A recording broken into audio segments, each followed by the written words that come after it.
Flash, Alter Ego, Eras, Vampire Esports, and Bigatron by Vitality. Yesterday, Sir Cloud, BTR was kind of at the bottom of the leaderboard, but during the last game, I think they pop off and they were able to improve their overall status. So is it going to be the same thing, with BTR today? Yeah, they're doing the BTR, right? By now, I'm calling it doing the BTR. That means that they want to make the grand comeback towards the end. So yesterday we did see a bit of light from BTR. So let's see if they'll be able to continue as well. Other than that, we have here on screen Alpha Gaming, Team Secret, Talon, as well as Tora here on screen. So among all these teams, Tora, unfortunately, is the current team at the very end of the chart.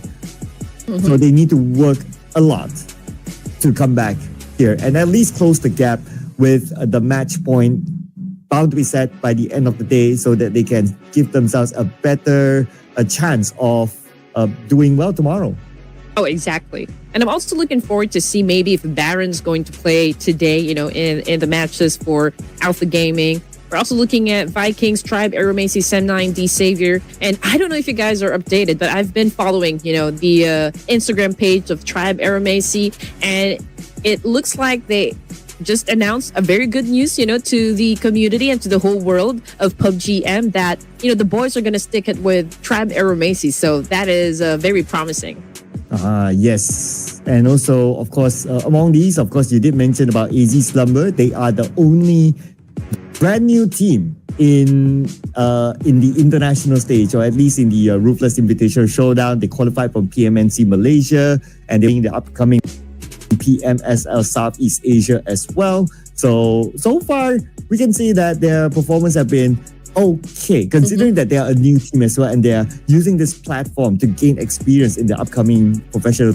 Yeah, and I'm really also happy with the fact that T2K has been showing up, and as you all know, T2K is one of the prominent names in the Nepali community, and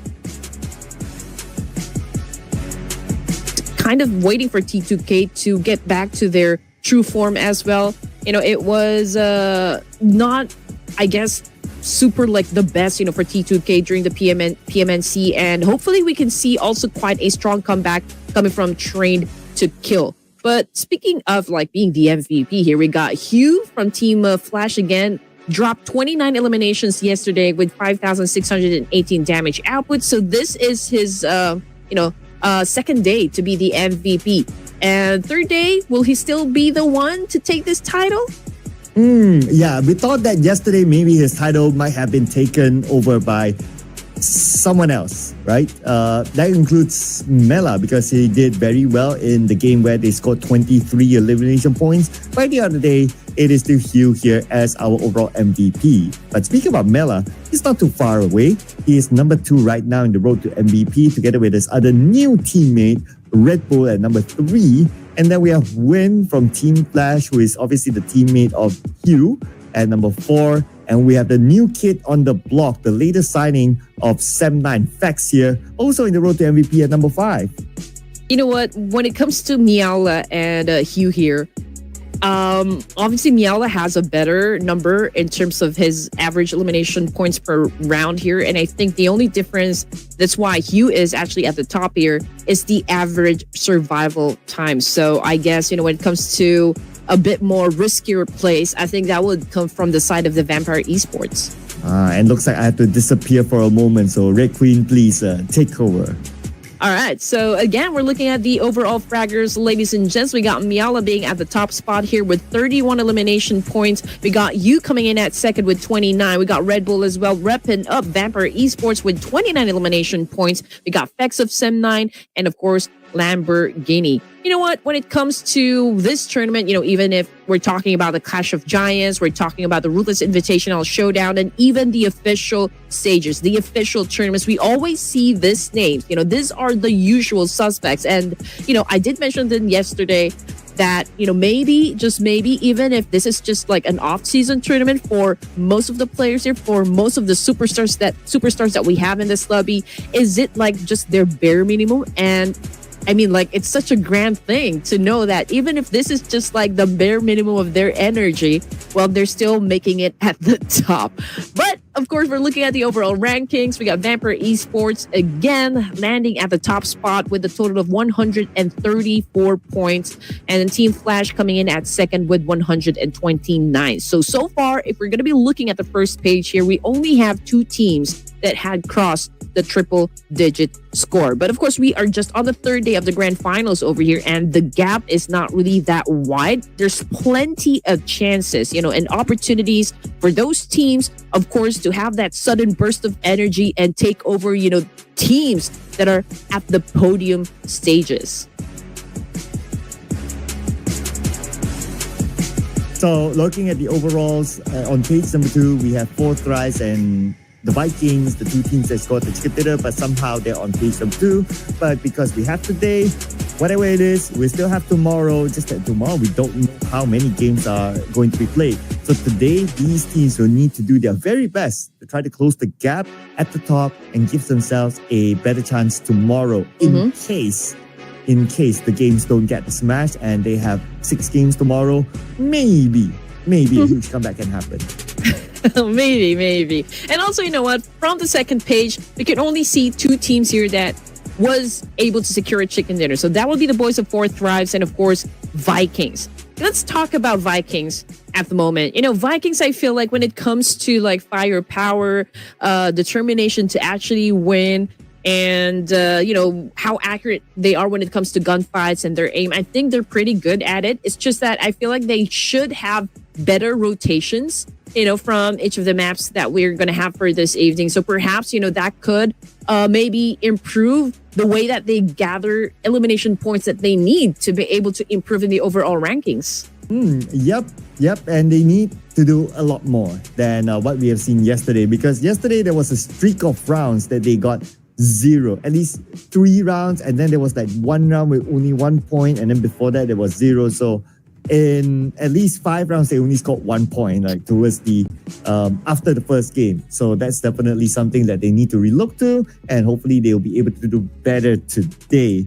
And of course, all eyes will be set on whichever team and whatever points that they will be getting at the top to add the 10 points to set the match point for tomorrow. So we have a good amount of contenders, I must say, at the top to be there. Yes, exactly. There's need to be a shift of momentum in terms of Vikings. I mean, you said it correctly. They were able to finish at least 3 games yesterday with 0 points, so they have to obviously make up for that one. And just to give you an idea how the map sequence is going to play out for this evening, it's still the same one. We're going to start things off in Erangel, then there's 2 Miramars and 2 Erangels in between. But at the last match, for match number 18 here, we're still going to end things in Miramar. Yep, it's going to be the same map sequence, ladies and gentlemen. And because we are already in the grand final, so there will be no groups to rotate. We'll see all the games be played by the 18 teams that you know of that have made it into the grand finals. And just to give a little bit of a recap of our top ranked performers, Team Flash. Well, they are flashing really bright right now on our screen as our top ranked performer, followed by Vampire Esports. And then we have Sem9, who also did very well yesterday, if you kind of think about it. And Saber too. They were able to score 2 chicken dinners yesterday, right? The only team that scored double chicken dinners. So I guess it was a very promising day, for Sem9. But we'll always have, I guess, the question of are they going to continue, playing at that kind of pace? It can be exhausting. And I do wonder if there will be teams, especially those teams that are at the bottom of the leaderboard rankings, are they going to do something extra for today? Are we going to see them pop off? Are we going to see them really have that explosive gameplay that we are also eager to see? Yes, and we are also eager to see if I can finally score a point this season. I have today and tomorrow left. I have 12 games, or I don't know how many games tomorrow, but yeah, I have that many games left. Okay. Gosh. Where do we start? Oh man. The first game is always the hardest, right? Because you don't know what sort of mood that they're into. Do you have a name? Yeah. I feel okay. I think I'm gonna start it with the big boys. I'm gonna go with Team Flash. All right. The big boys, yeah? Okay.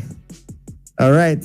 I guess I also start with the big boys as well. Let's bring on Vampire. Come on, don't. Vampire. Okay. Don't disappoint me, people. Come on. Come on. All right, production, your turn. I wonder. Oh, that's also another big boy. You think about it? Yeah. It is. And all the logos are have orange-ish on the theme. Just so happened.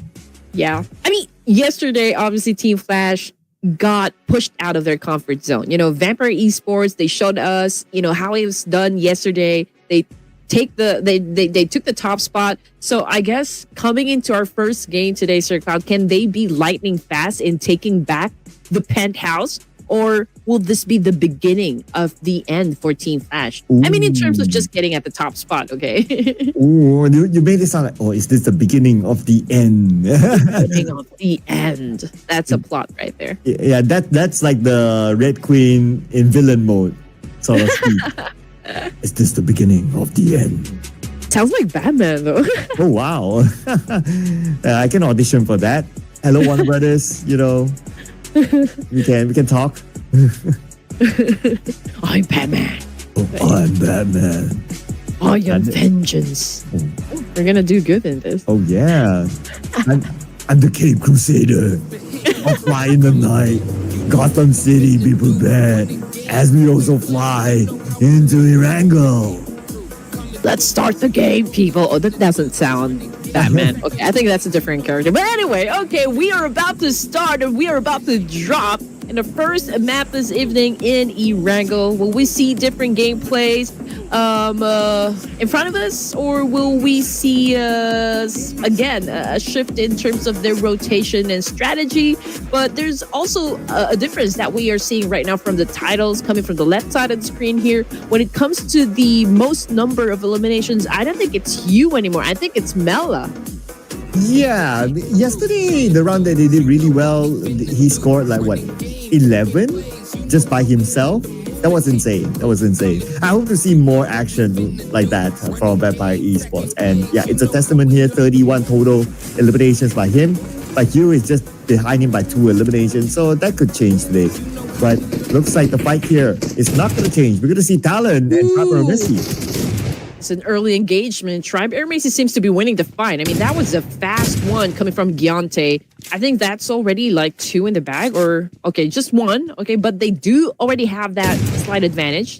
I'll make that 2. I knew it was 2. Okay, he was able to take down 2 players coming from Talon Esports. So that is the burst of energy that we were talking about. And again, we just announced a very good news coming from Tribe Air Macy. And I think, the boys are extra inspired at the moment, maybe taking down this challenge up against Talon Esports. But let's see if Boo can make any difference right here. He goes in for the spray M416, ladies and gents. I mean, he was able to give up a little damage for Zaya, but how long is it going to last here? Oh, now he has to just keep his distance because he's up against at least 2 in this fight.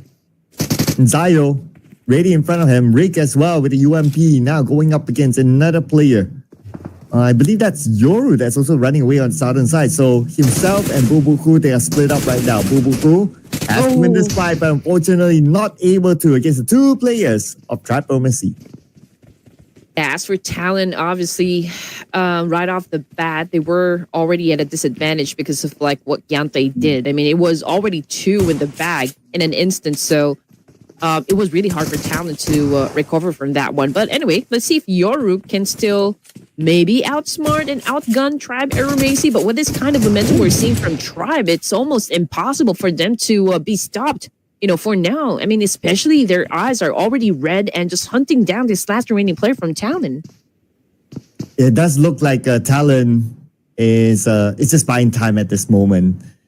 I mean, we're talking about 4v1 and they're well stocked up, and we can see that Yoru doesn't have much with him.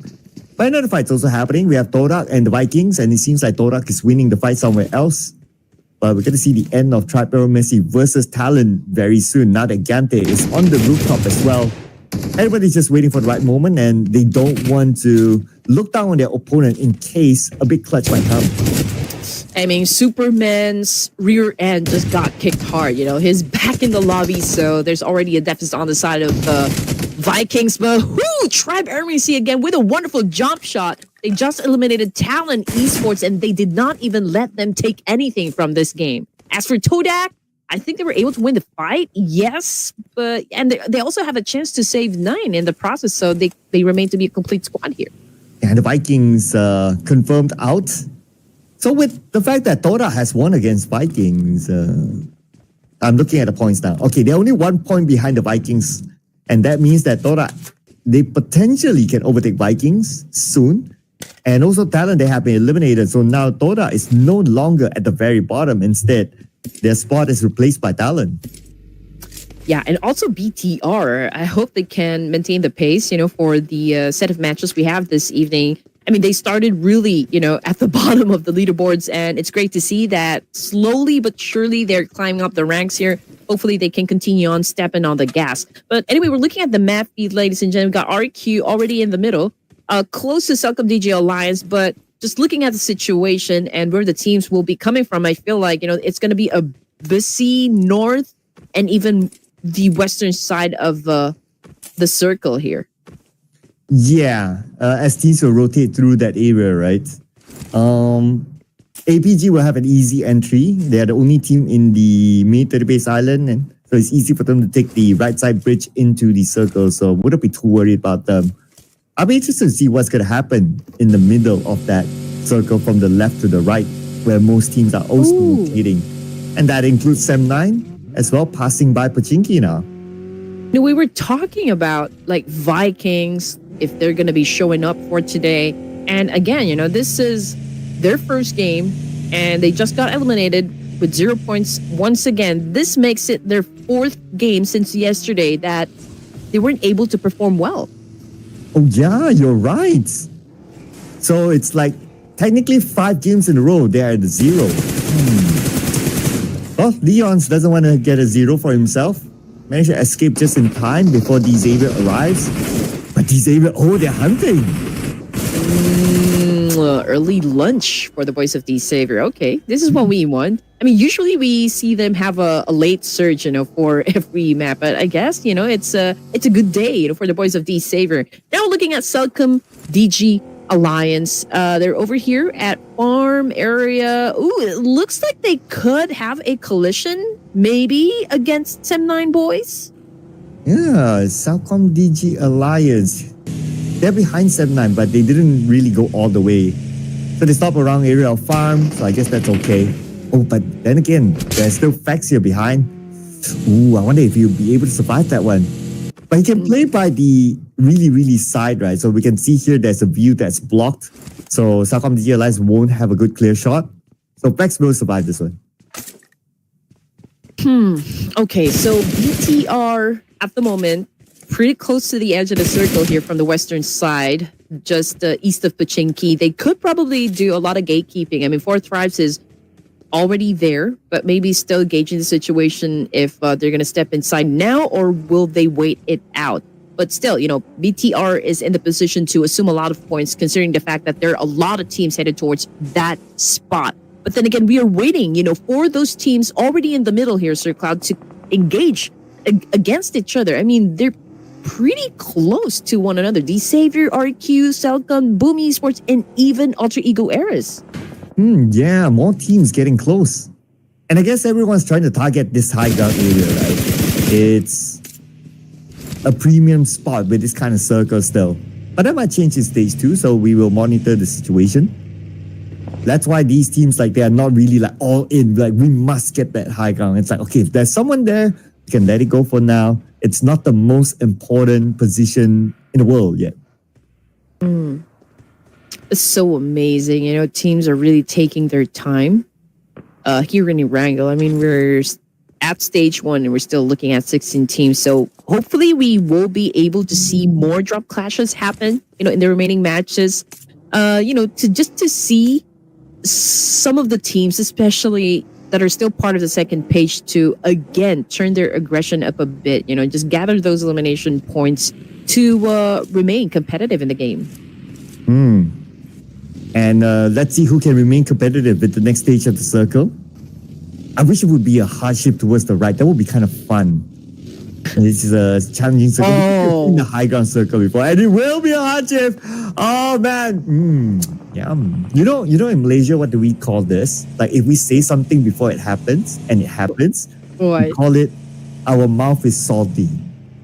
Your mouth is salty. Yeah, it's a saying here in Malaysia. Oh, so salty. Yeah, I have a salty mouth. When I say it before it happens, then it happens. I have a salty mouth. Salty now. Oh, was that Clan? I believe that was Clan taken down. Selcom DG Alliance finds himself managing 2 teams over here, but coming off the kill feed, it's Team Flash versus Boom Esports, and Boom, well, they're getting picked off one by one here, but we're going to take a look at what will happen between Selcom DG Alliance and D Savior. I think this is already inevitable. This fight is definitely going to go down. Here comes the attack again with a shotgun, and Munawa just finds himself facing the floor in an instant. Wow. Both sides, looks like the fight might continue, but the Selcom DG Alliance, they know that they are not in a good position. So that's why you can see that Adeluk left Munawe. Okay, I have no idea who Munawe is, but he just got gunned down. Same goes for Olio. Olio's down as well. Paragen shot from where? Oh, Falak from Four Thrives. Oh, feisty. Okay. I guess Four Thrives right now is doing some early rotations. I mean, stage 2, this is a hard circle to begin with. This has more than 50% water, so we do have limited space here. So teams are kind of forced to get into the best position that they could have, because that would determine if they're going to be surviving and making it to the latter stages of the match here. But let's take a look at what's happening between Sem9 and Boom Esports. Obviously, Boom is inside a compound over here, and they do know the plan, coming from Sem9. It is to take over this compound. So the big question is, are they going to let them? Oh, but Boom, one player knocked still, but it should be okay. Pubg will pick him up. But Sem9 and D Savior, looks like they're in a clash. D Savior just took out a player of Sem9. And one other player is currently low. We're going to switch our focus onto RRQ now. A potential fight with APG just across them. Both sides in the circle. But then again, if you kind of think about this kind of circle is you have very little playable land because there's a lot of water in it. So that's where we will see teams start to fight for territory. Oh, yeah. And also, speaking of territory, well, we got T2K versus Tribe Aeromasi up north. We got Vampire Esports also going up against AZ Slumber. But we're looking at Jabba all from behind. And that was a nasty one. That's coming from Rule. Ooh, okay. Can they actually win this fight entirely? Because right now, if we look at their position, they're all the way up north with the circle shifted towards the main peninsula. So that's understandable. It is the esports mode. And we still have a good amount of teams rotating into the circle. We have Dora just behind BTR. That might be another potential interesting fight. But we're going to focus on the Tribe Aeromasi again as they recover themselves against C2K.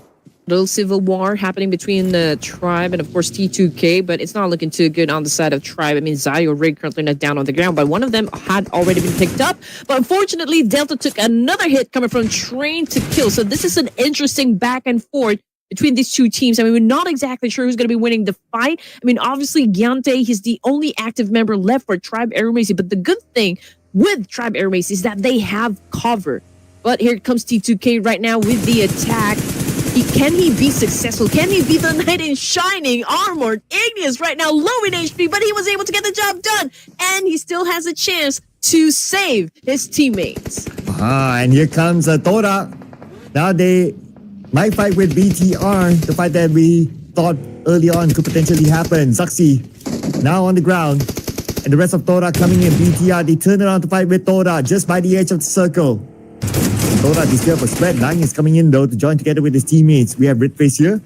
Right in front of him, two players of Tora. That nade was crucial. Like himself right now, pretty low at 9 with a drop shot onto Redface. Will eliminate him. That is BTR taken out by Tora. Yeah, oh man, that was brutally done by 9. I mean, he shot him while he is still in the air. So that was quite shocking. But Fourth Rise right now about to go up against Todak. And Todak, if I'm not mistaken, they are the ones that are currently at the bottom of the leaderboard. So I'm pretty sure that they know what is at stake for now. And if they want to stay in the game, they will just have to perform. And it's going to be a tough one since we're talking about Fourth Thrives over here. But Todak, this is a solid performance, right from the get-go. 8 now in the bag. And I think they are about to ram up some more. And it looks like they do have a lot of opportunities to do this. I mean, we've got Fourth Thrives and now Vampire Esports also coming into play.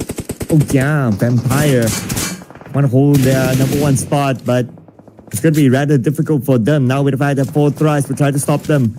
And here comes Falak as well with his TQC DBS gameplay by Falak. Cooking up his nade. He has 9 nades in his hands. Man, that's why they call him the Grenade Master. Yeah, the king of nades. Oh man, Falak continues to dominate, for Fourth Rise. Unfortunately, though, Jewy was able to put him down, with that shotgun blast that just happened. So let's see if Fourth Rise can still recover from this one. Vampire Esports obviously doing the same thing here, but Red Bull already out of the equation here thanks to T2. Noki's been doing quite a great job as well, shutting down another player coming from Fourth Rise, or coming from Vampire Esports, but Noki right now has to take care of Todak this time. And looks like Fourth Rise dominating. So far we at least 5 eliminations of Vampire Esports. The top leaderboard have been eliminated. This opens up the opportunity for Team Flash to overtake them. With the fact that Team Flash is still a full squad, they have a good chance. But we're going to check out what's going to happen here with Dora, the team that is at number 17 right now, and they definitely want to get out of here. 12 teams remaining for stage 4 here. 20 seconds on the clock. We got Ruthless, Alpha Gaming coming into contact, up against Todak as well. But with all of those smokes getting popped off, I feel like it's really difficult for Alpha Gaming to find an angle over here. And we can see Ruthless being accurate with those shots as well. I mean, was able to give up some damage, but again, not enough to take that point with him. But as for Todak, 9 elimination points now. And Cleon must be doing one heck of a job here. I mean, 5, just, for himself. Yeah. Right now, Cleon, 5 eliminations, if you kind of think about it. That is a lot for an individual.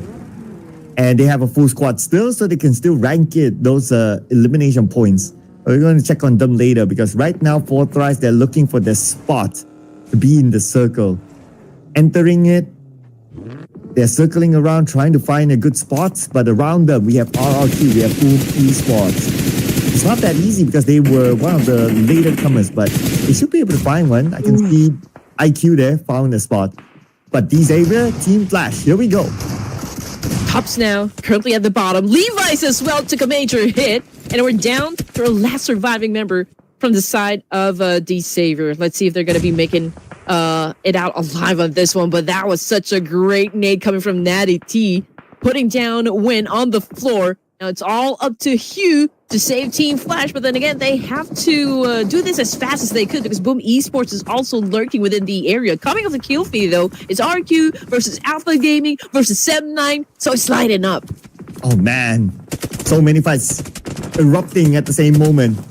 But we're going to look at Team Flash, our second place on the leaderboard right now, and they are facing challenges from other teams. Now only 2 players left for Team Flash. While Xavier out at number 12, 3 elimination points. Lots of fights lining up. I don't know how observers are going to catch up. I know, right?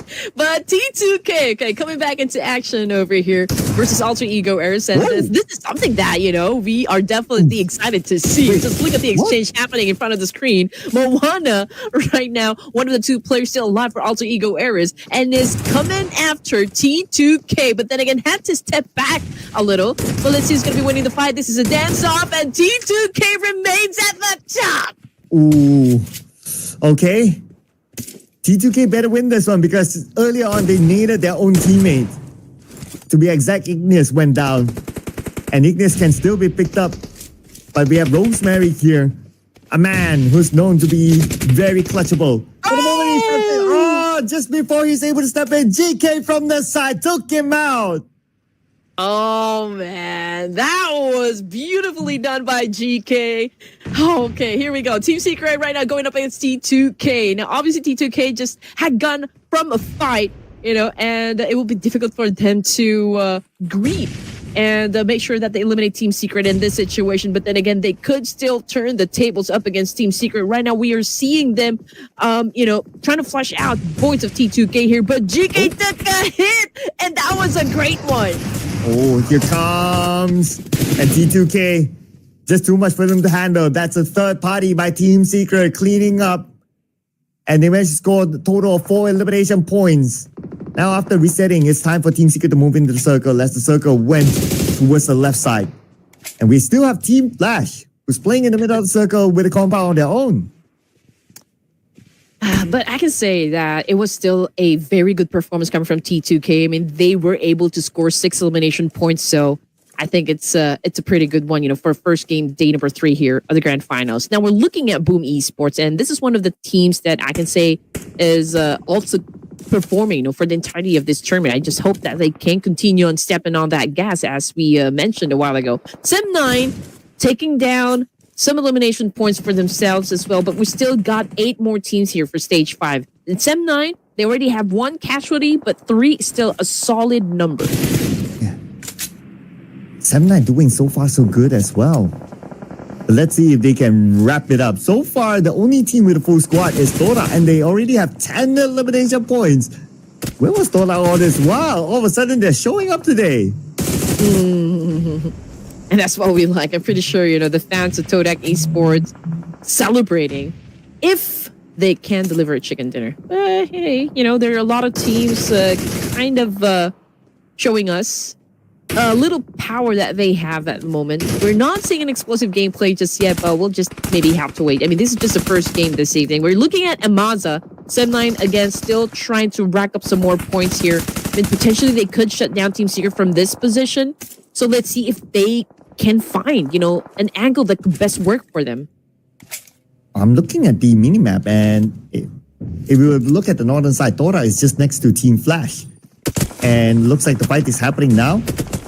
Hugh is going to start off by knocking down a member of Dora, and they will retaliate back. They don't like these neighbors. These neighbors are the type that don't take out their garbage and leave it at the front door. No, they're getting all the complaints, but still. But anyway, okay, back to Todak, and it's not looking too good because, well, they're all blooded up. We're only talking about 9 here as the last surviving member. Now he's trying to get into the smokes here, trying to go for that revive. And I guess, Team Flash would love to reset, prior reset and actually go for a charge. Coming with the kill feed, it's 4 Thrives versus RQ someplace else. And I feel like 4 Thrives has this one in the bag because RQ is a little bit bitten down. And whether the circle will beat down any other players. Oh, still goes towards Team Flash and Toda. And also Sam9, they have their own compound. But the one that does not have it. Okay, we have Celcom DJ Alliance 966. I believe that's Adit Luke. And we have Team Secret that's on the other side of the road. So Team Secret, they have the toughest challenge of crossing the road while 4 Thrice is in front of them. Hugh is already taking his time. He's focusing on longevity over here. I mean, he's not being super aggressive, but it's a different story though for Todak. I mean, if you have that advantage, if you have that opportunity to score some more, that's exactly what you're going to do inside the game. And here comes Nine now making a move. And yeah, I was able to get Hugh in the process. And that was the end of the line for Team Flash, which brings us down to just 7 teams remaining. And we're back to Sem9 versus Team Secret.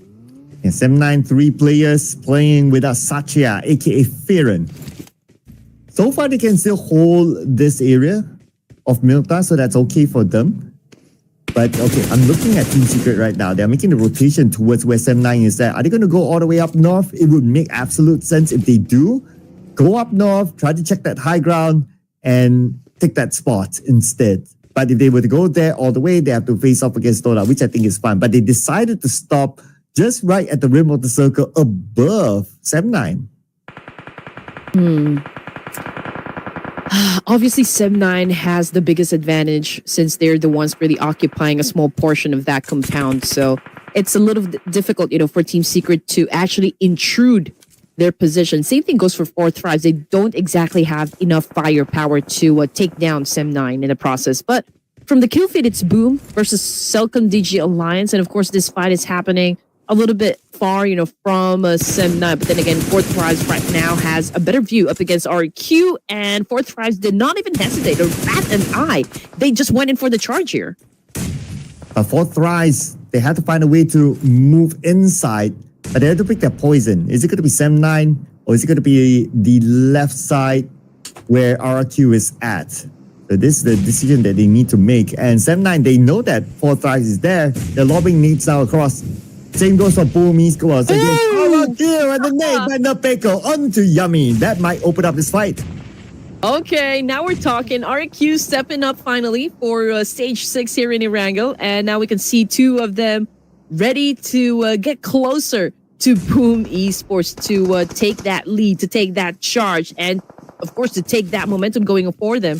Now we can see Boom Esports, Fahar right now back on the screen here. It would be a little tricky, for Yummy to be picked up at this point because we got RQ right now charging in. We got Fahar cooking up a nade here. Can he be accurate though? I think it was no connection. Yeah, not yet. But he will try again, and this time he will connect his nade onto Nugget, followed by the spray onto Napeko. Napeko down as well. And here they come to collect those elimination points, and they will bring it to Boom Esports, not allowing it to be stolen by any other team, leaving RQ with only Gen Force now. Circle goes all the way down south, and Team Secret, furthest away, will need to move forward. Gen Force right now must be sweating bullets already. I mean, he's left all alone to deal with the remaining teams inside, and he does know that he doesn't have that manpower anymore to go up against either 4 Thrives or Boom Esports. I mean, just numbers, and he is already obviously at a disadvantage here. Team Secret, however, is getting some damage as well, coming from Sem9, or maybe even from Todak, I guess. GK, I don't think he's going to be picked up at this point. I mean, considering the situation, I mean, it's crucial for everyone now. Oh, yeah, it is. I don't know how Team Secret will actually do this one. It's going to be kind of hard. So much open space in front of them, and Sem9, they're prepared. And there goes Team Secret eliminated, leaving us with 5 teams now. And the one dominating is Sem9 with 6 eliminations at this moment. Team Secret only 4. Oh no.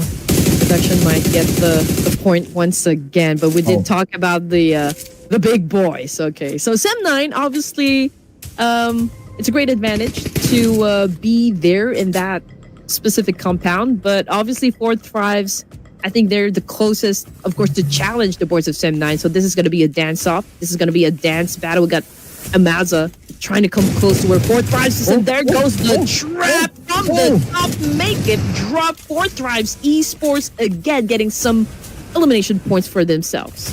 Amaza totally didn't know what hit him there. He was just casually moving around just to be surprised by Fourth Thrives. But nice setup there by Fourth Thrives though. That's another extra elimination for themselves. Now everyone's pretty much in the circle, but Sem9 knows now that Fourth Thrives is just beside them. So before the next phase of the circle, Sem9 need to try to take care of them. A lot of quick decisions definitely will come into play here, and you just have to be really, really quick and decisive about it. If you are going for the attack, you just have to commit, and one mistake could really affect the overall gameplay. So everyone is not making any rush decisions so far, but we can see Noki trying to flush out Genfos from where he is exactly. Yummy taking in some damage as well, coming from Fourth Thrives, but it's such a difficult thing because Sem9 will always have a cover here because we still got small portion right there included in the zone, but for Genfos and maybe even Todak can be detrimental right now. And Genfos, no circle this time because circle shifted all the way up north. Oh man, super hard for Genfos. He doesn't even have vehicles. All his vehicles around him have been blown up. So he has no choice but either to just stay as quiet as possible, pray hard that the other teams are distracted, and he can slowly move forward. Noki is, well, he had been shut down. Okay, but I feel like, Fourth Thrives, they still have a chance to pick up Noki here. Boom Esports is playing their cards right. They're being patient. If they're not forced to engage, they're not going to be engaging. Noki, I think that's a confirmation. Fourth Thrives just got eliminated. Yep. Final shot by Fax there to finish off the final player of Fourth Thrives. And now Sem9 can focus on what's in front of them. But if we were to look at the circle and the position of all these teams, Sem9, they're in the clear. While the other three teams, they are closest together. So Sem9 can still hold. But for the others, you might see a brawl. Yeah, and this is what we were talking about just moments ago. Todak leaving that compound, they will be pretty vulnerable up against Boom Esports since they will be the one, crossing the street over here. And now Yummy popping up some smokes here, trying to apply a lot of pressure onto the side of Todak. He will be getting those points one way or another. He just threw in a nade and boom, down goes Frenzy. Literally from Boom Esports. And there goes Todak eliminated, now leaving us with three teams. Boom Esports, Sem9 and RRQ, the final player. Genfos is still in the game, but finally found out by Faja. Eliminated at number 3, 4 elimination points. Now it's between Boom Esports and Sem9 for the chicken dinner. Hey, these two teams have been going head-to-head, since the playoffs, and it's nice to see, that Sem9 versus Boom Esports final zone here for first Erangel day number 3 of the grand finals. Now we can see Sem9 trying to get close to the fire here. It's going to be a 3v2 situation. Obviously, Boom Esports has that slight advantage, but can they execute flawlessly? We got Fahar on prone in his belly. He threw in a nade, but yeah, Sem9 was able to dodge. I can imagine Prod right now playing hard. Oh, and here comes Boom Esports Faja. Saw one. That's one down. Fax is going to be the final player. Boom Esports will claim chicken dinner number 1. But that was a close one for the side of Sem9. But just like what we said, a while ago, Boom Esports has been patient. They just waited for everybody to actually just get within their line of sights. And that was the opportunity for them to pull the triggers. And Boom Esports, with this kind of gameplay for first game, they were able to prove that, hey, we're still here.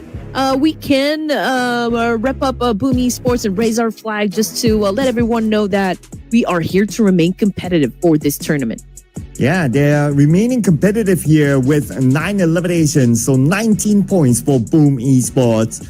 Yesterday, they scored a chicken dinner. Today, they scored the first chicken dinner.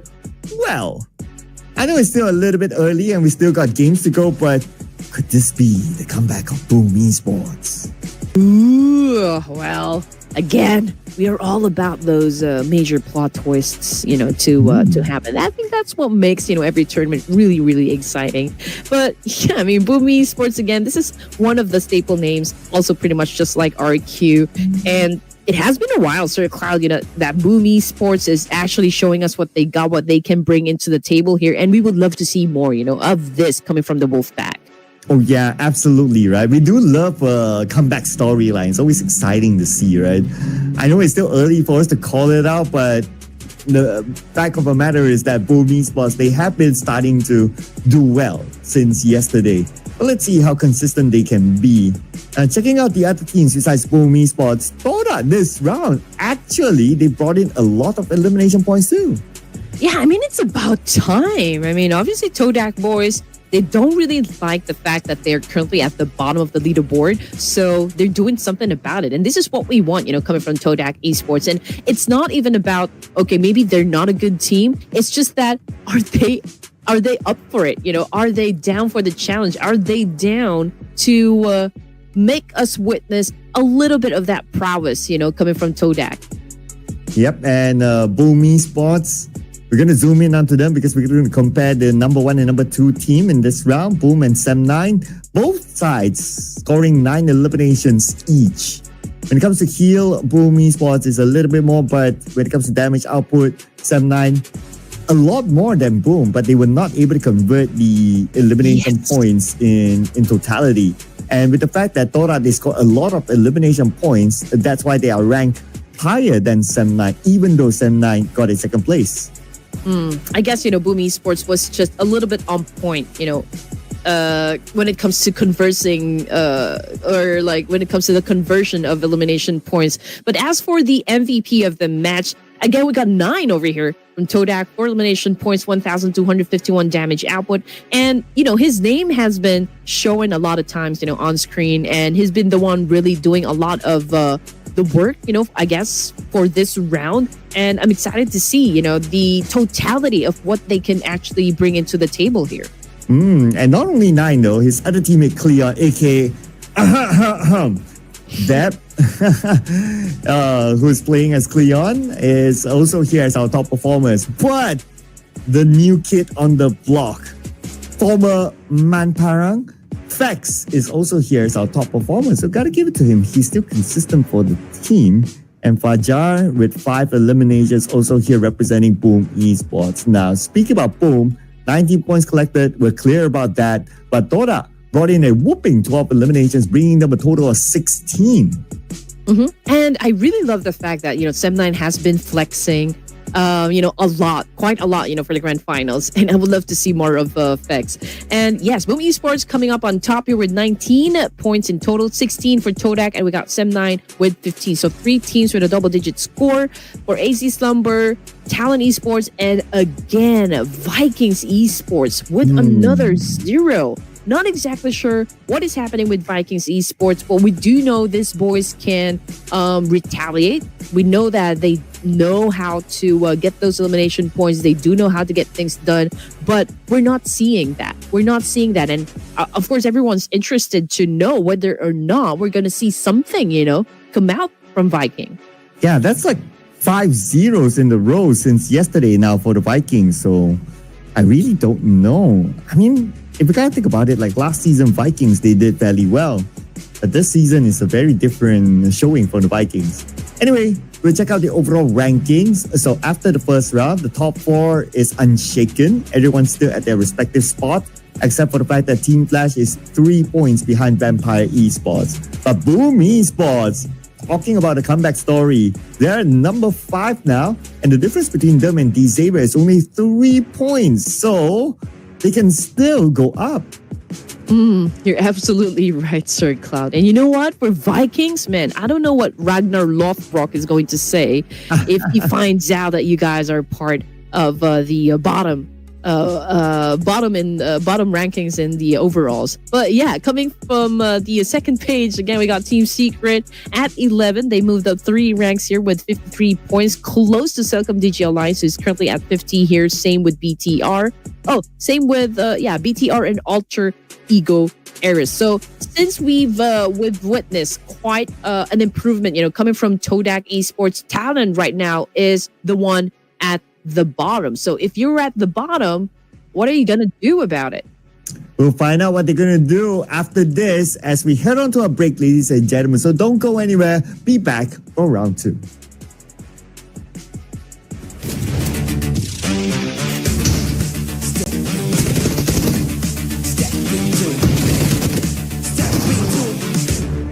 Step into the ring.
Game 2 happening now in Miramar. So welcome back to the Ruthless Invitational Showdown Season 12. Well, teams are about to turn up the heat. Hopefully. We are still your casters and your storytellers for this tournament. My name is Red Queen, together with Sir Cloud. Well, Boom Esports, they're definitely turning up the heat after scoring that chicken dinner. So far in the grand finals, it is 2 chicken dinners so far. Yeah, looking good for Boom. And who knows, they might be the one that will surprise everyone else. But we still have 5 more games to go today before we decide on what would be the match point for tomorrow. But you know what? Semnan made it possible that, scoring 2 chicken dinners yesterday. So perhaps we can see another team do just that. I mean, we do love the competition. We do love the aggression, coming from the teams here. And when it comes to the top Miramar performance, since we're going to have a back-to-back Miramar for games 2 and 3, we got Vampire, we got Tribe, Aeromacey, and other teams that topping the charts, with those numbers. Yeah, because of that, I don't know who to pick now. I don't know how to pick. I don't know who to pick. But let's go with Tribe Aeromacey. I'm going to go with Tribe Aeromacey on this one. Okay, try. Oh no. All right. I'm just thinking of the first name that comes to my mind. All right. No context. Sem9, let's go. Sem9! Yeah. Because I'm looking at my screen right now and the face of the GM of Sem9 is popping up for some reason. So it's like, it could be a sign. Okay, let's put it in. Yeah. I mean, okay. Sem9, yes. They're, like cool team to predict at the moment. Same thing goes for Vampire Esports. Tribe Aeromacey, let's go. I mean, I want to see something spectacular, for Tribe Aeromacey. And I'm really happy with what I have, seen from the Instagram page. So hopefully we can maybe celebrate a little. This is I think is something to be celebrated about. Yep. Let's go. Yeah, let's see who will be celebrating here. I hope it's me because I'm still at 0. That's like, okay, 5 games today. Tomorrow, who knows how many games that there will be. So I don't know if I have enough games myself. Oh man, this is how Red Queen feels last season. It's so much pressure, right? It's so much pressure. Yeah. And to think that we have like how many choices? 18 teams, 16 teams, 24 teams, and we have to choose just one. We have to choose our Pokemon for each of the matches. I know, right? If it's like a one team versus one team, like if it's a World of Wonders, then, it's a bit easier. But when you have 18 teams, your odds are 1 against 18.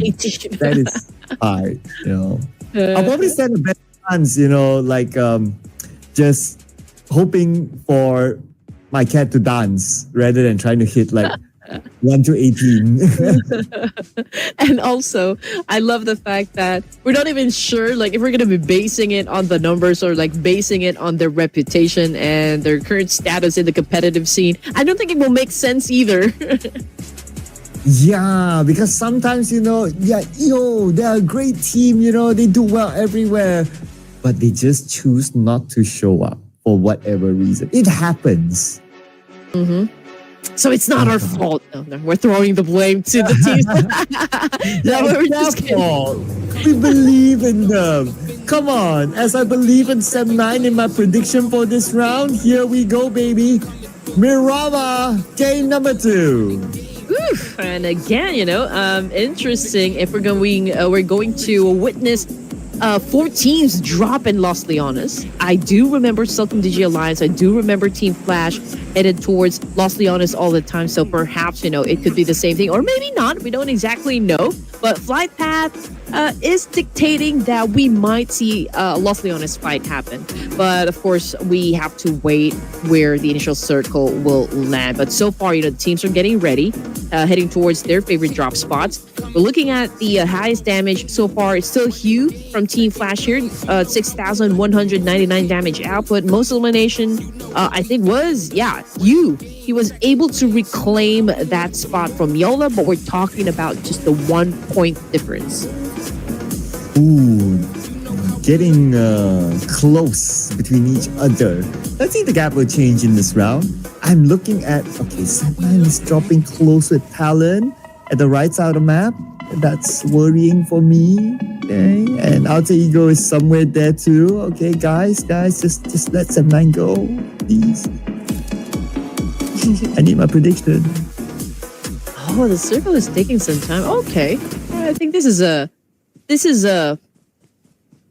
fair circle, but with the exception of like, there's a lot of high ground advantages that teams could probably dominate, but who will be first to take that spot? Yeah, around the area of say high grounds of St. Martin or Power Grid, those spots will be kind of nice. And let's see who will go there first. We do have teams still hovering around towards the circle. Inside Patona, this is a rare spot to see an early fight. AZ Slumber and Trapper Messi. AZ Slumber just proving that they're not pushovers, even if they're maybe a dark horse here in the situation. I don't think they're going to back down, up against Tribe Macy. And this is an unusual opening for Tribe. I mean, Giante always the one, getting some points done at the beginning of the match. But this time he was the first one to be shut down. Well, let's see if AZ Slumber can potentially, of course, survive this. But yeah, from another part of town, I feel like Fourth Thrives is also with an altercation. And AZ Slumber. We have Brian here. Are they going to go for it? Okay, they just need more information. All right, Delta is behind, and I believe that AZ Slumber doesn't know that Delta is on the other building, so it could be the surprise man. But both sides managed to reset. AZ Slumber, they're running low on ammunition. Okay, Azmi only has like 24 in the chamber, 24 in the chamber, 49 backup magazine, so it's going to be running down as they continue to fire on. Nope, in the first tag yet. Ooh! Close! Azmi, got it! Here we go! Oh man, this is trouble for Tribe Aeromacy, and Gante's not having a break here. I mean, he keeps on getting shut down, and I think, he doesn't have any weapons, to defend himself, so it was quite hard. And AZ Slumber is dominating at the moment up against Tribe Aeromacy, but it's a good thing that Tribe still manages to counter-attack AZ Slumber. But who's going to be winning the fight, though? AZ Slumber obviously has a slight advantage up against Tribe Aeromacy. They do have one elimination point in the bag here, and here comes the Taz rig. Fell victim once again to AZ Slumber, and that was a fast one. Tribe Aeromacy taking the first hit out of Miramar. Wow, okay, the new kids on the block winning this one clean against one of our regulars in the Ruthless Invitational Showdown, Tribe Messi. 4-0 in that matchup. That was beautifully executed. Now they can focus on to the loot and focus on to getting into the circle. Should be okay for them. Circle is far, yes, but we expect all those teams around or above AZ Slumber to move in first, and that's where they should have an okay entry. There goes my choice. Okay. Oh. but it's okay. I'm pretty sure that we will see the boys come back stronger in the remaining matches. Maybe this is just, or this was just a hiccup, for Tribe Aeromacy. Okay, maybe they weren't able to get to the guns first, and the fact that Giante was the first one to be taken down, I feel like it was a chain of events that just happened. Unfortunate series of events for Tribe Aeromacy, and you know how fast you should be when it comes to battle royale. You have to be quick on your feet. You have to be quick on your toes when it comes to making decisions. Sometimes it's good, sometimes it's bad. That is why you need to be able to show just how versatile you are as a team, how adaptable you are to changes. And those are just some of the basic, like ingredients in order for you to cook a very good chicken dinner meal. The way you put it is like, I'm imagining like chicken stew or fried chicken or, all the good stuff here. It is dinner time where we're at, ladies and gentlemen. So don't bother us if we start thinking about food. Yeah. Especially the one that you said yesterday about like having Nepalese food in Japan. I thought it was pretty awesome. I never really expected it.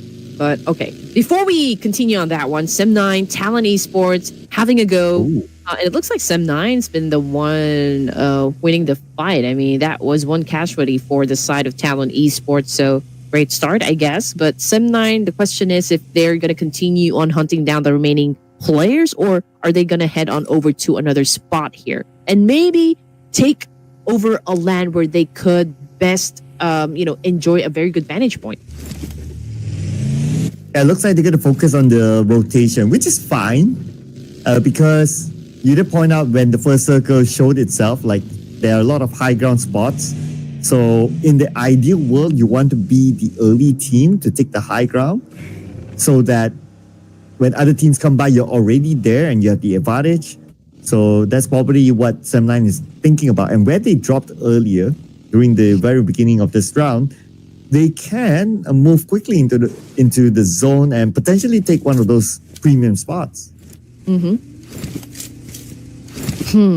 Okay, here we go. Celcom DG Alliance, they initially dropped in Los Leones, but they took what they can and just left the spot here. And now they're already in the middle of the map, close to where T2K is and even Vampire Esports, but I don't think they're going to be joining in a fight just yet. I think most of the teams here, their focus is to get to a very good high ground. You know, that's the main mission, I guess, for stage 1 and stage 2 over here.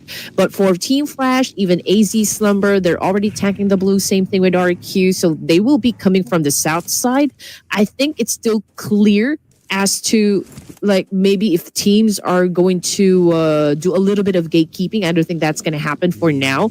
But yeah, probably we'll see fights happen between Boom Esports and Alter Ego Eras and maybe even Talon Esports because they just got in, inside the zone from Cruz del Valle. And I'm looking at also Alter Ego and Boom Esports next to each other. Passing by is Boom Esports around the area of Hacienda La Patron. Now, it doesn't seem like Boom Esports they're interested to take this fight, which is totally understandable. You already have that momentum in terms of getting a good position, in terms of points. So you don't want to take those unnecessary fights so that you can continue on your momentum. But now we have a good view of where the circle shifter it goes to all the way up north and Sem9 is there. But look at what's happening down south. We have Team Flash that are blocking AZ Slumber. We'll check on them later because right now T2K and Celcom DG Alliance. Okay, here we go. T2K, they have unfinished business up against Celcom DG Alliance. They have to win this fight. We got Rules already down on the ground. His same thing goes for 60-42, and that's confirmation from Rules being taken out of the equation. But 3 is still a good number for Trained to kill. We got someone cooking up a nade here, but this is going to be a mono event that can happen from outside of this building. T2K Esports low in HP, and it's a little bit of a struggle so far that we're seeing coming from both of the teams here to win this fight. And 3v3 right now. T2K looking for the remaining members of Celcom DG Alliance. Leons gets one. And now they try to win this fight by defending this guy. But here comes APG as well. East makes a showing. Jumps in with the UMP. Takes out Ajaya. And there's a potential that the other members of APG are coming, and here they are. They want to be the cleanup crew, the third party, but Leons respond back by taking out East with an 8-0. Gets one for himself as well. Only Leons now for Celcom DG Alliance. Good timing, bad execution coming from the side of Alpha Gaming. I mean, East just got shut down in an instant. I mean, he wasn't able to get close to that compound. Celcom DG Alliance, they just need to follow through. But with this situation, I mean, Lion is all alone, dealing with business here up against Alpha Gaming. I don't know how long it's going to be lasting this one because it's a 3v1 technically. But hey, he could pull up a miraculous gameplay here for Celcom DG Alliance and win the fight. Okay. Oh! There you go. Easy spot by Doc with a DBS. Oh, but the party is not over yet, Red Queen. Here comes Vampire Esports flying down. Although it's not nighttime, but hey, Vampire Esports are here. Yep, Vampire Esports right now knocking on the doors of APG. Are you guys gonna let them in? Vampire needs an invitation to actually get inside. But what Vampire's doing at the moment is throwing a lot of nades to flush him out. But Vampire Esports holding multiple angles over here, obviously going for the pinch. But APG, I feel like they are prepared for all eventuality here. I feel like they're going to go in for a fight, and they're definitely going to defend that compound. Ooh, let's see. Oh, no. What is this? Everyone wants a piece of this compound. Now, Xavier wants to butt in, but from afar at least, but that's enough to take out a member of APG. But look at the next circle. Okay, but other than, okay, there's so many things happening here on the map, right? Look at the left side bottom. Team Flash and AZ Slumber playing chase. Worked smart, not hard, I guess, for some of the teams here. I mean, doing the third party does give you that little advantage, right? I mean, those other teams are busy dealing with their opponents. So I guess if you do the third party thing, then you could probably pick off just like who to kill next. But from the kill feed, it's RQ versus Alter Ego Eras. But Team Flash on screen at the moment. There's a lot of fights happening simultaneously.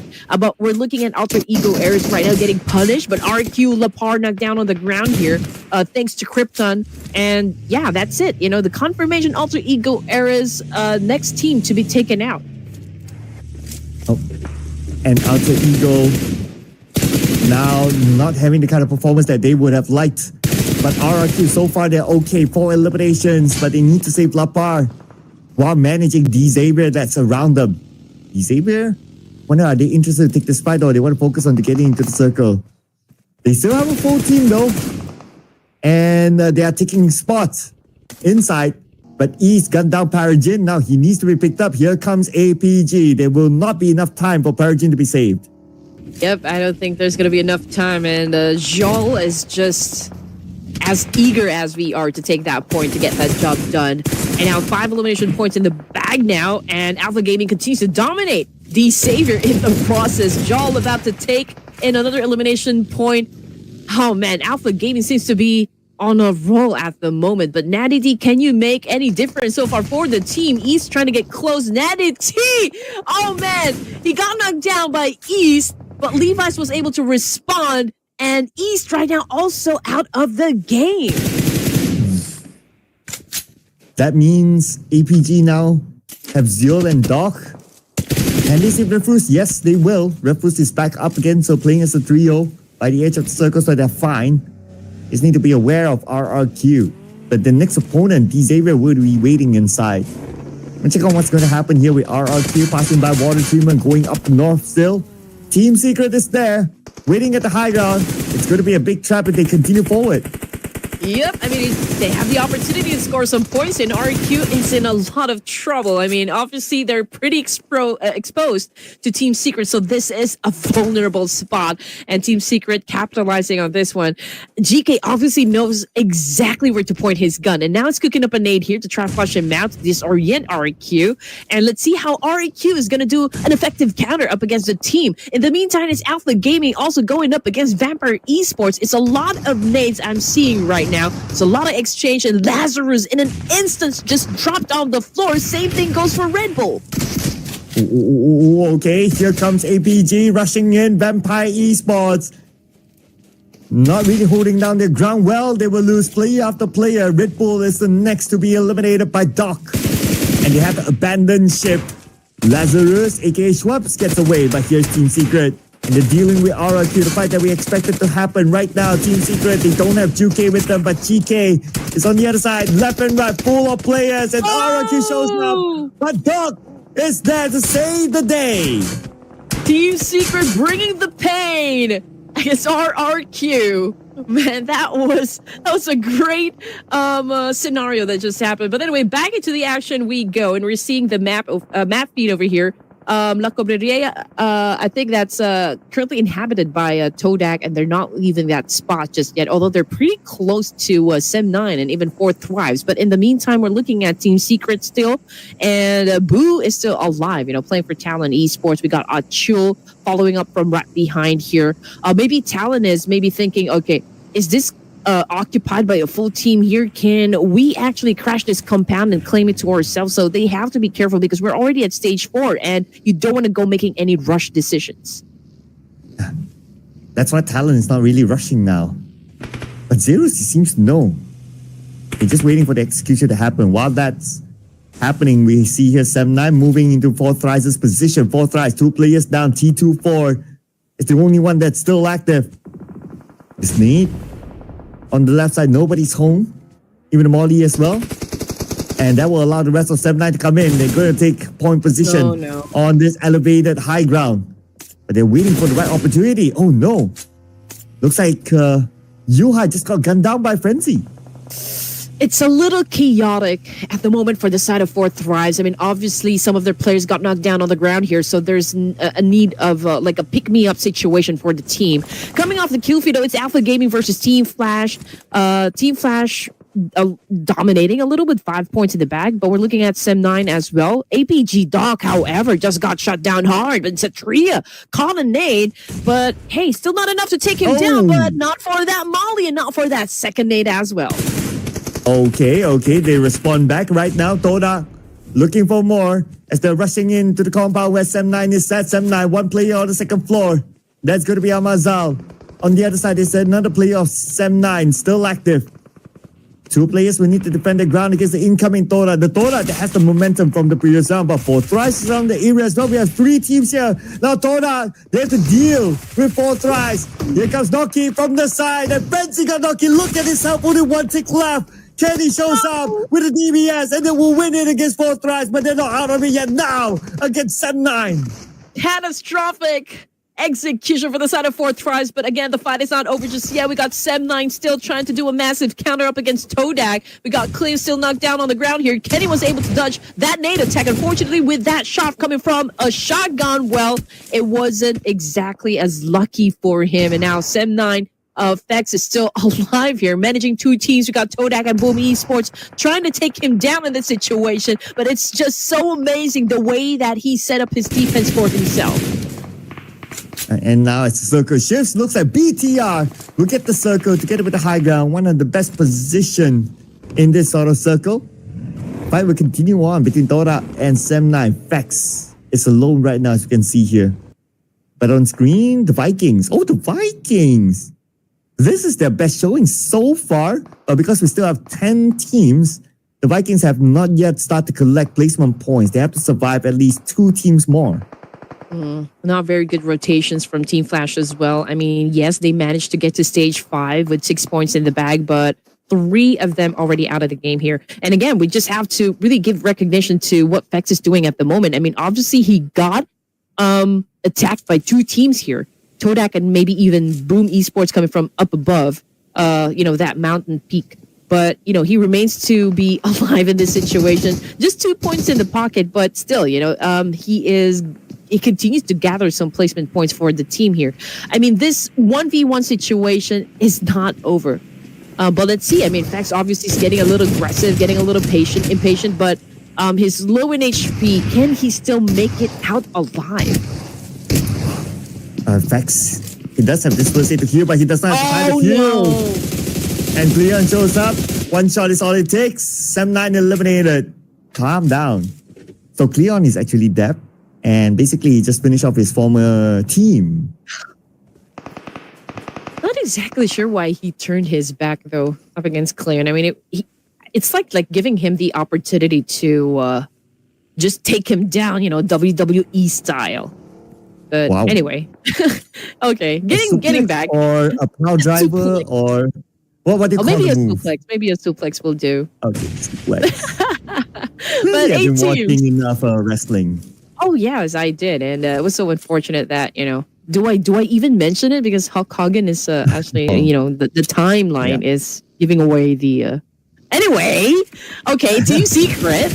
Again, still in an altercation here up against Boom Esports, and Cleon right now just run out of luck here, and he has now been taken out of the game. Team Secret still continues to rack up some points. 7 teams remaining for stage 5 here, and they continue to have a fight up against Talon Esports. But obviously, Talon is having a hard time also taking this compound out of Team Secret's hands.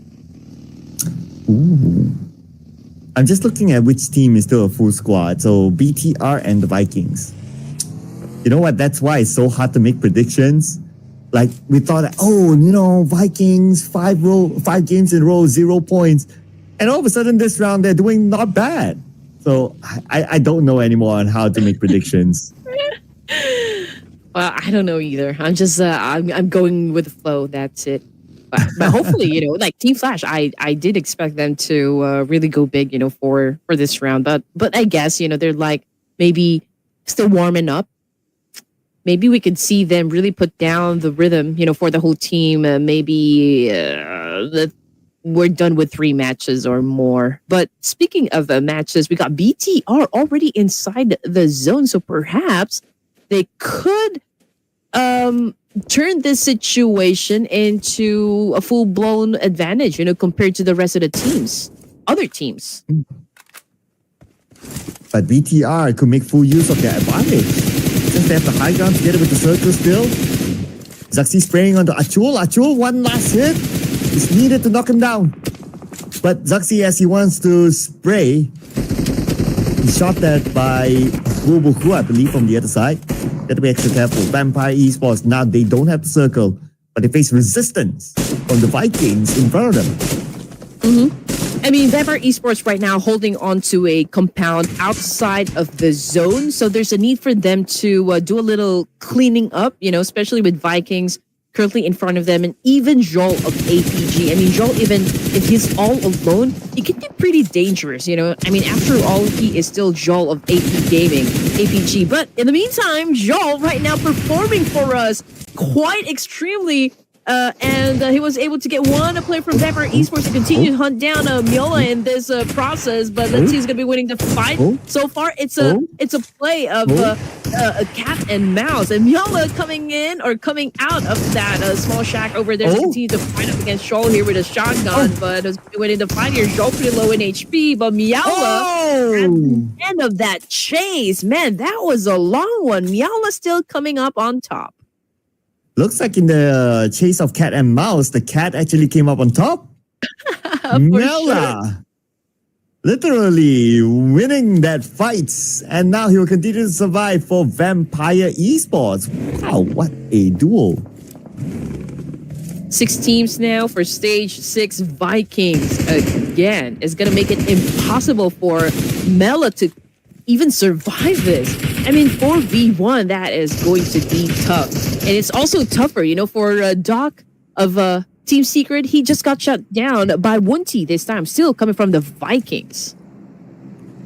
And the Vikings, okay, though they only have 2 eliminations, right? But they're now in the top 6, which is not bad, considering that they have 5 games in a row with a 0. So not bad for the Vikings. Let's see how much more they can gain. BTR still with the high ground, gaining the advantage against Boom Esports, stopping them from moving forward. I mean, BTR obviously have the high ground. They have the numbers. And there you go. I mean, it was easy, just like 1, 2, 3 here from Federalis. But Zuxi, okay, a little bit reckless there, getting close to the fire. Now he's paying for it. And now we got Red Face stepping back because of, like, the nade came from Yummy. But let's see who's going to be making the first mistake. Is it going to be BTR or is it going to be Boom Esports? But, I mean, looking at the situation, BTR should be able to eliminate Boom quite easily. And they are doing exactly that right now. They're trying to rush in, but the nade will force them back. BTR sends their own nade, will not connect at all. Boom Esports, they try to close the gap.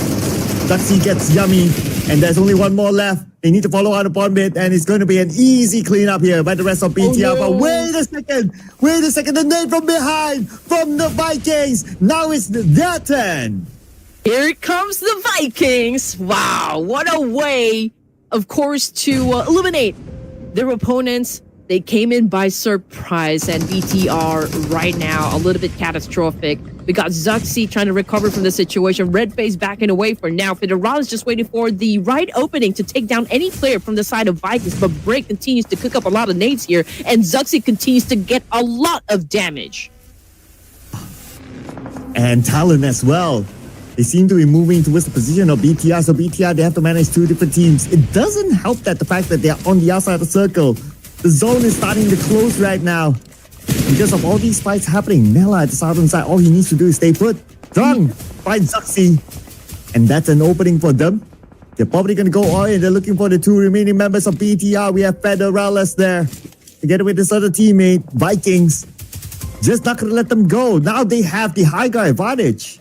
Yep, it's really crucial, for Vikings to dominate BTR. If they could win this fight, then they will have to deal with talent. I mean, pretty much they already have this one in the bag, but it's just that BTR is really a tough competitor in this tournament. I mean, Vikings Esports, even if they do have all the advantages working out for them, it takes a little time for them to actually do the job. BTR still doing an effective counter so far. Up against Vikings, we got Superman down on the ground, even one team, and now we got Trang trying to come into play over here, trying to make it happen. Up against BTR, but it's really taking some time. And there you go, the nail in the coffin came from Axel of Talon Esports, and BTR the blue. Gone. Oh man, just like that, the blue and Talon as well, the combo. It was deadly enough to finish out the Vikings, but good job for the Vikings this time. Number 4 with 5 elimination points. This time it's between Team Secret, Talon, and Mela for Vampire Esports for the chicken dinner. We can start off with Team Secret and Talon. Boo boo cool. Now down. All right, here we go. Team Secret versus Talon versus Vampire. And a Vampire Mela is not taking some action over here. You know what? If you guys want to fight it out first, you can go ahead and do just that. Talon, Team Secret, I think these are the teams that are going to go head to head first. And then Mela going to step into the play here. But let us see if he can pull off a ridiculous gameplay for Vampire Esports to take the crown for this match. If Mela can actually do it, it's insane. He had that solo play against Zol, and now he's the final player. And it seems like nobody knows where he's at because Talon and Team Secret, they're focused onto each other. But Mela, bad news for him. He does not have the circle. He needs to move forward, and that would expose himself to Team Secret. So for now, there's no pressure for all the teams here remaining to go for that charge. They're taking the sweet time. Nyala, again, just chilling, all alone, all by himself here. But he is definitely showing everyone that he knows how to bite back. He shouldn't be taken lightly as well. He's not a pushover. We all know that Mela can definitely deliver a great win here. But then again, who will be making the first move? That is still the question. Right now, it's a 3v2v1. Team Secret, if they play out their cards right, then they're the team to bag the chicken dinner here, but you cannot make any reckless decisions at this point in the competition. That's the crucial moment, right? The moment for the chicken dinner. That's why all these teams cannot make reckless decisions. Oh, Mela, he lobbed the nade towards Team Secret, but that does not mean his position is exposed yet, so he's still all right down there. As nades don't really give away your position. You might hear the pin pull, but even that, you have to be really close to hear it. But if you don't, a nade suddenly explodes, you still don't know where it came from. So he's still all right at the south. Team Secret obviously going for that zone control. We got all three of them lined up, getting the information from Talon and even Vampire Esports. Axel, Achul, also trying to size up the competition. They're trying to check, okay, which direction will my enemies will be coming from? And Talon, they're taking their sweet time, and again, they're really being very patient. This is a Mexican standoff, and eventually, we're going to be running out of space here. And it's all about how good your team is when it comes to extracting information. And there you go, Miawa took a big hit from Doc, and now he's out of the game. We are now down to 2 teams, Talon versus Team Secret. Okay, here we go, 3v2. And Team Secret, they have control of the circle right now. Talon, they're pushed to a corner. And look at the spread by Team Secret. Talon, they have to deal with them and not knowing exactly where they are as well. This is so difficult for Talon. Oh man, I don't know how they're going to get out of this situation unless they can get 2 quick knocks onto Team Secret. If not, it's going to be super hard. Oh, no. Yeah, okay, that was it. The moment that nade hit Achul, I think we already know who's going to be winning the fight. I mean, obviously, Team Secret, every advantage is actually on their side. They have the high ground, they have the numbers, and they have the momentum working out, for them. Team Secret dominating that clash up against Talon. I think it's a convincing win, for this group. Yeah, absolutely right. This group, towards the end, man, good work by Team Secret. And they also scored 9 eliminations, which is pretty nice for this round. So it's 19 points as well for Team Secret. But again, nobody got prediction rights. And who would have thought, right? I mean, not to downplay Team Secret, they're a great team, but when it comes to us trying to predict, it's hard. hard. The first thing on our mind. We don't exactly have like accurate basis. Like, okay, if I'm gonna say that, okay, I'm gonna go with Alpha Gaming because I just know that this team is super stacked. I mean, we're talking about Top, Ruthless, we got East and Baron all together in just one team. I think pretty much, Alpha Gaming has the capacity to annihilate every team that we have in the lobby. But then again, we are in the lobby full of champion material teams, and that makes the lobby extra hard. Yeah, that makes us trying to predict extra hard. There goes another game. That means I have 4 more games today to try to get my prediction right. But big up to Team Secret. They did the work. They put in the effort. And now they have this chicken dinner. So great work by Team Secret. 19 points in this round. Now for the other teams. Okay, because there was a lot of action that happened across the map as well at some point. So it's hard to pinpoint which other team did perform well. But this is a clue for us. APG placed beside Team Secret, and then we have BTR who had the high ground until they choose to come out from the high ground to take the fight against Talon. They lose their high ground spot. The third party came in, and the rest was history for BTR. But if they held on to their own high ground, might not be too bad. But I get the sentiment that they might be bored and okay, let's find some action. So that's okay too.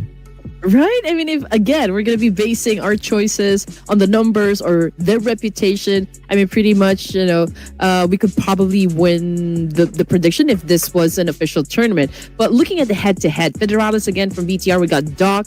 5 elimination points favors Doc here. Damage output, this is a high one coming from Federalis. I guess, it's the same problem that we've seen a while ago in the previous match, Sir Cloud, that I think the only thing that we see not good on the side of Federalis would be that he wasn't able to get that conversion, in the elimination points. Well, this guy got the conversion. Zul is our MVP this round with 4 elimination points and also 897 damage.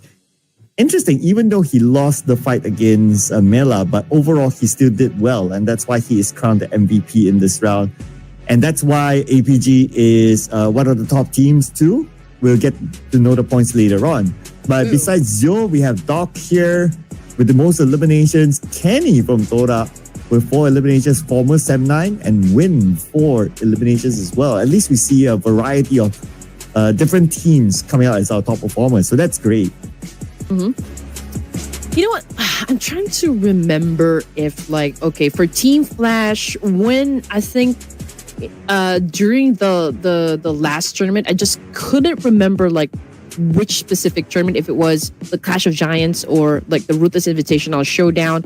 Win has been super consistent, and I think he's a key player for Team Flash. And to know that there are other players really stepping up for this team, it's incredible to know that some of the rising stars we have in the competitive scene is already within reach. They're making names for themselves, and I would want to see more of those young bloods really rep up their regions, their countries. And speaking of repping up, well, we're looking at the match leaderboard, and only Tribe Arumacy, I mean, with their early elimination, wasn't able to score anything from this round.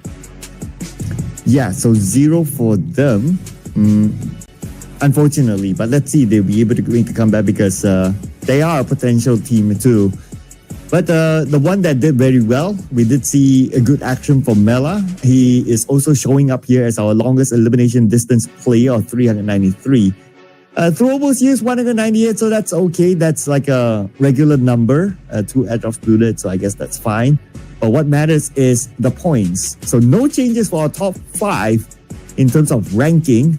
But when it comes to APG, because of a good round, 13 points, now they're up at number 6. Exactly. And again, it's already shaping up to be quite a showdown, for Ruthless. And we want to see, of course, which of this 18 amazing teams is really going to be Ruthless, live up to that name. Vampire Esports 145, just 4 points away, for Team Flash. I do wonder again, I'm really curious if Team Flash will do something about reclaiming the throne. Again, we started day number 2 of the grand finals with them at the top. We ended with Vampire Esports getting the spot. So for now, as we progress, to all of the matches we have for this evening, I do wonder if we're going to end day number 3 with them back at the top. Team Secret knocking the door. And the points are close. So I am pretty confident that they can move on to page 1 after this. But speaking about after this, we're going to head on to Miramar again. But before we do that, we're going to take a short break. See you guys after this one.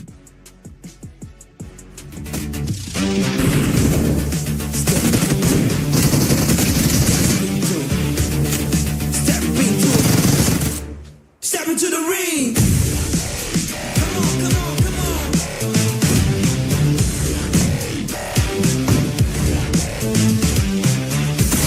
Let's go.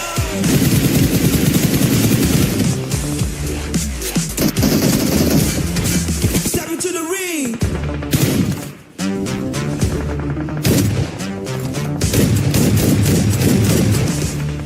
Step into the ring.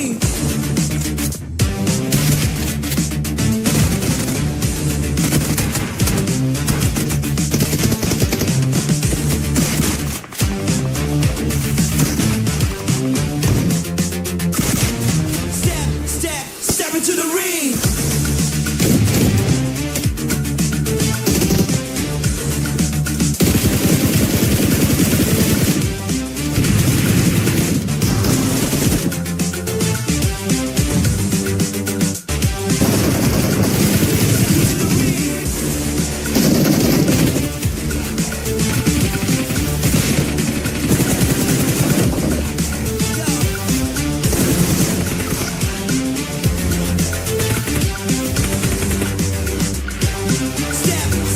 Step into the ring.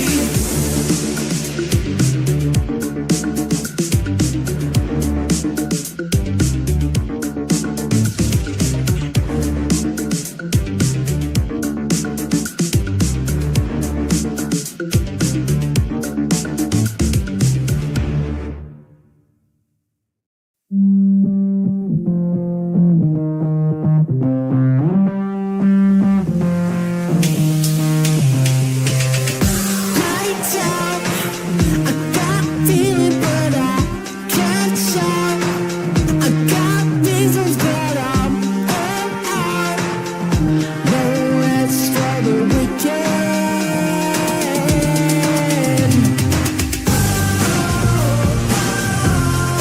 Give me what I want. Never get enough. Never giving up. Give me what I want. Turn on.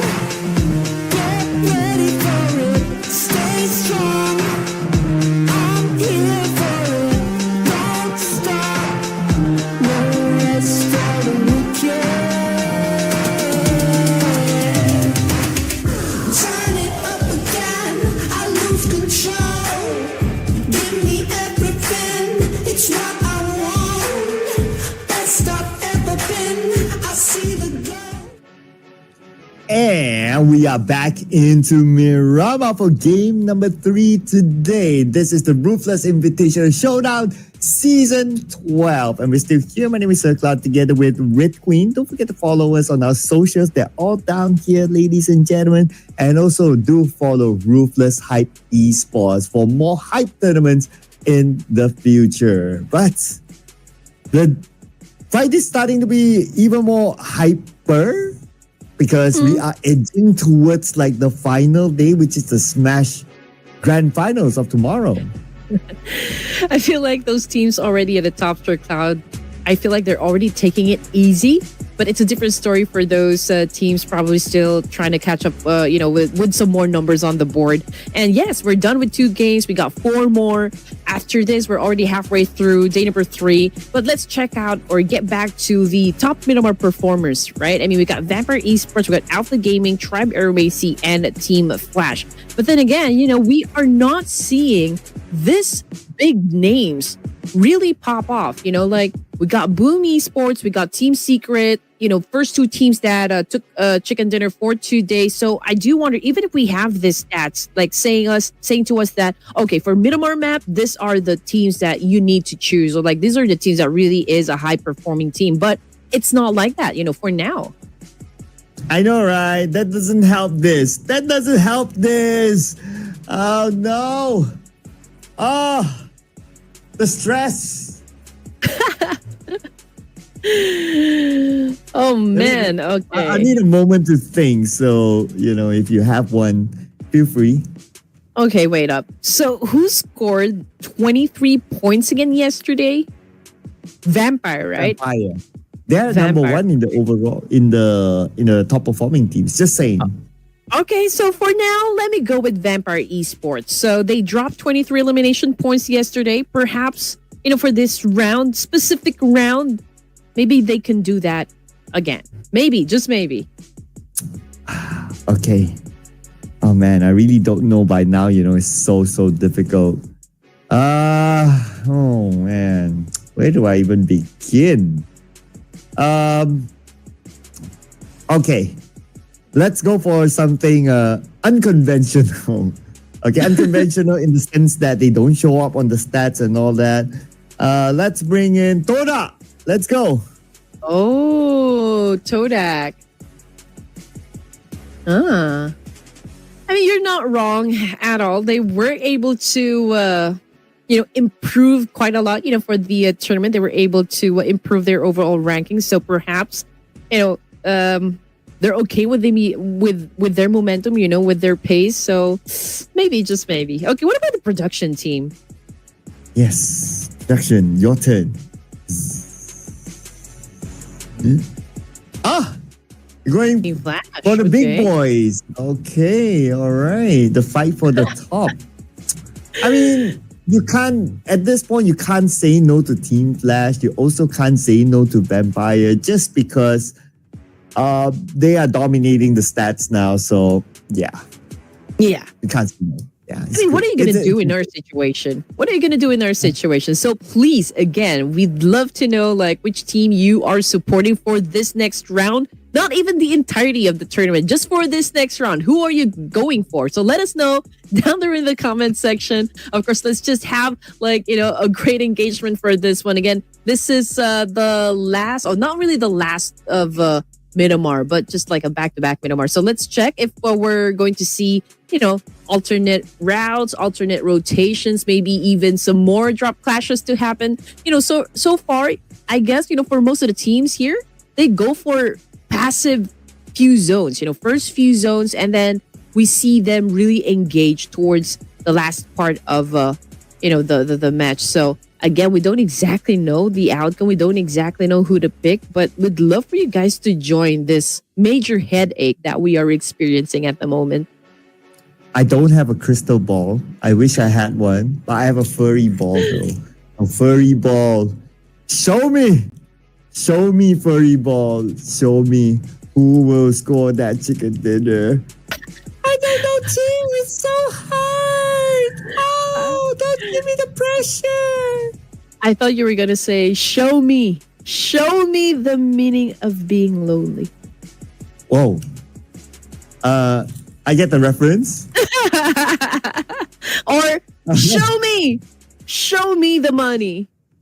Oh, that too. I get the reference. Yeah. The backdoor boys. Yep.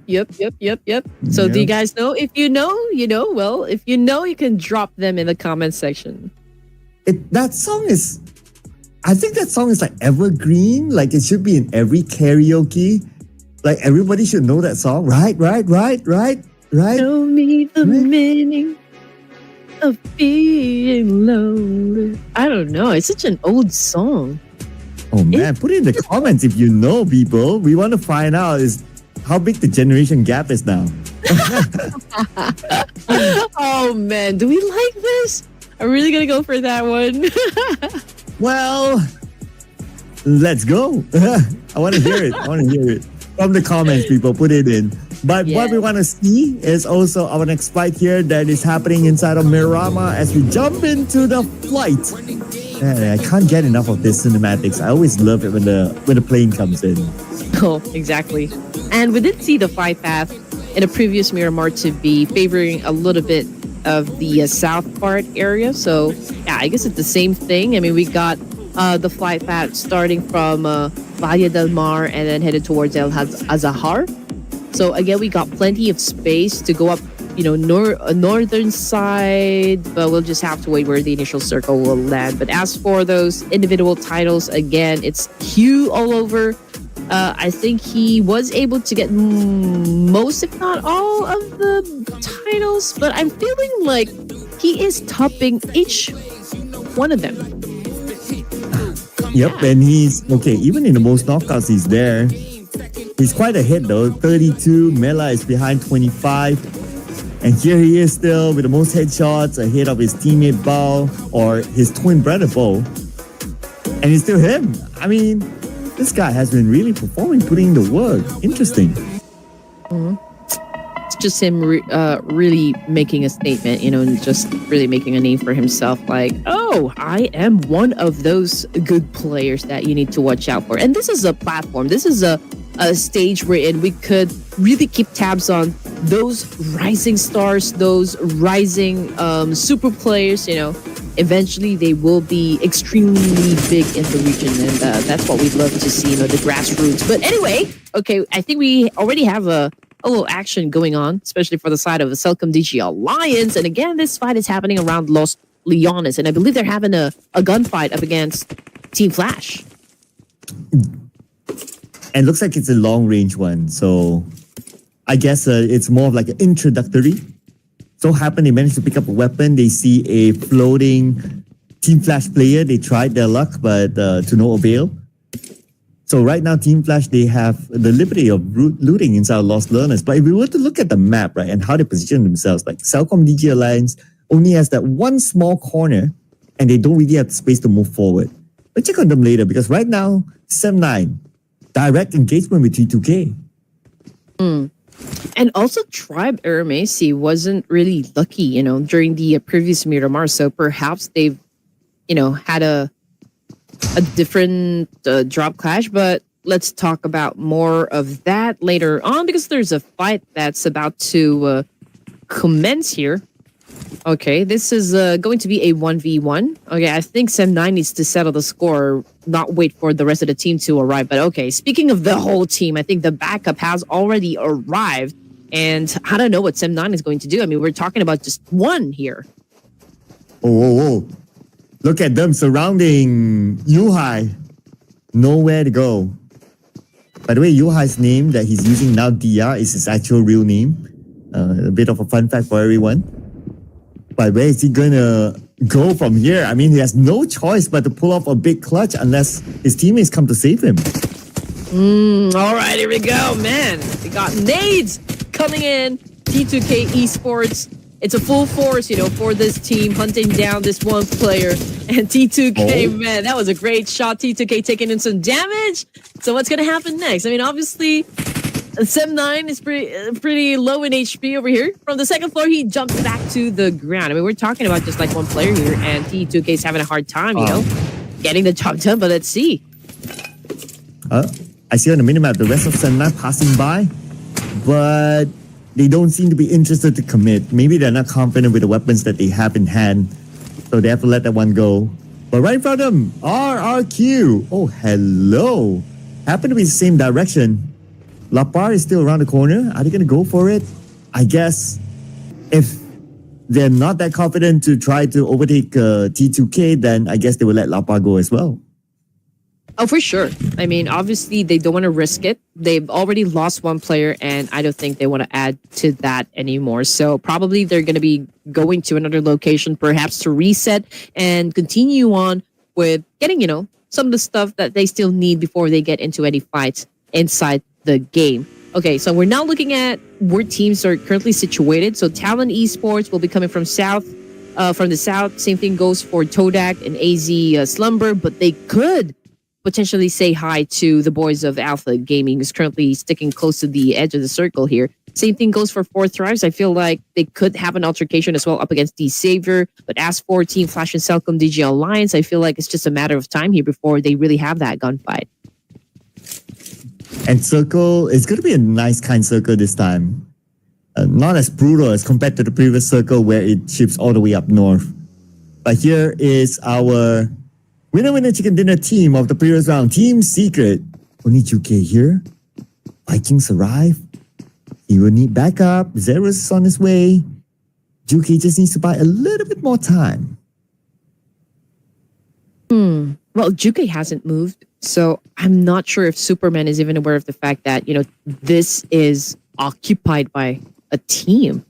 But so far, I don't see any panic happen just yet from the side of Vikings. So perhaps, they still don't know that Team Secret is just there. But okay, so we can already hear some gunshots. We can see Superman throwing some mollies just to make sure that he could flush out, if there is someone lurking inside this church. But I don't think Superman was able to get Juke. Yeah, not at all. That Molly didn't flush him out. And somehow the Vikings, they back off. Okay, maybe they felt that they spent too much time just looking for one player and they don't know the rest of them or where they're at.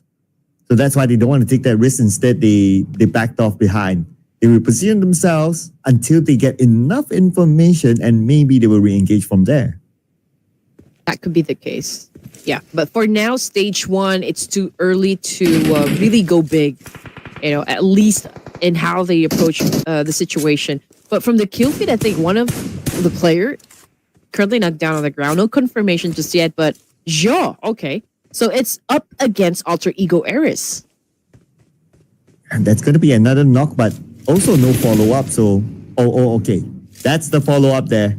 Joe eliminated by Krypton. First blood in this round given to Alter Ego, their first point. Speak about Alter Ego, right? Like yesterday, they had games that were truly an off day for them.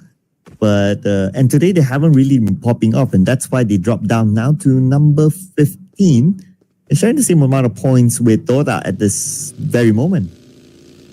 BMSL is also just around the corner, so perhaps teams are, gearing up for that one. Maybe they don't want to show us, a lot of their aces in their, from their deck, and maybe it's all part of a grandeur plan for a team here that they don't want to expose just what their secret weapon could be, in any official tournament. So maybe we'll just wait for teams to bag a lot of elimination points, and that team, I think we're going to keep a close eye on if ever that happens for this round. But in the meantime, we're still at stage one here and no action happening just yet. We might see one here depending on whether Munawi goes for it. A win passes by. I think if you don't really have interest in this shack, it wouldn't be the first place that you check. You're just okay, go pass by it. But if you have interest and you want to take the shack, then sure. So that's why it's not the most predicted location to expect somebody to be there. So they let that one go for now. So hopefully that doesn't come back to bite them in the back. Mikado now the focal point for the zone. And here we go, ladies and gents. We got Celcom DG Alliance versus Team Flash. One of them currently out of the game. And Team Flash, again, was able to put down Munawe, if I'm not mistaken. Yeah, Munawe. Okay, so oh man, that was a big shot coming from Celcom DG Alliance. You now currently knocked down on the floor. When trying to flip the script up against Leon, wasn't able to hit him as hard as he was able to take down Team Flash from that situation. But there goes Celcom DG Alliance taking big damage. And obviously Team Flash came up at the top. Oh, 4 thrives. Drove by Federalis. And now because of that, BTR, there are 3 players after losing for the key players. So it's going to be Zaxi, Razy, and Redface in this round. Taking point position on the high grounds of Power Grid, which is one of the good positions here as well. But because of their individual spread, the moment one was caught out, it was impossible for the others to follow up from there. So they had to let Federal go. And also for AZ Slumber, okay, they keep colliding up against APG. I'm not sure if they've already lost some of their members, but I did see them get into an altercation. So yeah, I think they already have one loss. Okay. So AZ continues to march on, to get to the latter stages of the match here. But we're looking at Talon at the moment going up against Alpha Gaming. And then Dog again flashing his 1 point in the bag. Alpha Gaming, Dog, I feel like he's going for a reposition over here. But he could potentially maybe meet one player coming from Talon. Before we talk about Talon, now we're talking about Dora. Long range. Managed to execute that one, but needs a bit more follow-up. 4 tries in Sem9 in a fight. Okay, here we have them on screen. We're switching back to Dora, but Dora doesn't need to worry too much. I mean, yeah, you spot a member of the Xavier across long range, but it's not going to impact them too much. They are just too far away for them to really give pain to either Dora or the Xavier. Okay, so we can see Kenny headed back to the rest of the team here. I'm looking at where they are exactly. Okay, so they're over at the south side. Close to Talon, but here comes the exchange. First, T2K and 4 Thrives. We got T2K getting punished. At the moment, we got Noki back on the screen here. Again, sealing the deal. But we got 4 Thrives taking in some damage as well. And it's not looking too good for their side. I mean, it's just Noki here playing for 4 Thrives. And it could be only one player left for T2K as well. As Ajaya got gunned down by Wunti. Long range, Noki finishes off Ajaya, stealing the point away on the hands of the Vikings. And speaking of the Vikings, they're in a fight with BTR, Team Secret with RRQ. Going to see more fights happening at the same time, it seems. And Genforce just got eliminated. Lapar as well out. Lapar is down on the ground. Team Secret doing so far so good against RRQ, but the fight's not over yet. Here's Juke with the DBS gameplay. On the inner side, his opponent is pretty low. And they will make good work out of RRQ. Eliminated without a single point. Yep, in a graveyard. Okay. It's a good thing that Team Secret was able to emerge victorious from that clash. At least they have the opportunity to pick up their teammates and continue to march on as well. We got 15 teams for Stage 3. We got Talon Esports back on the screen here. And I feel like they're going for a reposition so far. But, okay, so Alpha Gaming going up against Stodak. We got 9 down on the ground here, courtesy of Dewey. We got D-Savior as well, shutting down Todak. 4 Thrives just got eliminated with only 5 points in their pockets. We can see here with the high ground advantage, East will lock in Kenny as his point. But APG, they only have 3 players, but we only see East, so it's quite a big spread for them. Vampire Esports, the next opponent might be Alter Ego. Just keep an eye on them. Alter Ego might come down south, but the fact that they are in the circle, so I guess it's not a big motivation yet, unless Alter Ego, of course, they want to rank in those elimination points, which they should though. They're number 15 right now. So might as well just go for it.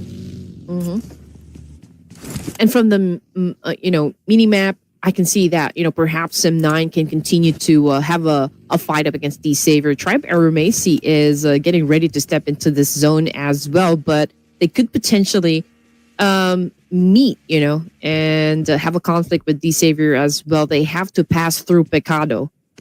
But let's see what's going to happen as well between Alter Ego Ares and Vampire Esports. They're pretty close to one another. D-Savior, okay, I think, yeah, they're down here in Pecado.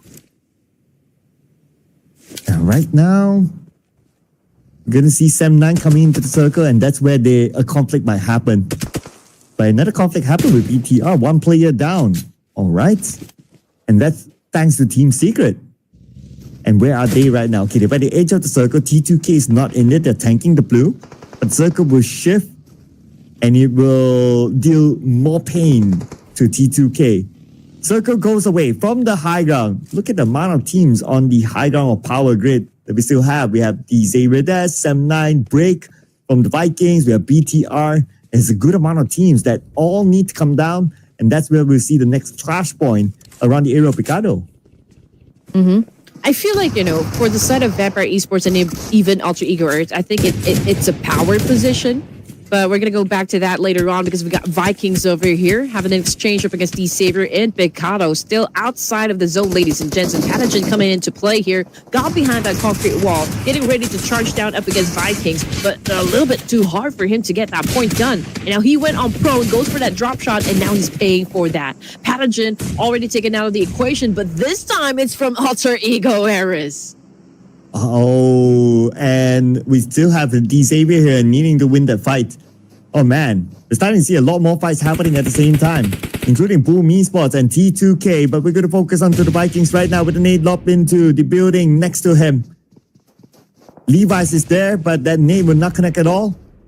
Now they're just exchanging nades. While all this is happening, Sem9 just got eliminated. This time only 1 point collected. So they're not going to overtake Team Flash of Vampire Esports at the top yet. Back onto the Vikings. This fight has to end soon. The timer is running out right now. The blue will be on top of them.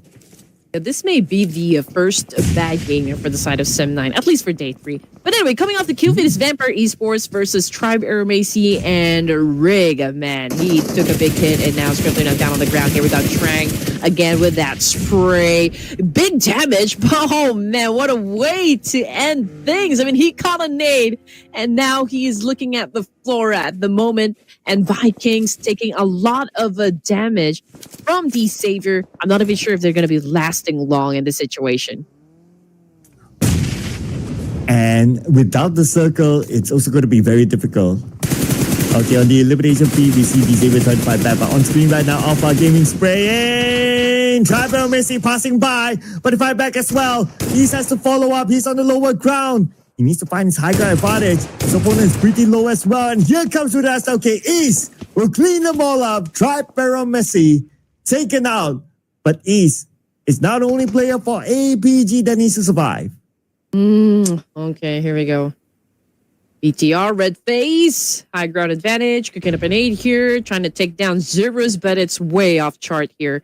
Okay, I feel like VTR doesn't have any clue at all as to where Team Secret is at the moment, and this could be an advantage, for the side of Team Secret. Let's just see if they can follow through. In the meantime, we're looking at D-Savior, and they're trying to get some points done as well. I think they're up against Vampire Esports, if I'm not mistaken. Bigatron by Vitality, however. Ooh, man. Who caught that nade? I think it was Shin. Levi's passing by at the moment. He passed by Red Bull. He was ready for him. Red Bull wins that one. D-Savior out. But expect more fights to happen at the northern side. Here comes Razy knocked, leaving only Red Face left. And while all this is happening, the circle will start to shift again. It could go away from the northern side, and that could be very difficult for the teams. But lucky enough for them, the circle goes up north. Yep, lots of trade-offs definitely happening. Rosemary getting into position over here, pretty close to where Red Face at the moment. But BTR has, was able to take, that information quite okay. Red Face cooking up an 8 here, trying to shut down Rosemary, but Rosemary continues to be invisible. I don't even think that, Team Secret knows that Rosemary had already changed, position over here. But let's see what Badger is going to do in this situation as they charge into challenge of the boys of Vikings. And look at that attack coming from Krypton. Alter Ego Eris dominating. Oh, and Vikings here. We have Superman lobbing his super nade onto where Moana is at, but Krypton, he fires by Superman, has not much space to play with, and he will be eliminated by Alter Ego. That is the end of the Vikings. Only managed to collect 3 points this round, and that should make them remain on page number 2 at the bottom half. The job is not done just yet. For the side of Team Secret, they will still have to face the boys of Alter Ego. And whoever wins, well, gets to stay in the game. Alpha Gaming, again, we only have East over here. And so far, has been, racking up some points for himself. And it's not even a challenge, super hard for the side of East to even challenge up the remaining teams or remaining players. I mean, he's all alone, but I think he's pretty confident with what he can deliver. Oh, he's sprayed by Ease. He almost got it, but he's out of bullets. He needs to reload, and that reload time gave his opponent the time to run away, but Ease found another angle to have another shot, and AZ Slumber out number 8. He managed to gain 1 placement point this time. He really is or was flexing. I mean, he was able to put down how many? 4? All by himself. So that's a phenomenal performance coming from East, no doubt. And now we're looking at Team Secret back again, having an altercation with Alter Ego Eras. There's a need for these two teams to settle the score as fast as they can. I mean, the Blue Reaper is already there, just right behind it, ready to devour them. But Alter Ego Eras seems to be winning the fight here. But Team Secret, I don't think they're going to be letting go of this situation. I mean, they're holding on to this high ground advantage. And if an advantage is working out for you, you just really have to capitalize on this one. And Team Secret have to capitalize on the high ground that they have against Alter Ego. And 1 active player left still. 1 is down. And that's going to be Krypton on the ground. Badru is still alive, and Doc knows, Doc sees, Doc shoots, but not scoring yet. So on the chase right now, Krypton will be eliminated. And Badru, now he's in big trouble. They're going in for him. Oh, but Team Secret! Oh no! Now Boom Esports shows up! Buying Badru time! If Team Secret was able to close the deal between them and Alter Ego Eras, it could have been a different story. They could have been prepared, to go up against Boom Esports that actually did a major backstab in this situation. But Team Secret tried their best to defend themselves. But unfortunately, Boom Esports saw an opportunity right there. And that's exactly what they went for. And now we're looking at the situation. Boom can hunt down, this last guy from Alter Ego Eras, which is Bad Drew. And if they continue to play at this kind of pace, then, it's no doubt that perhaps they could even dominate, the remaining teams here. I mean, like Team Flash, Vampire Esports, and even Talent. But then again, Team Flash, they're holding on to a very good compound in the middle of the map. And they're the only team in the circle as well. Oh, man. But we'll see. I mean, we still have a lot of top contenders here, including Vampire Esports and Boom Esports that's currently performing. Speaking about Vampire Esports, now we have them against Talon. Red Bull at the forefront, sends his utility across, and he gets Boo-Boo-Hoo! That's go time, and here is Mela showing up. Mela dancing around, but Mela will lose that 1v1. Dewey from the side will provide him extra support, and they will still win this fight against Talon. Talon Natural is too far away to do anything. Vampire Esports will pick up the points. And here we go, Bad Drew making a move up against Boom. But with that fire, I think he already compromised his location. But I think he's going to be denying the points since he's tanking the blue already. And there goes Bad Drew back to the lobby. But this time coming from the Grim Reaper himself. Now we're looking at 4 teams remaining here. Stage 6, we got Boom at the top. We got Team Flash as well, Vampire Esports, and Talon. But Talon, it's going to be a difficult one for Achul here to handle the situation since, he's all alone, left to deal with business. And here comes Vampire Esports looking at this compound, and I'm not sure if Achul is ready to go up against him. Oh, he has to. But then again, it's Vampire Esports we're talking about here. Comes by, finish out the final player of Talon, Achul, eliminating him, leaving us with Boom Esports, Team Flash, and Vampires themselves for the chicken dinner at stage number 6. Now, Yummy is looking at Dewey. Passing by, is Yummy going to pull the trigger? He's alone. Teammates on the other side, but they have no idea that Yummy is here. Oh, yeah. Let's see how fast the reflexes is for Dewey. Ooh. Okay, but I mean, it's a good thing that he's still alive.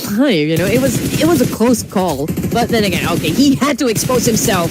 From Yummy, and Yummy obviously took advantage of that one, capitalized on the information, capitalized on the aim, and Boom Esports is doing exactly well just to get that chicken dinner.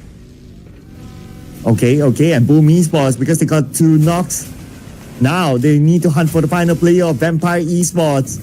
It's Red Bull. He's on the other side. He's not in this house, but they have no idea yet. They don't have the information where exactly Red Bull is at.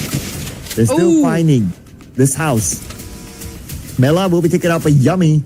Boom Esports now dominating with 5 eliminations, while Team Flash, They're just being chilling on the other side.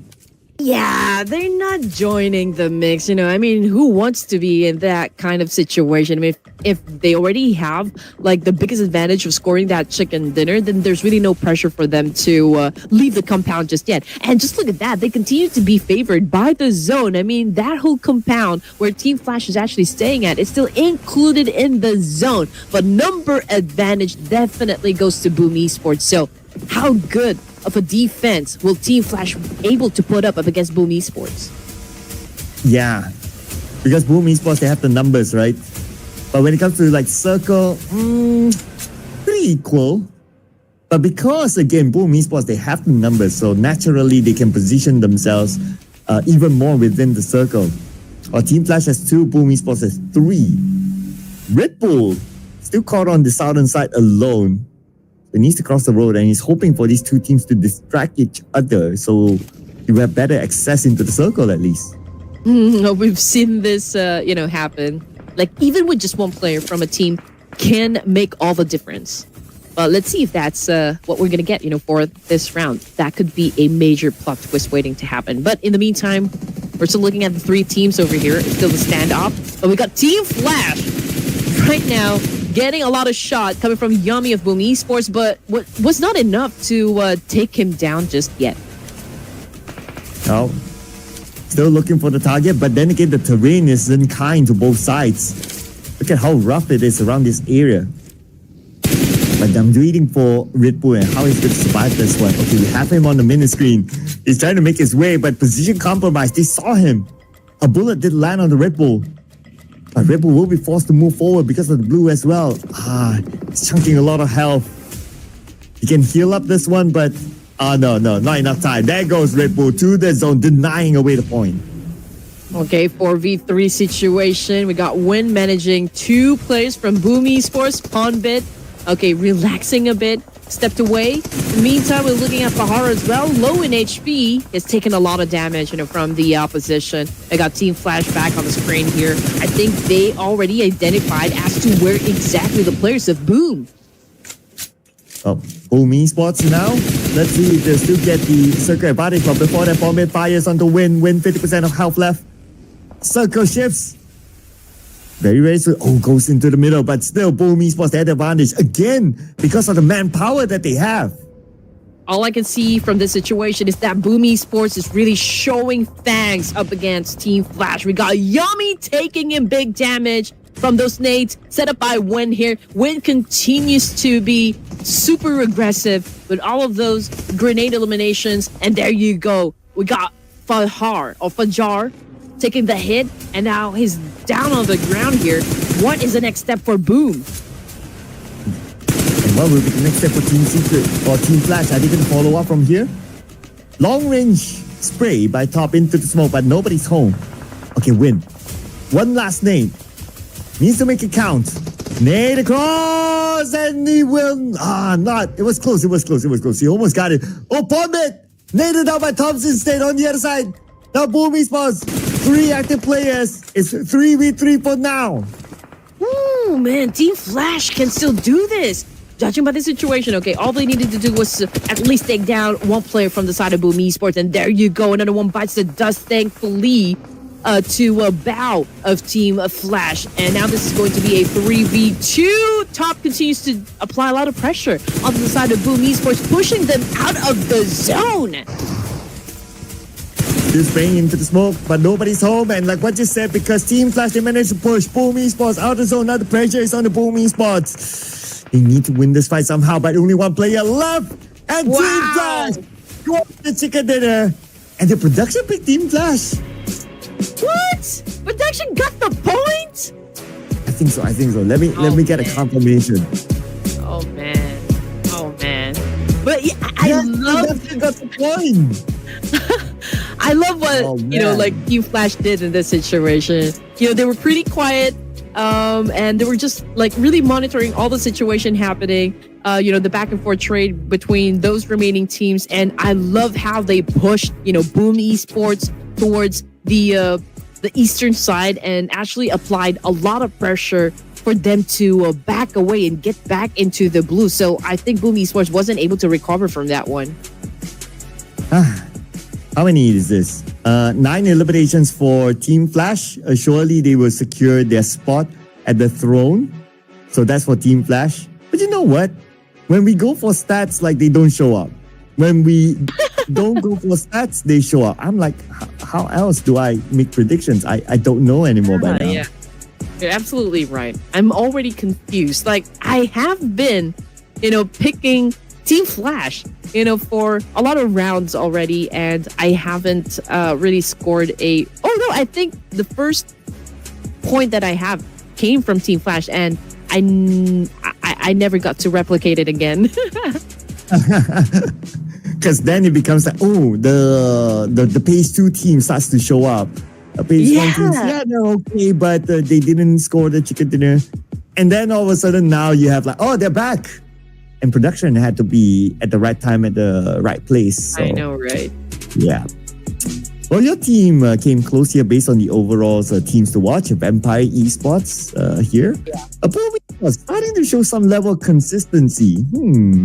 Might look interesting. APG as well. They have been showing up here as a team to watch for like at least 2 rounds now. A clue for next round, maybe. Oh, man. I'm just like really hungry for action here. I mean, it's a good thing that, some of the teams are really showing us a little of like maybe just a portion of their power, like what they can really bring into the table here. I love, the sudden burst of energy, from unexpected teams to really dominate. But, teams like APG, like Vampire Esports, we also have perhaps, who else? Alter Ego Ares. Maybe, just maybe, they could show us a little bit of consistency, like coming into the remaining matches for this evening. Looking at head-to-head here, Boom Esports and Team Flash. Obviously, I think we got better stats from the side of Team Flash, hence them winning the fight. MVP, we got East, Alpha Gaming, representing 6 elimination points, 1,045 damage output. And again, we don't even know who's going to be really showing us what they have in this competition, but hopefully we see more action, more clutch moves. Yeah, I think we've been given a lot of action in this round as well, right? But I expect more for sure because teams are really like starting to really heat up things because we are towards the end of this season. Besides East, we have Red Bull who put on a good show as well. He was the final remaining player for Vampire Esports. And then Dog for Team Secret and Krypton from Alter Ego sharing 4 elimination points. But East 6 elimination points and 1,045, that's a lot. But of course, team contribution of 75%. Yep, definitely deserves to be the MVP. And it's a great thing, that what Joel did, from this round. I mean, he was left all alone, maybe stage 5, stage 6, and he still was able to get 4 more points, for the whole team, or maybe even 5. So I guess, that's a job well done, for the side of Joel. Vampire Esports at second place with 13, and then we got Boom, Alpha Gaming, Team Secret also ending the game with a double-digit score. And this time, the only team that wasn't able to bag anything, so that would be the Boys of RQ down at 18th place. Yeah, RQ, the only team without any points this time. But longest elimination distance, this is one of the highest.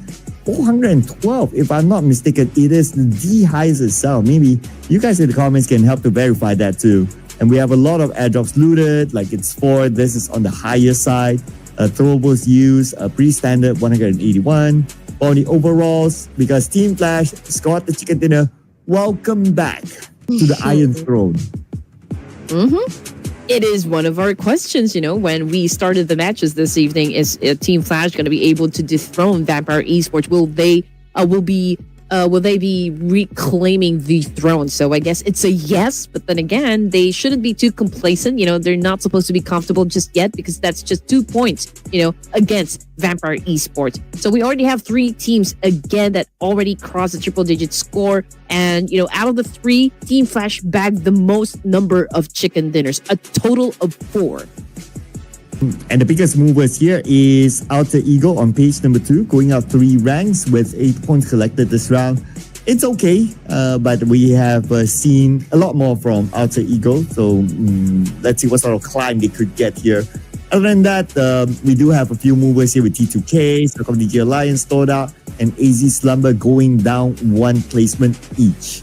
Nothing has changed at the very bottom with Talon still stuck at number 18 ever since earlier today. So that's a spot that they need to get out of.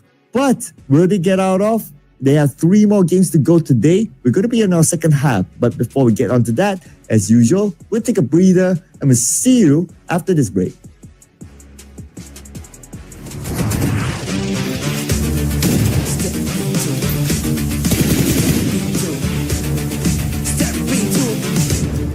Step into the ring.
We're back for the second half. 3 matches to go before we wrap things up for day number 3 of the grand finals. This is the Ruthless Invitational Showdown Season 12 with Red Queen and Sir Cloud. How do we ever predict anymore? I'm out of here. I'm gone. The door is that way. Like, oh man. But production scored 1. And Team Flash scored the chicken dinner. Congratulations to Team Flash. And that means they're back in the Iron Throne again. And here's a bit of a summary for you guys in case you guys to join us. And Iranga is going to be our next match. So we are back into Iranga. Is it going to be a team that dominates the stats or a team that did not?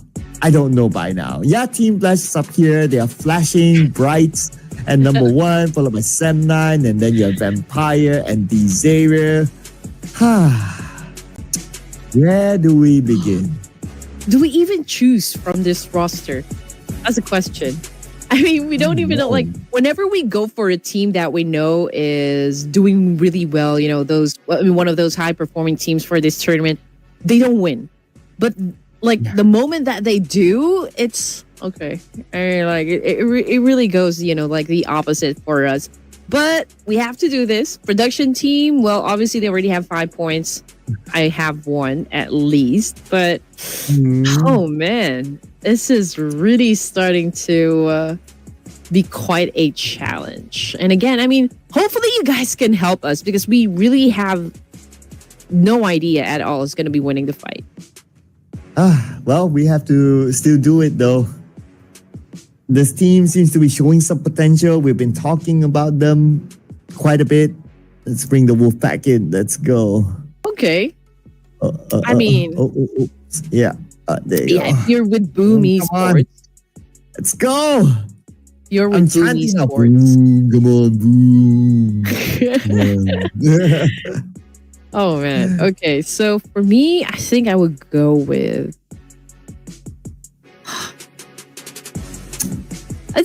let's go with Bigatron. Okay. Bigatron. Bigatron. They've been showing some level of promise. All right. And production went for stats. Vampire Esports. Okay. Yep. I mean, they went correctly with stats. So, yeah. Brought them the Team Flash win. Now they have 5. Production is like way ahead of any of us. That's like, wow, production is the one dominating the scene now. I have an idea. Okay. So Okay. whichever team will win this round, I think we're gonna end that with saying let's say for example BTR won the fight, won this round. Let's say, okay, BTR is asking all those teams, who's your daddy? Wow, okay. I think that's a good one. Time? Are you gonna let any team say to you and ask you if they're your daddy? Well, let's go. Okay, that's the way to pump it up. Pump it up, come on. Of course, I'll say the same for Boom Esports. Come on, are you going to let them show you who's boss? Come on, Boom Esports. Show them who's boss. You're the wolf pack. You never go down without a fight. Let's head on to it. We're back on the OG map of Irango. Flight path from the south of Main to the base to the north. Let's go. I'm thinking if they're actually listening to, the casting for the tournament, I'm pretty sure they're watching, just to go through the live broadcast and maybe check out like how teams are, doing or maybe rotating. But I do wonder if they can hear, some of the things that we say. But hey, all good things. We promise all good things. Well, I guess they would check out later once it's over, right? Right now, it's like, okay, we gotta focus onto the game. And then they'll start to hear, oh, this is what the casters say about us? Oh, okay, all right. But we're gonna see a different drop by Vampire. Dropping in mid to the base. Okay, they normally drop in Primos with this fly path, but they're switching their drop spot in mid to the base, so that's a bit unusual. Let's see what sort of circle we're gonna get. Maybe mid to the base, and then Vampire would say to themselves that, hey, we did the right moves. Yeah, I hope they could, like, maybe just show us how to, still dominate day number 3 here, even if Team Flash was able to dethrone them. Hopefully, we see a spark of interest, from the side of Vampire Esports to just maybe have a tug of war, But this is I think this is a hard circle since, favored north side and we got 20% of water here. And also we got a fight that's about to happen here. I guess it's Vikings versus Todak. And Vikings, very early fight for them. Both teams on page number 2. Let's see who will win this one. Around the area of Gatka, and this fight is happening. Who has the better weapons? Todak, okay, not too bad. They have a Tommy gun, but Trang has a UMP. That's good enough to knock down Kenny, but not good enough to knock down Manap with a Bison. And Mana now chasing down, but he's very low on ammunition as well. Oh no, Krypton. Alter Ego Ares also having an altercation up against Team Flash, but we are, of course, looking at what Todak is going to do in this situation up against Vikings. We got Madnap back on the screen here, doing an effective counter up against the Vikings. And, Todak seems to be doing great so far. I feel like they already have the rhythm down at the moment, but they're not out of the woods. I mean, they are already losing people. 2 casualties now for the side of Todak. Even if they win this fight, I don't know how they're going to last, for this round as well. Oh, whoa, nice jump shot there. Beautiful spray, and it was low on ammunition, but that was enough to finish off Vikings, but a heavy casualty for Toda. And Alter Ego as well, they were busy with another team. I wonder who that other team was. Oh, it's Team Flash, who took out 2 from Alter Ego. Oh, yeah. Well, I guess that wasn't a very good start. Or Alter Ego Ares. Oh no! Okay, but it's okay. I mean, that's the nature of the competition. Again, if you are already at the deficit here or advantage is not working out on your side, you just have to be proactive and just make sure that you continue to not get pressured, with everything that is happening and to continue on going through a lot of the battles inside this match. And as for Team Flash, okay, they already have 2 points in the bag here. I think they're going to chill for a while down here in Yasnaya, so I don't think any team would challenge them, at least for this stage. But then again, since we do have a lot of teams that will be coming from the north side, so I feel like Team Flash, I feel like they will have to prepare for war here. Where are they right now? Okay, they are at least all right within the circle, so wouldn't be too worried about Team Flash. But for Vampire Esports, it's going to be a long travel for them since they choose to drop in mid to the base. Now, it will be interesting to see, right? Like, since we have 3 teams in mid to the base, there is a possibility that one of the bridges, likely to be the left bridge, that we might see a clash if the timing of rotation is the same.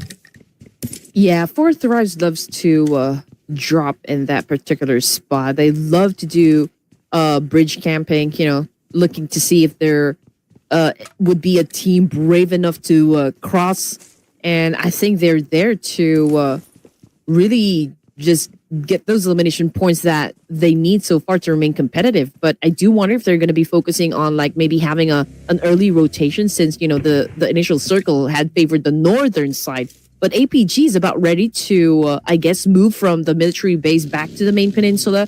But then again, Four Thrives is not moving at the moment, so perhaps they're waiting on APG.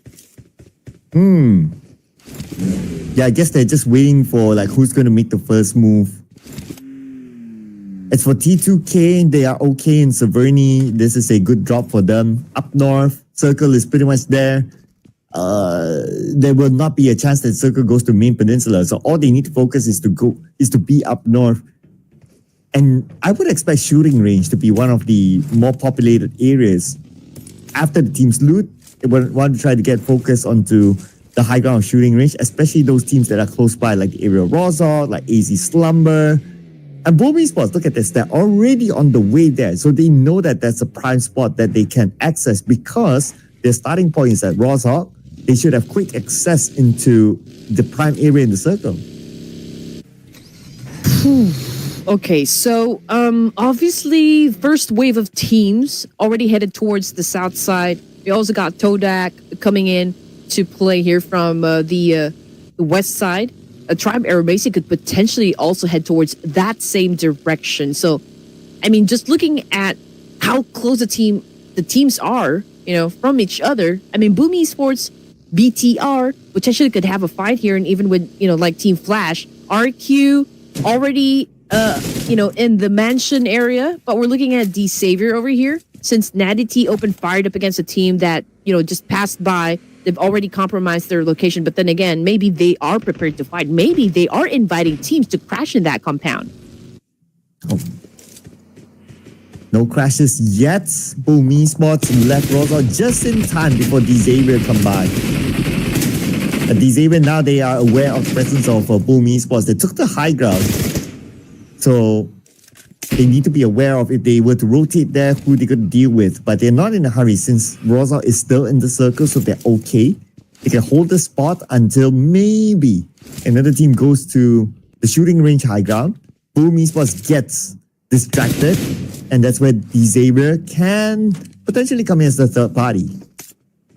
I mean, that could be one scenario. And, Force Thrives, I think no matter what happens, I feel like they're going to have a collision up against Alpha Gaming, just like maybe checking, how APG is determined to head towards, the south side of the zone. That would be their entry point. And, again, they could really clash with the Force Thrives. But then again, everyone is busy to go for that reposition, trying to take advantage of an empty land, perhaps, or a very good vantage point. But so far, no team is going for the hard push just yet. Yeah, everyone's really disciplined this round. Well, except for that early fight between the Vikings and Tora. Well, generally everyone's okay. Yeah, Alter Ego lost 2 players early on. That could probably be during they were tussling for vehicles when they first land. Naturally, that happens, especially if you have 18 teams in the lobby. Our circle continues to go up north. Ooh. Wow. I would expect with this circle more teams to go to Severny. Yeah, and it's just amazing that everyone is avoiding to actually pass through Yasnaya. So perhaps everyone is thinking that maybe there are a lot of teams camping, like maybe passing time, but nobody actually stayed in Yasnaya, not even Team Flash. But AZ Slumber, having an exchange up against Boom Esports, and they're getting picked off one by one here. Boom Esports seems to have that leverage up against that team, but I don't think the fight will continue on. So perhaps, AZ Slumber decided, okay, maybe this is not the time, for us, live to fight another day. I think that would be the main objective for now, at least for AZ Slumber. Oh, Razy from BTR just got knocked down. We have it on screen right now. They're going up against Team Flash. Team at pole position now. And Team Flash they're pretty much doing his scouting work. Sending Zeus out. Okay, if he gathers enough information and if it's a good fight, then they will take it. But if not, it seems like they are pretty comfortable in the compound that they're at right now. So it's really down to BTR if they really want to push it through. But I doubt so as well. Like, as long as you're comfortable in the circle at stage 2, somewhere in the middle, you're okay. I don't expect the big moves. Sim 9. They will have to fight their way in. It's going to be hard for them to step into the zone just because of the number of teams actually that will say hello. But Telcom DJ Alliance right now going up against Force Thrives. Team Secret on the screen here. We got Dog trying to make a move. Okay, trying to dance it over 2 players. And that's it for Slumber, AZ Slumber as well. They're out of the game. And Team Flash going after Sim 9, coming from the kill feed. Oh.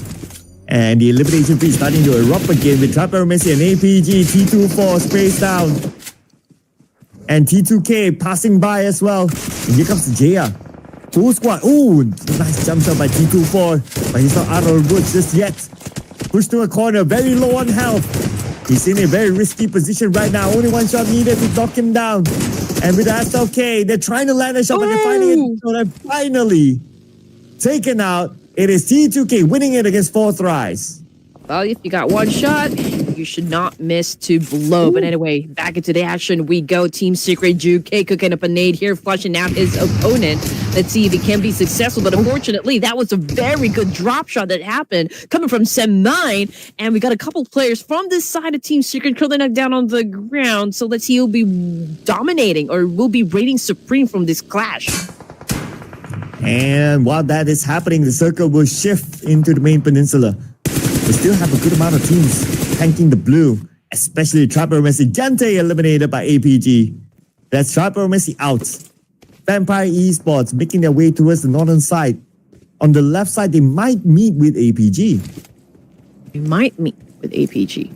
Let's see if APG is going to be taking the fight here. I mean, both of the teams already tanking the blue. Okay, so we got D-Savior from the south side. The biggest drawn by Vitality is actually on the northern side, surrounded by a lot of teams. They could deal with T2K even Celcom DG Alliance, or maybe even the boys of Team Flash and even RQ. So there's a lot of this thing can actually play out. It's just a matter of like which BTR, like which fight are they gonna pick next. But Ultra Ego Eris right now coming after Team Secret, bringing the pain. And just like that, GK already out of the equation. We got Badger as well taking some points. Alter Ego Eris down to 2 players. And even if that is already a fact, they still continue to dominate. Sharp shooting by Moana. Reacted very quickly. And now Team Secret finding it difficult to enter Saverni, but it was still forced their way through. They have committed to it. And Badru got Doc. That means Team Secret only have 1 more left. On the other side, it's going to be GK. Sending for himself, sending a nade across onto Moana, but that revealed his position. Moana, look at how fast he flicked his weapon to get that elimination. Now, 13 teams. And again, Team Secret already out of the game here with 4 points. We got Team Flash, 4 points as well. And now we can see Hugh coming after another point. But, you know, the fight is not over just yet. RQ still has a chance to retaliate up against Team Flash. Can still do a massive counter. Can it be effective, though? Noga making a move. Okay, but it's finding it hard to actually score a point here. Hugh making it impossible for RQ to even dominate. And just like that, he's coming after the third kill. Whoa! Man, I think it was only Hugh that eliminated, you know, the rest of RQ. That was a clutch against RQ within the blue while he was pressured by the blue zone damage. What a gameplay by Hugh. Man, no wonder he's the running MVP now. That was a cool one. Anyway, Team Flash, they still have like someone to, of course, pick up in this situation. Hugh bleeding out there in the open. Will they keep him? Will they leave him out there? We're still don't know, but we'll probably get the confirmation later on. But, you know, the time, like his life is actually already taken away. So let's see what will happen. Or perhaps, you know, he's going to be the sacrificial lamb, at least for this stage. But Severny, okay, now the focal point of the circle, and we got Alter Ego Eris occupying the spot. Interestingly, no one else is in Saverni. Yeah, Team Secret, they attempted to enter it. They lost to Alter Ego, but I would have expected more teams. But surely now more teams want to aim for Saverni. Next to enter it is going to be Toda. But Celcom DG Alliance taking the time. That means that Saverni, by the time they rotate in, it will be occupied by a lot of other teams. But they are going to play the gatekeeping role against BTR. But they're sending Leons out to scout for an entry point. Okay, I think the first team to challenge Alter Ego Eris down in Severny would be Todak. Yeah. T2K, man, they could potentially shut down BTR, Celcom DG Alliance, you know. They could apply a lot of pressure to make sure that it will be difficult for both of the teams, you know, to get inside the zone. Of course, if they want to remain in the game, they will have to go through T2K. But is T2K going to let that happen? You know, that's one of the questions. Todak, 5 points in the bag now. Coming for the kill feed, it's Team Flash versus D-Savior somewhere. I think it's happening down south. We got you back on the screen here. It's a chase and Natty T. Man, that was a hard fall. Calm down, Team Flash. Hugh already has 5 eliminations for himself. And they're still looking for more. They're playing on the outside of the circle now. They're going to take the fight against D-Savior. Device eliminated. That point is secured by Team Flash. They're on a rampage right now with 10 eliminations. While BTR entering the zone on the right side, they see T2K. And from afar, Zuxi. Oh no, the point stolen away by Celcom DG Alliance. Okay, here we go. Celcom DG Alliance working smart this time.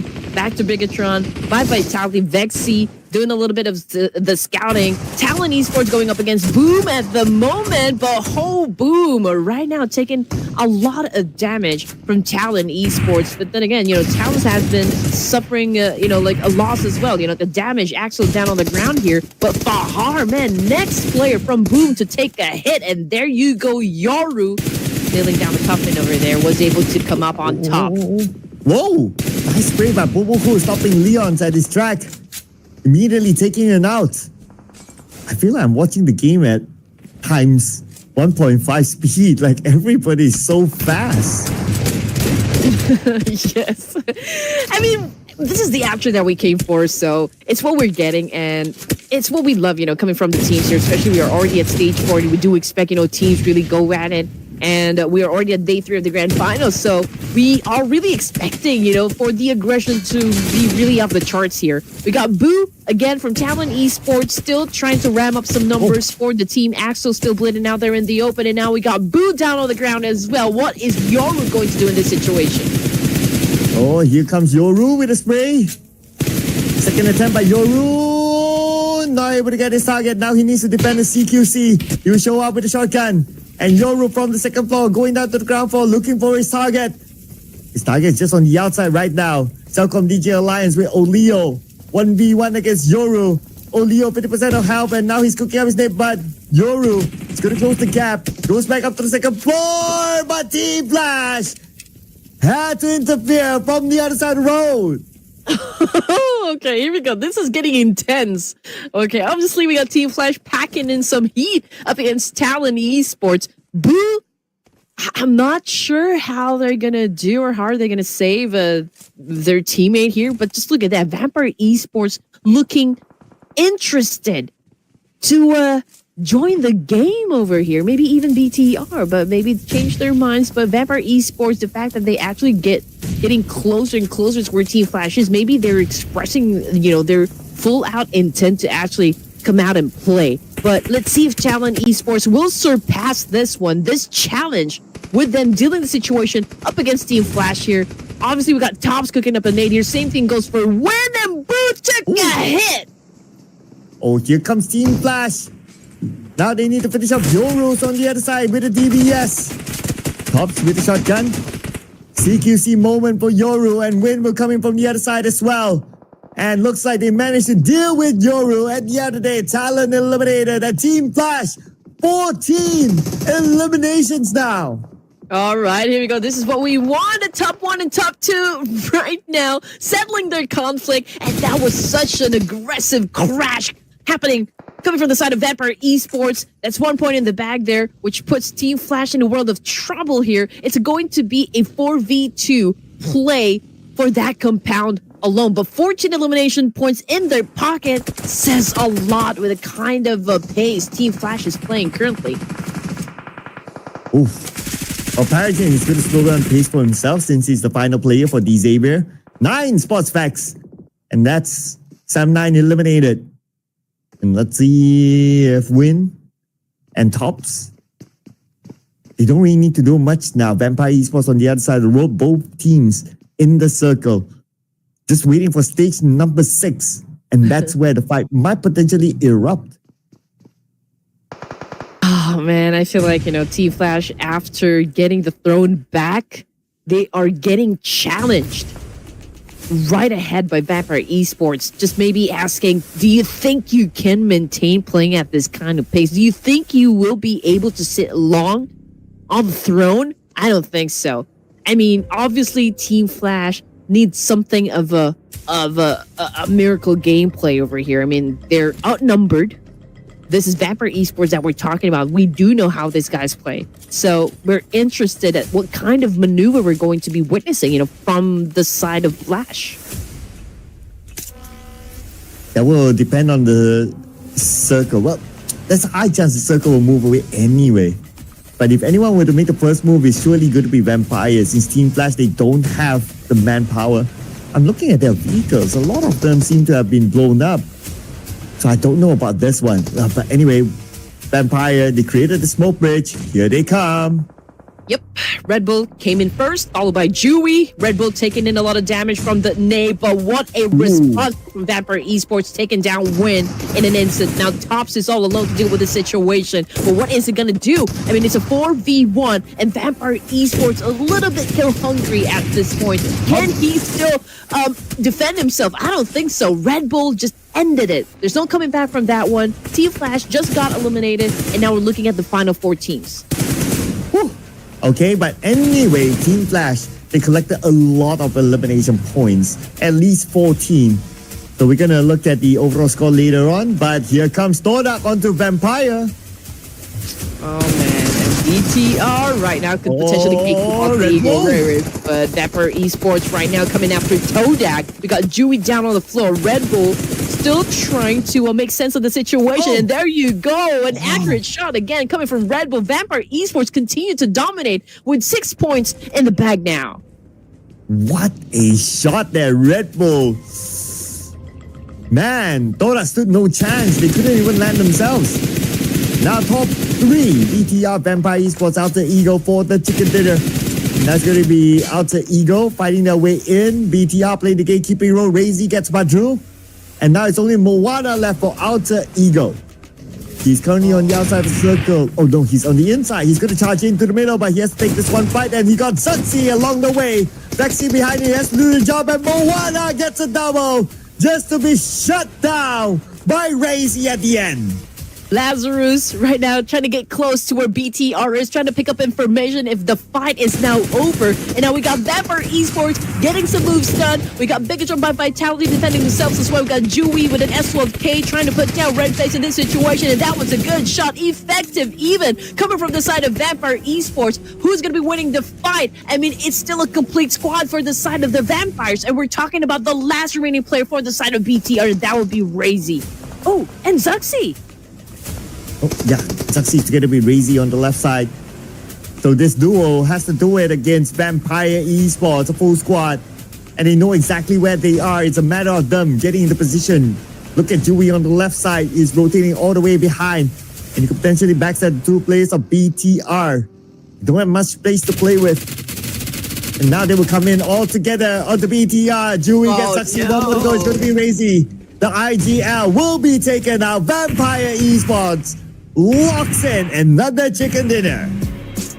And I almost got my prediction right for this round. Oh my goodness, why does it keep happening to me? Okay, so Vampire Esports says that, okay, we just let you see, on the throne, just to have you get a feel of it. So you know how it feels like to be taken down once again. And that's Vampire Esports again reigning supreme for this tournament, taking the top spot again back from Team Flash. So the team with the stats is back. Okay. I wonder if I need to change the way I predict stuff. But anyway, gotta give it to Vampire with the chicken dinner. But also Team Flash, they scored a lot of elimination points. So I'm not sure if Team Flash actually collected more points than Vampire, because it's also the narrative of the fight between the two for the throne. Yeah, for this round, Team Flash have been, really cooking. Actually, in the previous round as well, they have been pretty consistent. They weren't able to bag, like the chicken dinner for this round, but when it comes to elimination points, I think they have it down as well. But from Vampire Esports, yes, I think if we're gonna compare the elimination points that they have against Flash, I feel like Flash, did I think bag higher number compared to Vampire Esports. Ooh, okay. That's your rough calculation. But okay, this is a clue for us, right?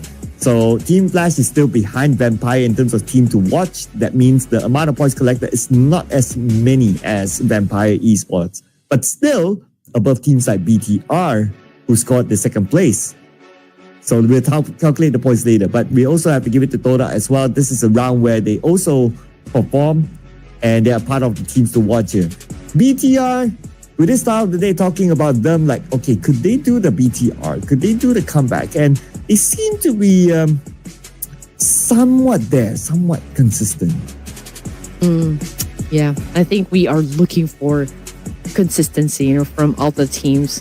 Yes, they do have a little bit of that consistency in terms of elimination points, but who gets to get that chicken dinner? I think that's where the problem starts for us. But head to head, okay, Vampire Esports versus Bigatron by Vitality here. Damage output, well, I think it goes to BTR, but when it comes to elimination points, it is, of course, the Vampire Esports. But when it comes to the MVP of the match here, it's a win of Team Flash, dropping a total of 6 elimination points and 1,236 damage output.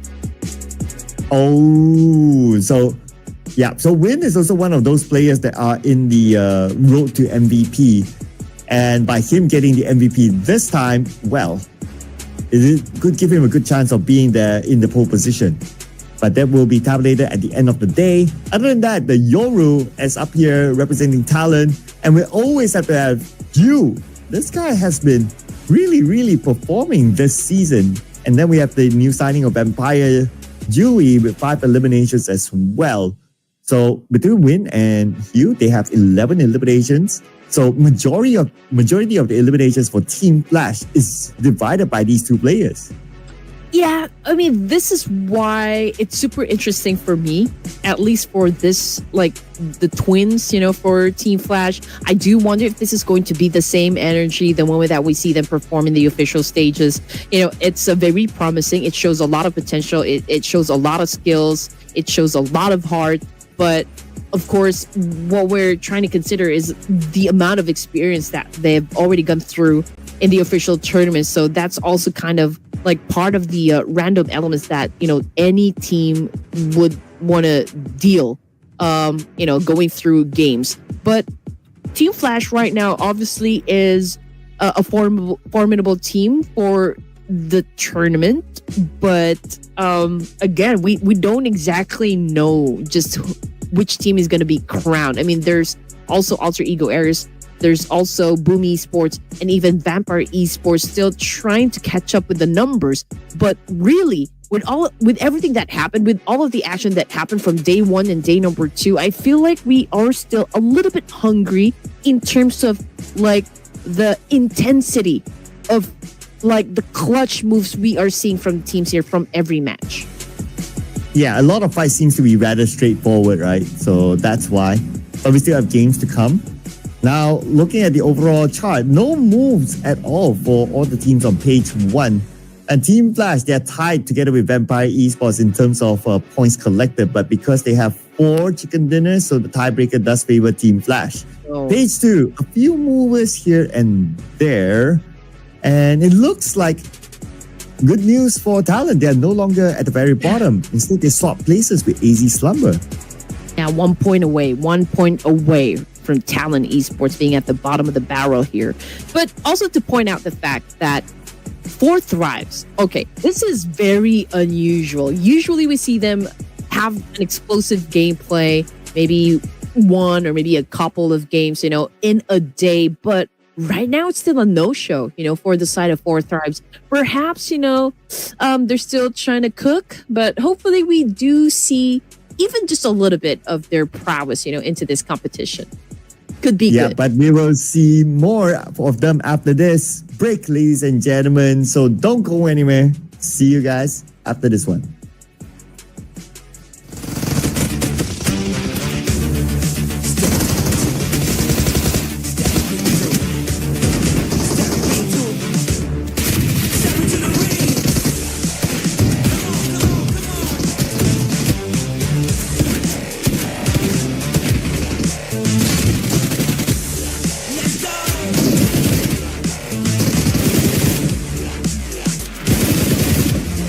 Step into the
giving up. Give me what I want. Turn on, get ready for it. Stay strong. I'm here for it. Don't stop. No rest for the wicked. Turn it up again. I lose control. Give me everything. It's what I want. Best I've ever been. I see the glow. Feel it deep within my soul.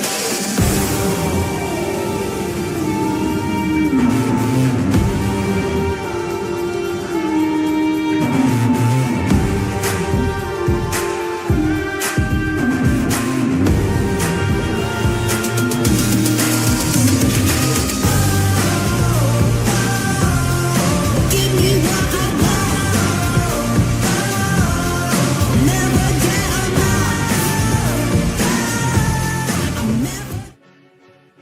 And looks like the stats team are back. Vampire Esports just locked in their chicken dinner after Team Flash, that is. Welcome to the Ruthless Invitational Showdown Season 12, and we're still here with you. My name is Sir Cloud, together with a wonderful Red Queen here.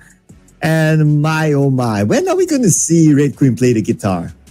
Oh, yeah. Okay, so What was that? okay, I have two guitars actually. So this wait, one is two? actually working. Yeah, this one. This is working. That one is not working, so that's out of tune. But I mean, Yeah, like you time. have to make sure that you guys are following us on our social media platforms. So just in case I post a song, a cover, then you'll be updated. Hey! Hey, can I do a request? What? How about something from Goo Goo Dolls? Goo Goo Dolls. Okay. All right. Okay. I think I'm going to do that tonight. Okay. No problem. I will be posting a song from Goo Goo Dolls. I'll try to play it on the guitar. So make sure that you follow, again, our social media platform at SwordCloudMY and at Red Queen Andy. So let's go. Let's do this prediction before we start the second to the last round, SwordCloud. Oh man. Oh no. Why are they doing this? Do we go for stats or do we don't go for stats? What should we do? I think I'm not going to go with stats here. I'm not going to go with Okay. stats. Maybe there's Alright. It's jam. a twist that can happen. You know what? If we're talking about twist, then I'm gonna go with the T2K. T2K, let's go. Rose, show them your guns. Ooh, show them guns. Yeah. Guns. Oh wow. Okay. Oh man.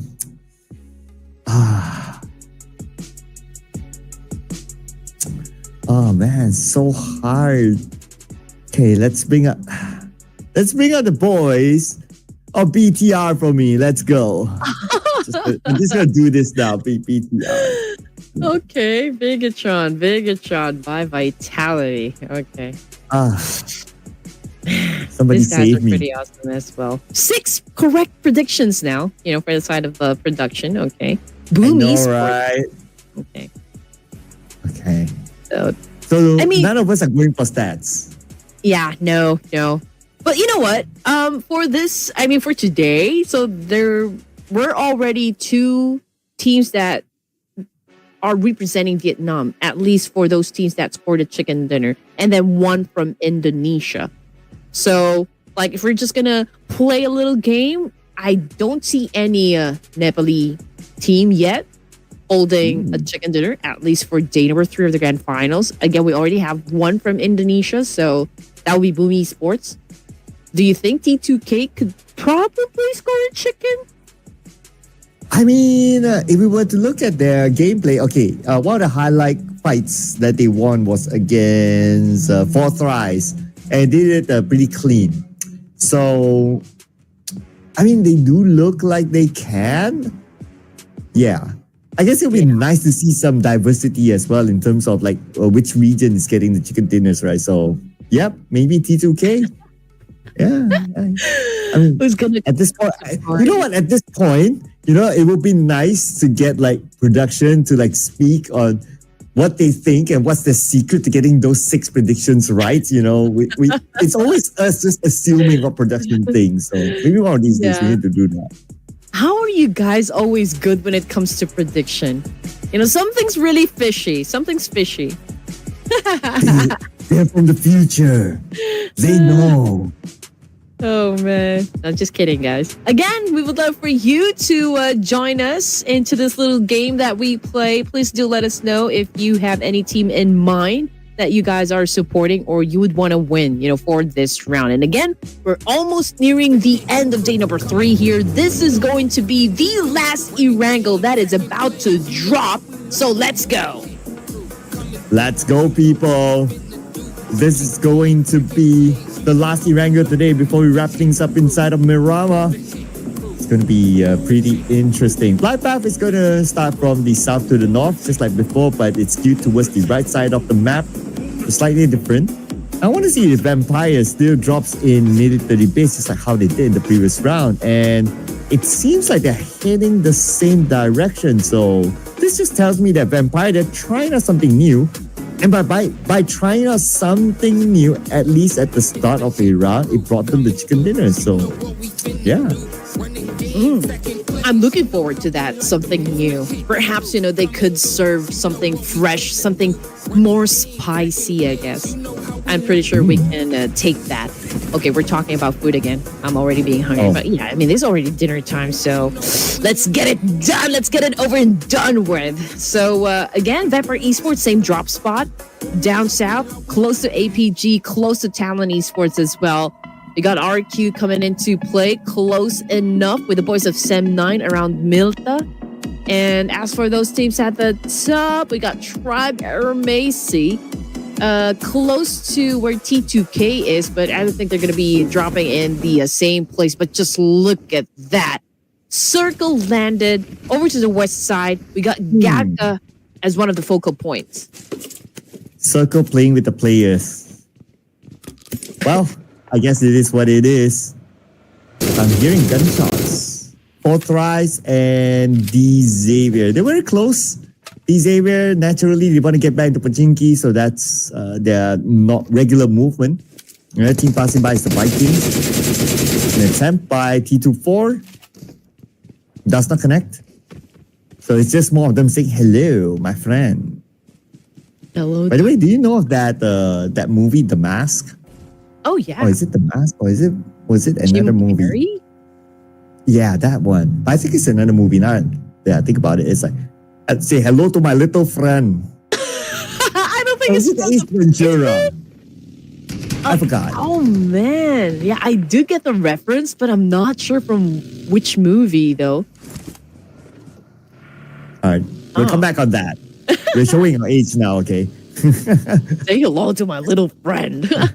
Classic. Especially with the Goo Goo Dolls request. Like, I wonder how many people know the Goo Goo Dolls now. But, oh, Zeros knows that Boom Esports is there.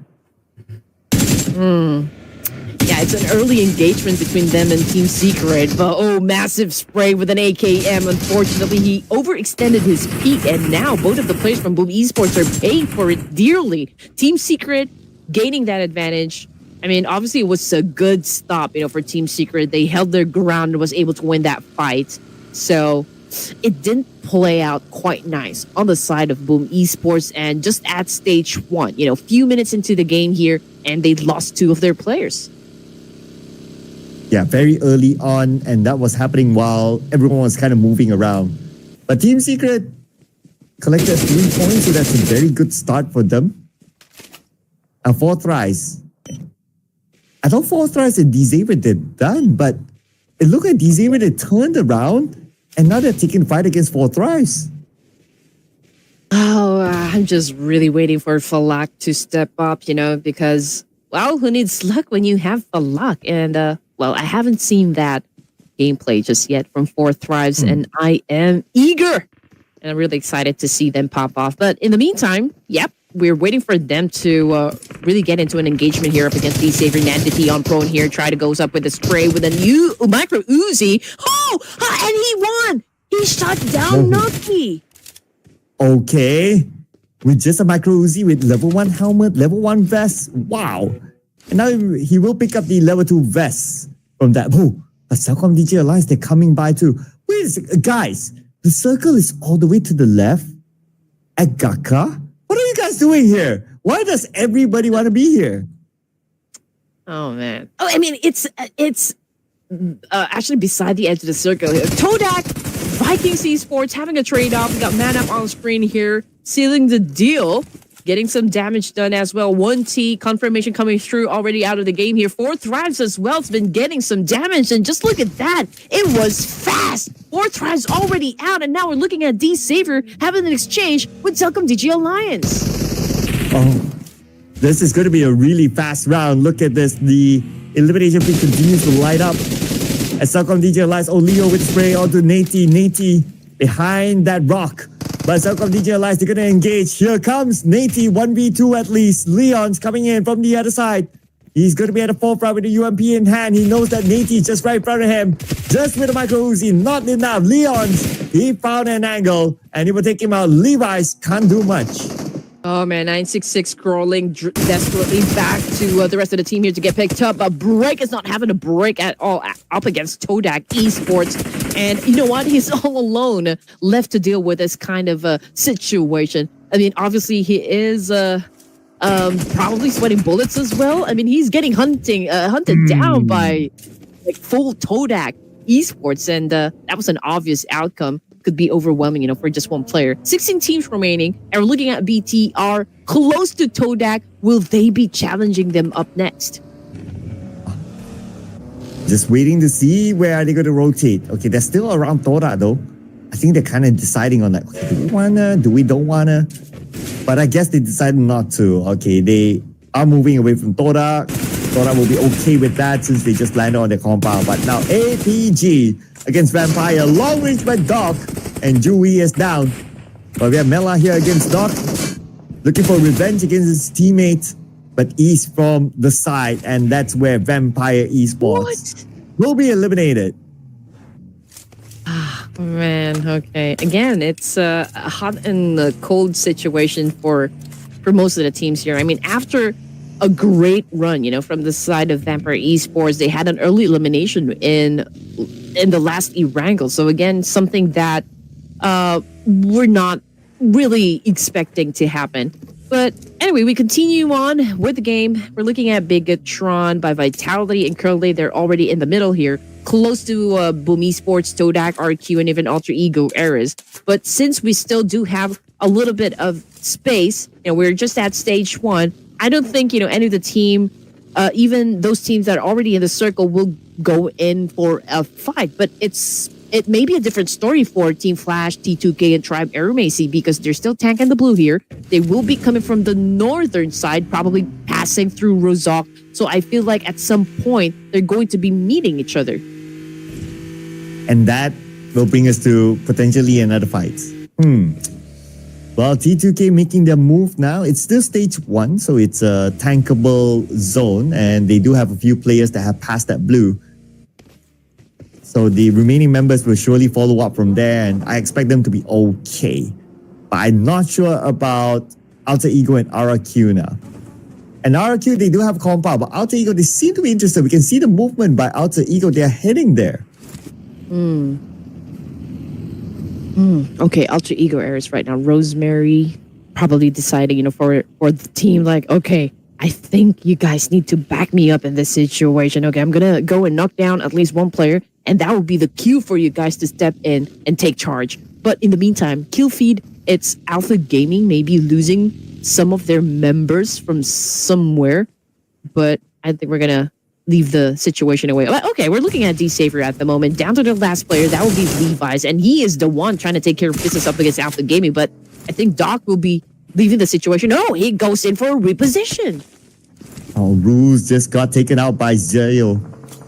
Alpha Gaming now coming in. Levi's is the only player of D Saver. The Molly is still active on the left side, so Refuse cannot move forward. But he does not really need to. He finds that angle. He's just waiting for the molly to subside while his teammates coming from the other side. And that's good enough for them to deal with Levi's. But try Messi now. Only Gante left. It's putting the pain to T2K. Oh, man. Okay. Tough situation, I guess, for T2K.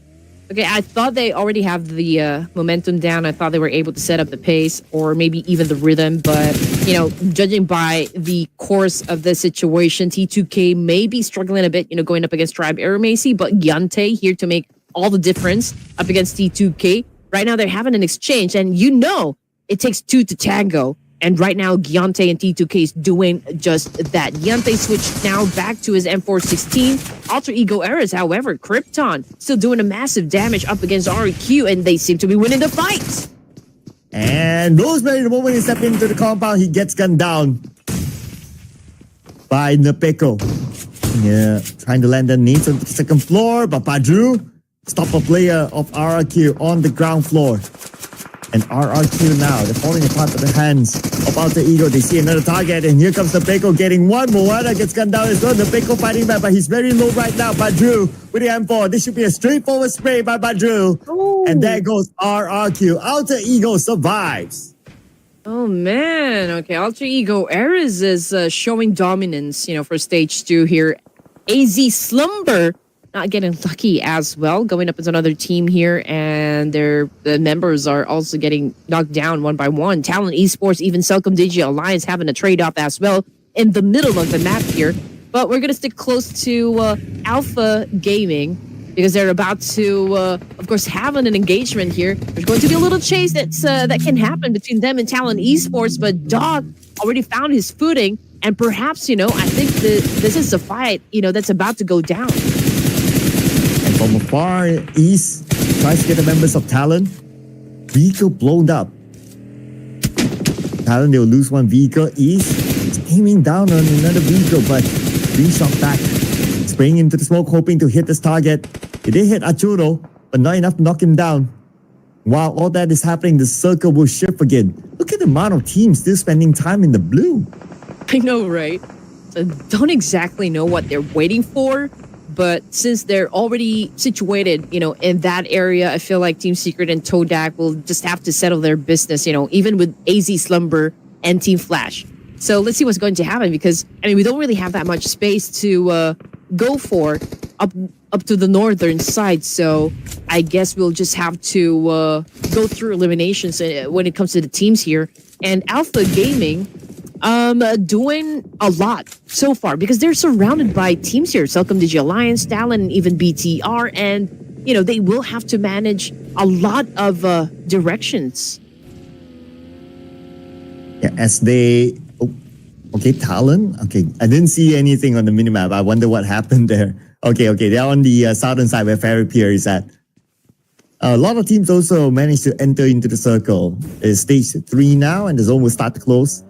Only AZ Slumber is spending time in the blue. That one last player. Fex needs to be careful. Being shot at from afar, but it should be fine as long as he's not knocked in the open. Okay, so BTR, we've always known this team to take up space in the middle.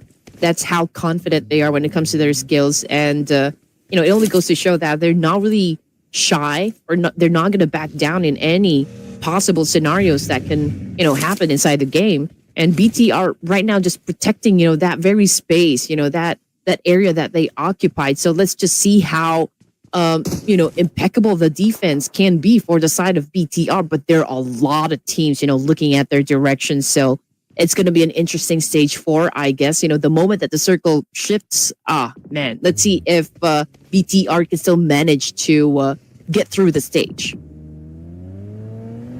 BTR right now still a full squad, so that's a good sign for them. And I'm sure the fans would want to see BTR do well. The SM9 and Alter Ego across, but I don't think it'll be much from these two as long as they still have the circle. How far is SM9 away from it? They're okay. They're 1/3 into the circle, so that's fine. So I don't expect to see much action for them for now. But we can expect to see action between Talon and Boom has no idea that Talon is here. Yeah, I don't think he does. And also for AZ Slumber, man, they're the only team right now, or maybe the only player still outside of the zone, like in the outskirts.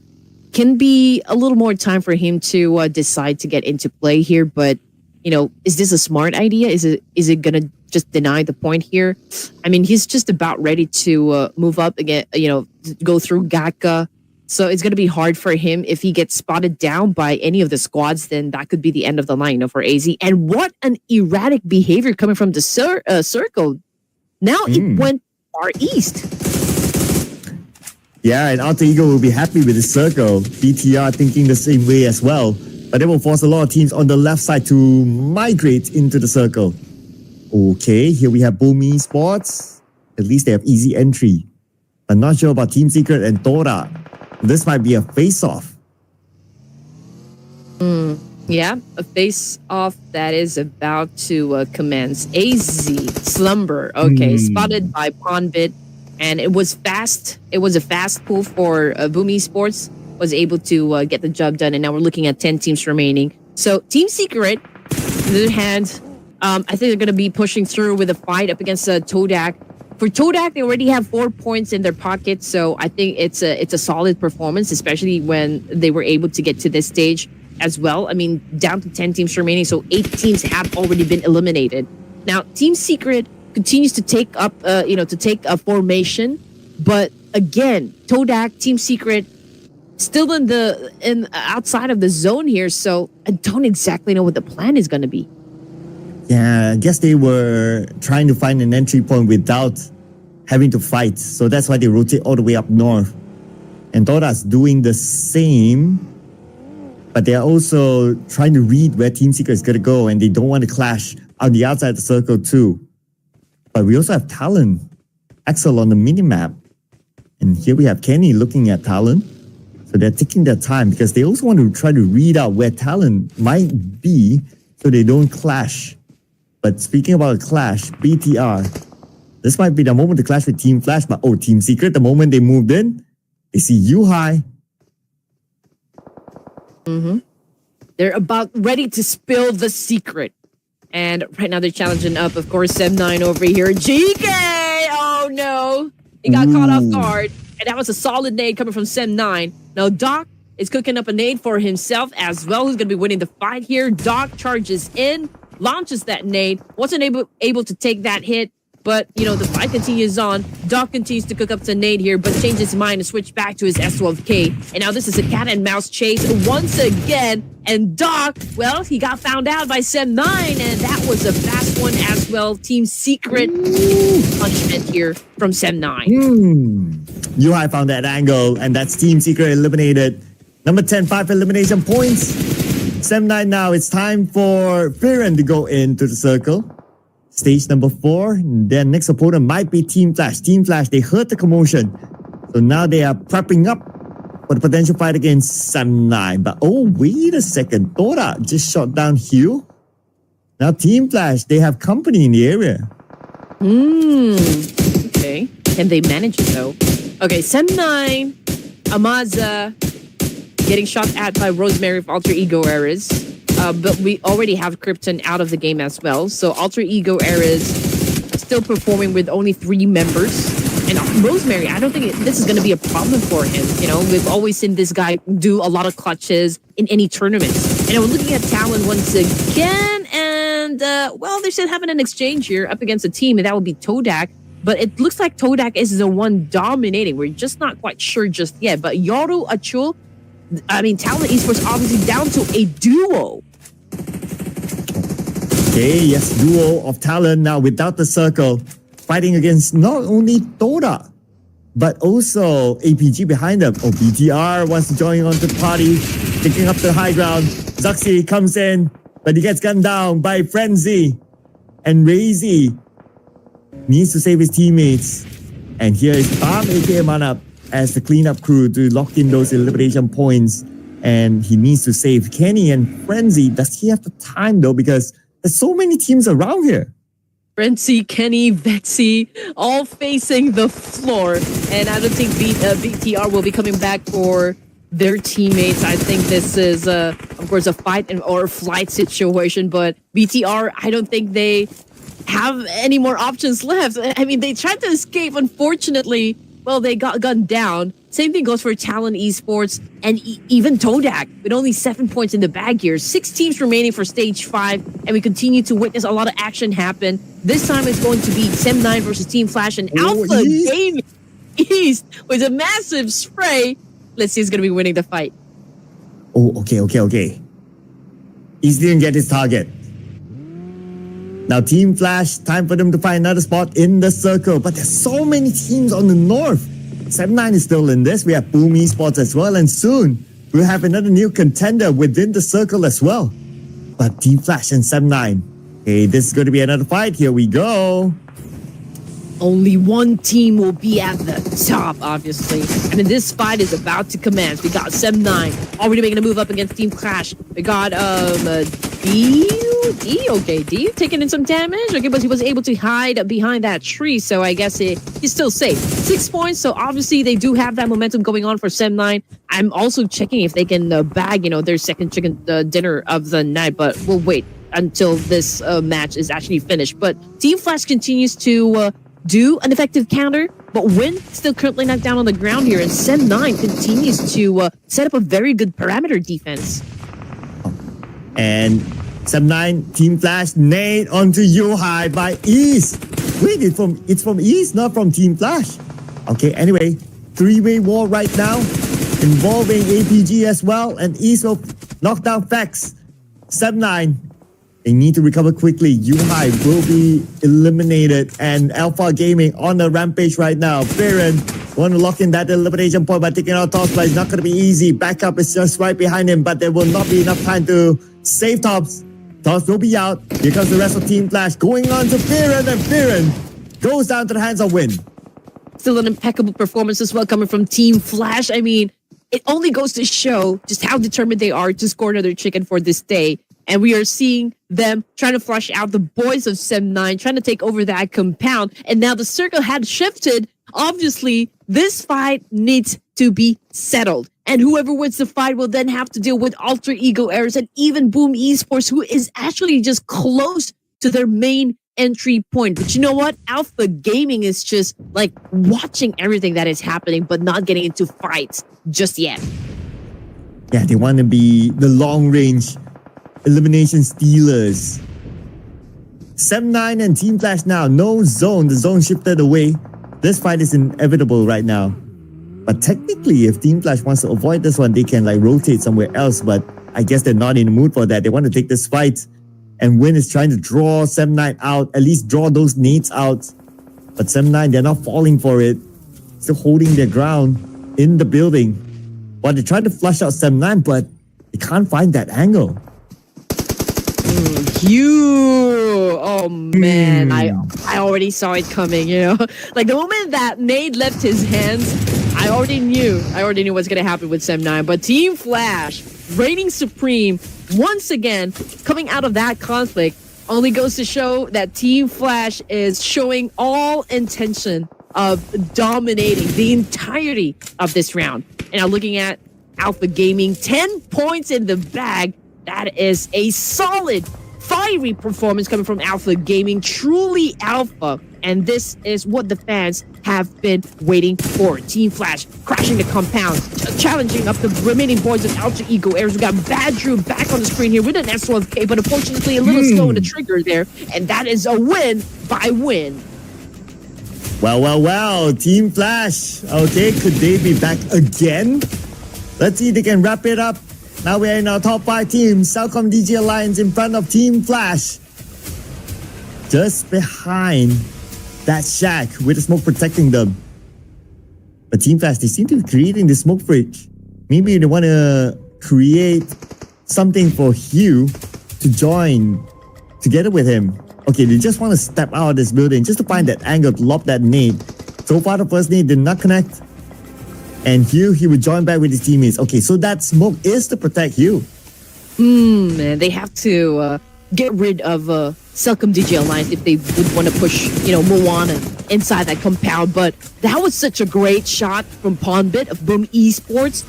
obviously Team Flash lost, firepower from that exchange. And, Alpha Gaming, just like what we mentioned earlier, they do have the advantage here. I mean, just looking at the situation, they have everything lined up for them. Every team is just right down below. So in terms of vantage point, Alpha Gaming definitely has that one. All they need to do is just play out their cards right. But what will happen between Team Flash and Celcom Digi Alliance, that's what we have to look forward to. And circle time? Oh, well, 3 of these teams are somewhere in the middle, so they should still get the circle. Not sure about Boom and APG though. And let's see, where will the circle be? But APG, they have a lot of space to play. I'm not too worried about them. I'm a little bit more worried about Boom now that the circle have moved and there's a lot of flat open space in front of Boom. Oh, you're absolutely right. Moana is being very, very patient here.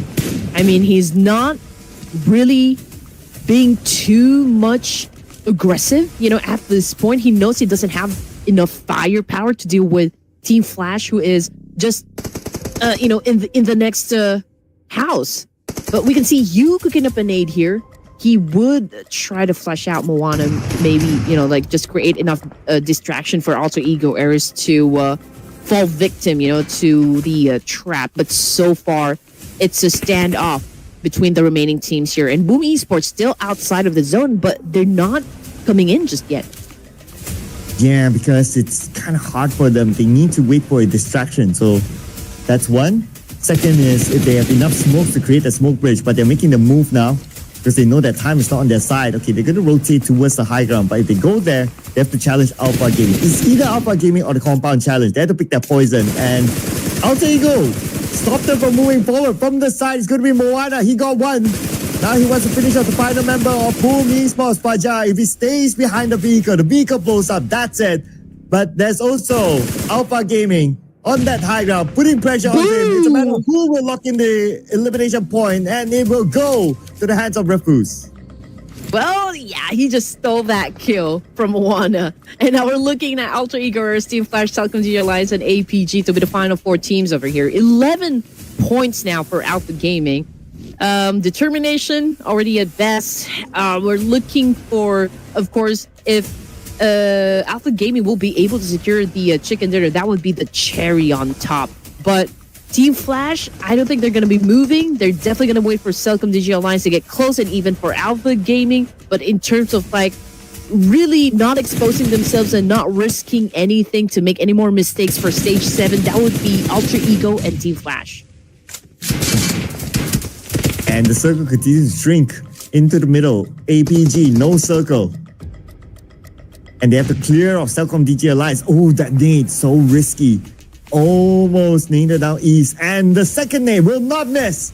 That's a homing nade there by Oleo to knock this down in the open. Ruthless is too far away to save his teammate. Ruthless will need to focus only on himself now. Yep, I don't think it's still possible for Ruthless to pick up his teammate, but then again, this guy is showing us all guts, no guts, no glory. And that's exactly what APG is doing at the moment. I mean, Ruthless obviously is pretty low in HP, but we can see that East is still trying his best to crawl back, to get picked up at this point. And Celcom Digi Alliance is not stopping at all. They're making it rain a lot of bullets. And there you go, sealing the deal. I think they were able to get those points done. I mean, it was so risky for Ace to go for the pickup. Yeah. To me, he should have just left that one and fend for himself. He would have lasted longer for sure. But yeah, he still went for it. It became an easy straight line target for Celcom Digi Alliance, and he went out. And because of that, now we have 3 teams. Here is between Team Flash, Celcom Digi Alliance, and Alter Ego for the chicken dinner this round. Yep. But okay, here's the situation. Stage 8, and we do have a prime spot here occupied by Alter Ego Ares and a Team Flash and Celcom Digi Alliance. I think they have enough space to work with. And just look at that. We got 60-42 waiting for that right opportune moment to score some points here. I mean, that's exactly what you need to do.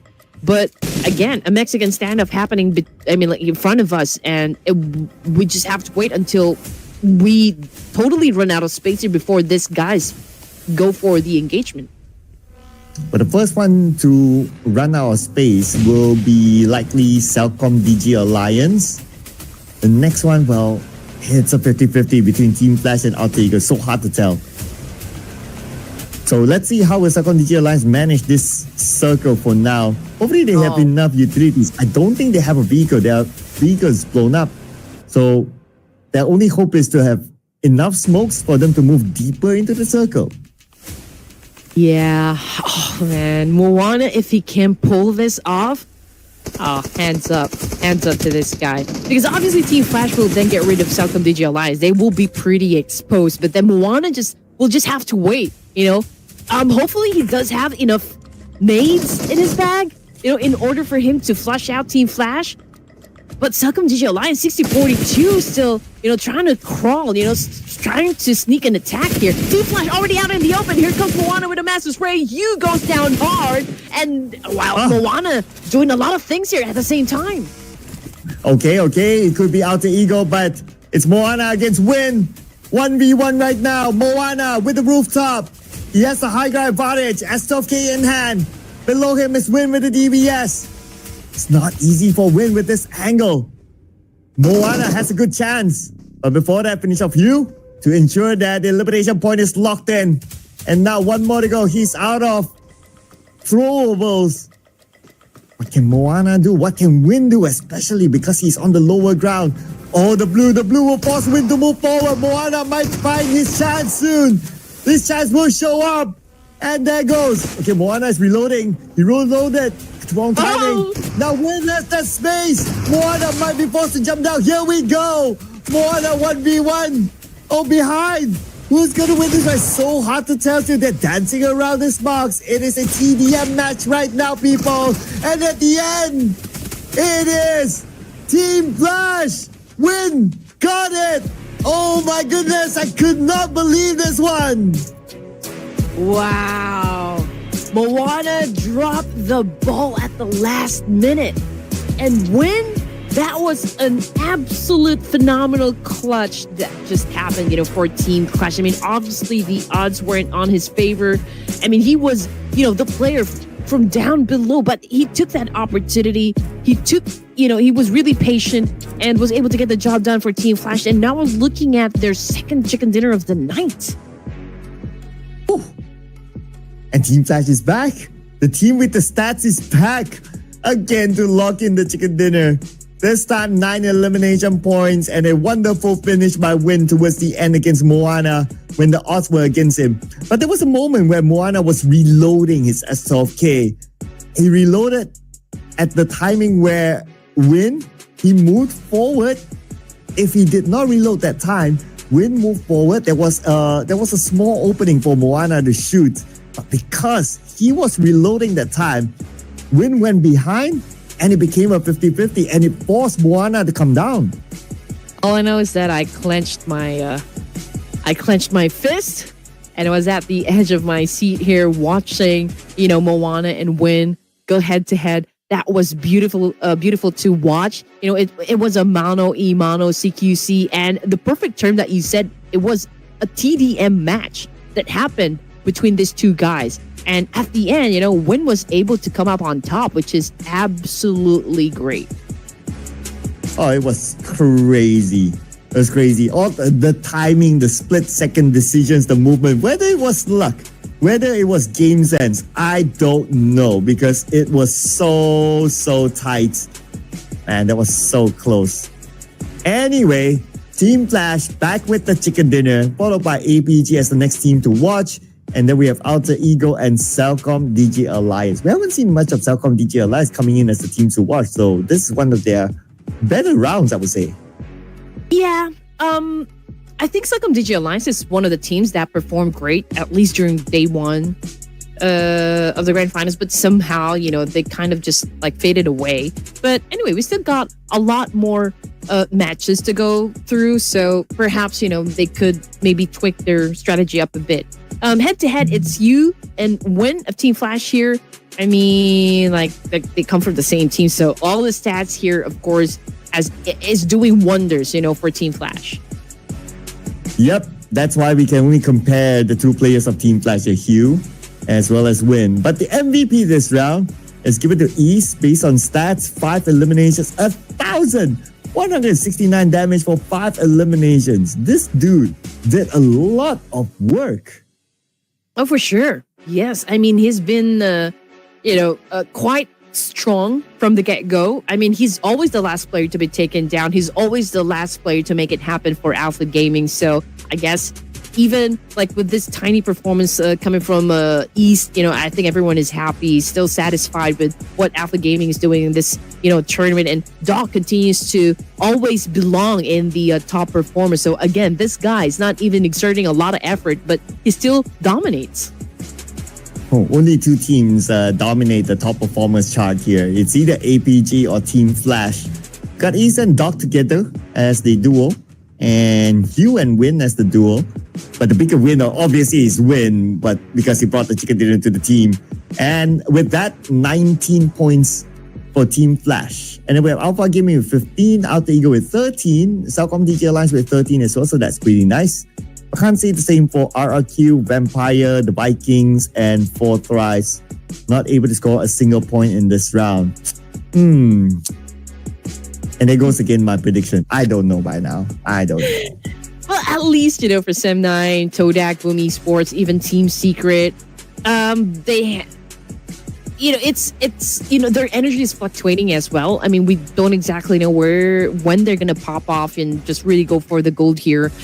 Same thing goes for Tribe Aeromacey. Sometimes they're really hot, sometimes they're really, ultimately cold. So again, I think, the unpredictability of this tournament is what makes it exciting. That's the whole character of this competition. But we're just really happy, to see some of those explosive 1v1 clutch and even like a squad wipe out.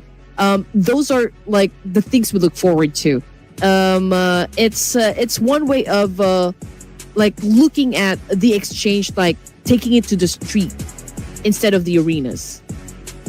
Yeah. And Team Flash, they took to the streets. Now 5 chicken dinners in hand, and they create a gap again against Vampire Esports. ABG with a good round, they move up to number 4, pushing down Boom Esports and Alter Ego. Welcome to page number 1 with 81 points. Now, among the teams on page number 1, only APG and Alter Ego has no chicken dinner yet. So, yeah, waiting for their turn.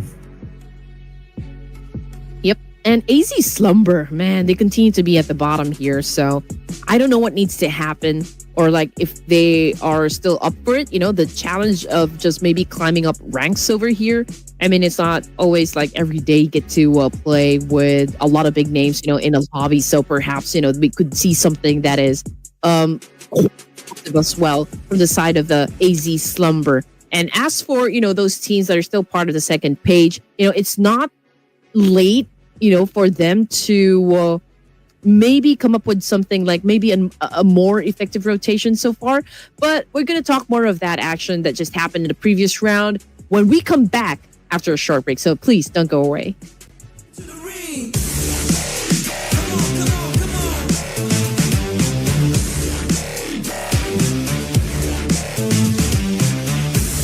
Let's go.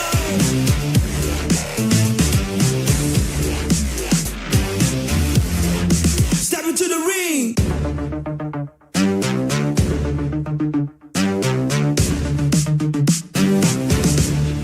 Step into the ring.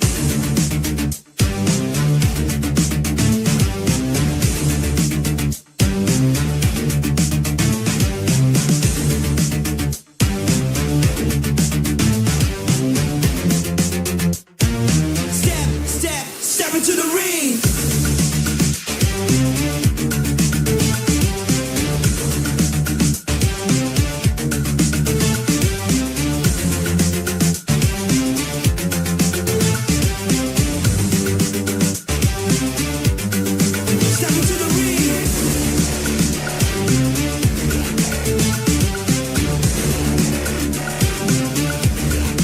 Go.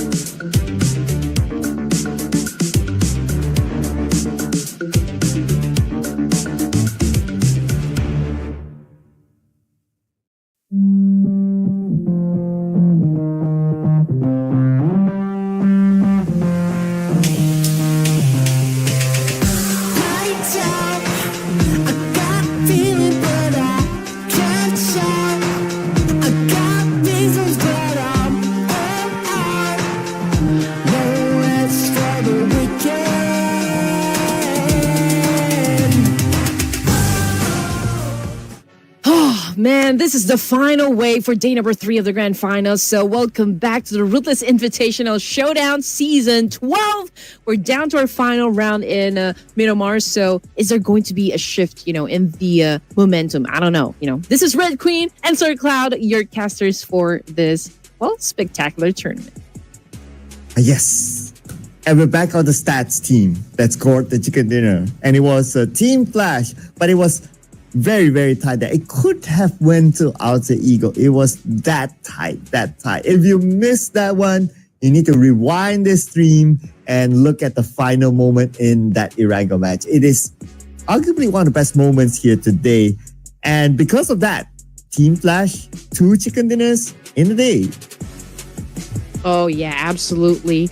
And looking at the teams, obviously we got 3 Vietnamese flags here, 2 from Team Flash, obviously. So I guess it's safe to say that the Vietnamese teams are currently at the top of today's rounds. But then again, we're not done just yet because we still got match number 18 here in Miramar. And looking at the teams, your top scorers for this map, got Tribe, APG, Team Flash, and Vampire Esports. The usual suspects, but are this the same teams we're going to be seeing dominating? We don't know. Yeah, because I have to figure out my prediction. Haven't got a point yet. No. Is it going to be stats? Is it not going to be stats? Oh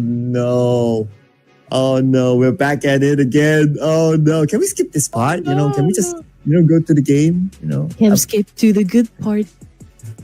To the good part. Oh man.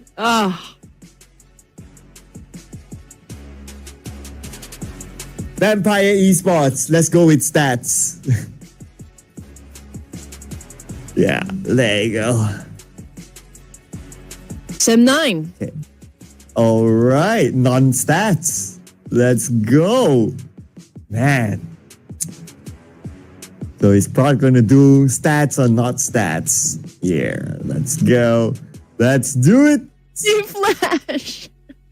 Stats? Oh, man. Let's go. We're the stats people. Okay, all right. Team Flash. Okay, they might be going for their 3rd chicken dinner. After all, again, they started really strong during the playoffs and they continue to do just that for the grand finals. So it's not impossible at all, for Team Flash to go for their 3rd chicken dinner of the night here. Of course, the only question is that, for the 17 teams in the lobby, are they going to let that happen? Is Vampire going to let that happen? Come on, Vampire. You're not going to let that happen, right? You want to get the throne for yourselves. Oh, let's not forget as well, because this is the last game for today. Whoever who's at the top, once this round finish, is going to set the match point. Oh, yeah. We still have that smash rule, right? Okay, very nice. Maybe tomorrow it's only 2 games and we're done, Maybe again, if you're late in the game, okay, if you just tune in, again, we do have that smash roll taking effect tomorrow. Okay, so make sure that you subscribe to Ruthless Hype Esports to not miss out on anything, in any action, and any updates, within the community. And while you guys are at it, don't forget to visit our social media platforms as well. We do have, some other things that we post about other than PUBG. So yeah, we would love to, for you guys to be very engaging with everything that we post. And maybe we could exchange, some conversation within the PUBG community, within the competitive scene, or maybe even outside of our beloved game. And there's still this debate of do you like the smash rule? Do you not like the smash rule? Okay, we'd like to hear it from you guys as well. So put it in the comment section. We are keeping an eye on it just to get an idea on what the community thinks about the smash rule. Do you like it? Do you not like it? There's it will be a good idea for the peeps behind the scene, right? To put up a poll smash rule, yay or nay. Yeah, we like to see some numbers. Is it that how the cool kids say it nowadays? Yay or nay? Or am I too boomer? I'm not sure anymore. I'm so afraid to ask. Like if I ask something, like I feel like I'm gonna be bashed or I don't know. But Why don't you know that? I don't know. I feel like I'm getting judged at something. But okay. I mean, you guys need to share us something, right? You share us some tea. Again, we want to know about your predictions. We want to know, like, if you are one of those people who enjoy Smash Rule. And I think we've already talked about this one, Sir Cloud. You know, the thing that we miss about Ruthless Invitational Showdown, one of their features was that they got some, you know, questions from the comment section. I think that's something that we can do, you know, in the next tournaments to come. Oh, like remember that one season where we put up like questions from the fans? Yeah. Yeah, let's bring that back. That's nice. Yeah, being put on the spot. Yeah, like they will ask like, oh, what other songs do you play? I don't know Goo Goo Dolls.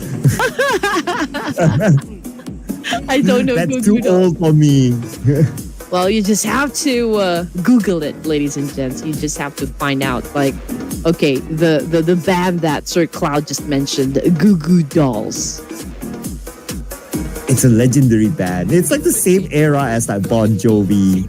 What? Yeah, No, of course not. No? Isn't Are they it? not? What?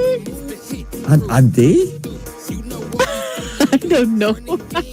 Okay, I need to fact check that now.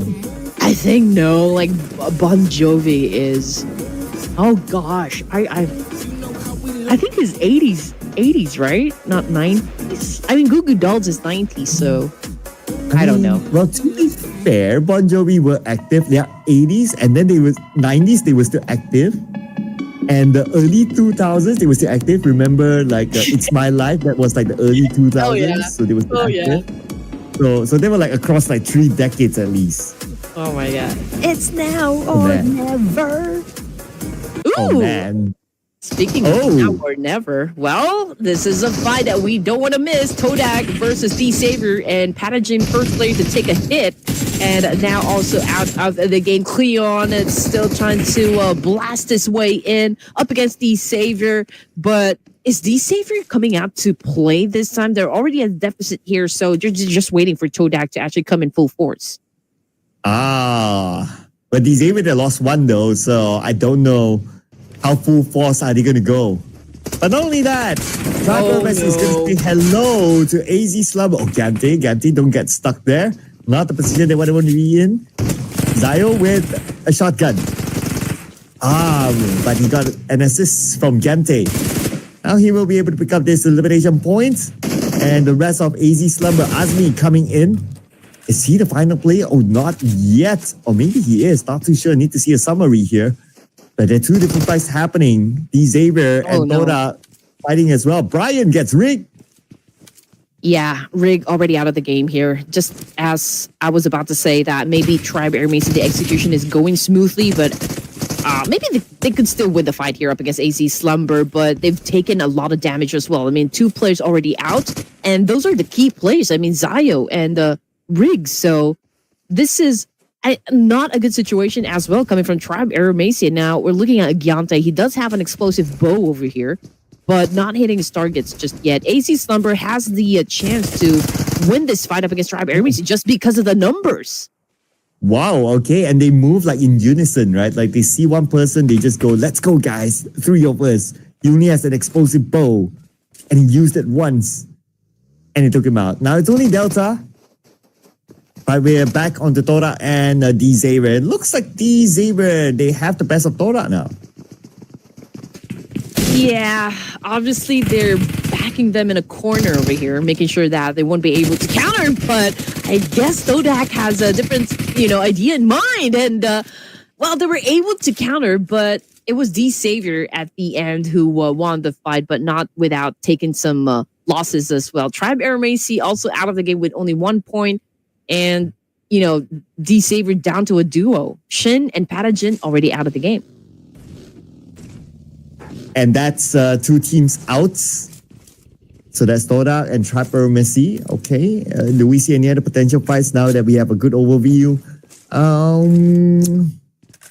don't see any. If if any, then it's like the super north there. It's like Talon and AZ Slumber, but even that, like, I don't think that's happening. So it will depend on where the other rotating teams will go then. Well, it's a quiet time, I guess, for now. But we've played this map a lot of times already, so all the teams exactly know where their opponents are. But if we're just gonna look at, the teams that might have an altercation because of their proximity within each other, that would be BTR, T2K, and D Savior. They're close to each other, the Patron, so perhaps, a fight can definitely break out. I mean, we're looking at BTR, Razy, getting knocked down, getting sent back to the lobby here. 5 points, just like that, for D Savior. I mean, with this solid amount of points, even at stage 1, even if they get eliminated, I think it's okay. Unless they want to go for championship. Because, okay, if you think about it, right, like, if right now the match point is being set, it is 206, and D Xavier, they are at 100-ish. So you can imagine that it's too far for them to smash it, perhaps.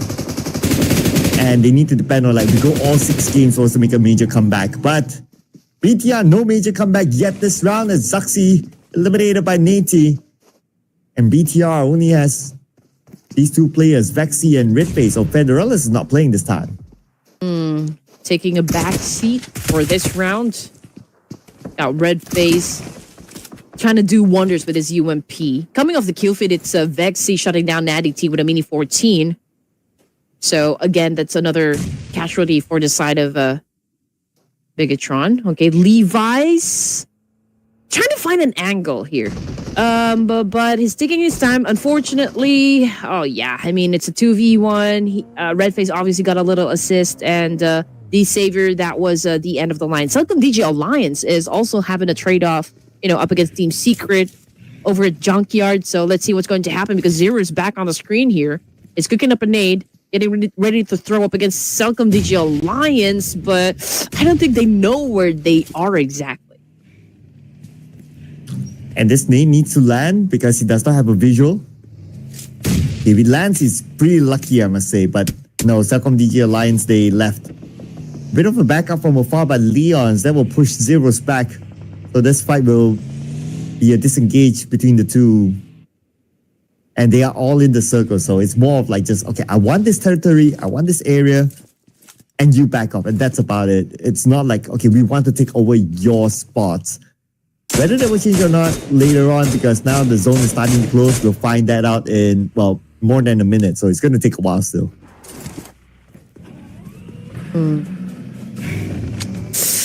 Okay, I do wonder what kind of mentality and momentum, like D-Saver, Tribe Air Mason, even Todak's going to show us for tomorrow. Again, that will be the last day, to break their limit, to push for the boundaries. But, let's take a look at Celcom DJ Alliance and Vampire Esports right now having an exchange. I mean, we can hear the gunshots, but I doubt if like Celcom DJ Alliance is going to be taking up a fight here. I mean, they just came from a fight, so I don't think they are prepared, to go back at it again. But Vampire Esports, obviously, they are the ones being aggressive.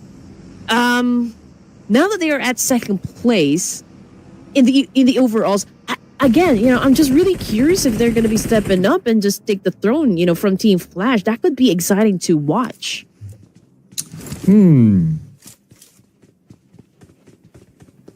Can it be done this round? Okay, I guess it depends on how explosive they can go. We have seen them coming up with a big performance before. What the rest is like that 23 elimination round. So if they can do that, but it also depends on how many points Team Flash can get. And Team Flash, they don't have circle in front of them. Still Team Secret. They move in from the south side into the circle. The next clash point, I'll be interested to see what's going to happen at the north. We have Easy Slumber, Talon, RRQ. That could potentially fight.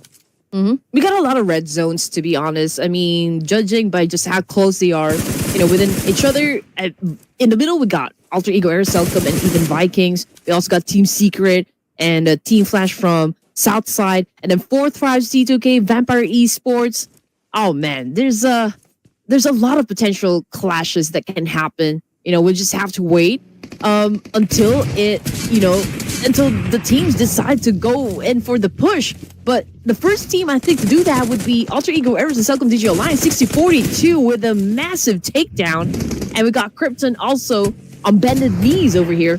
Rosemary getting into rotation, trying to find out this player from Celcom Digi Alliance with an S12K, but couldn't seem to find the right corner. Oh, Rosemary pretty low, but they have the numbers, and Celcom DJ Alliance out. Compound taken by Alter Ego, and they have enough space before any other team would pass by. The Team Secret is not too far, but they're not really interested in the compound.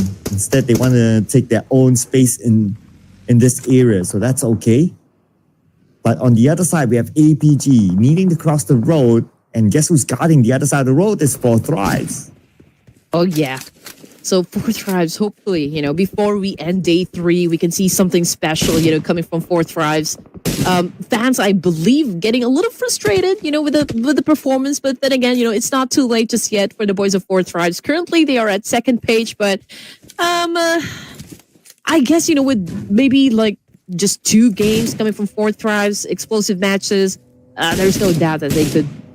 I mean, it's still possible for them to catapult themselves, at the top of the leaderboards.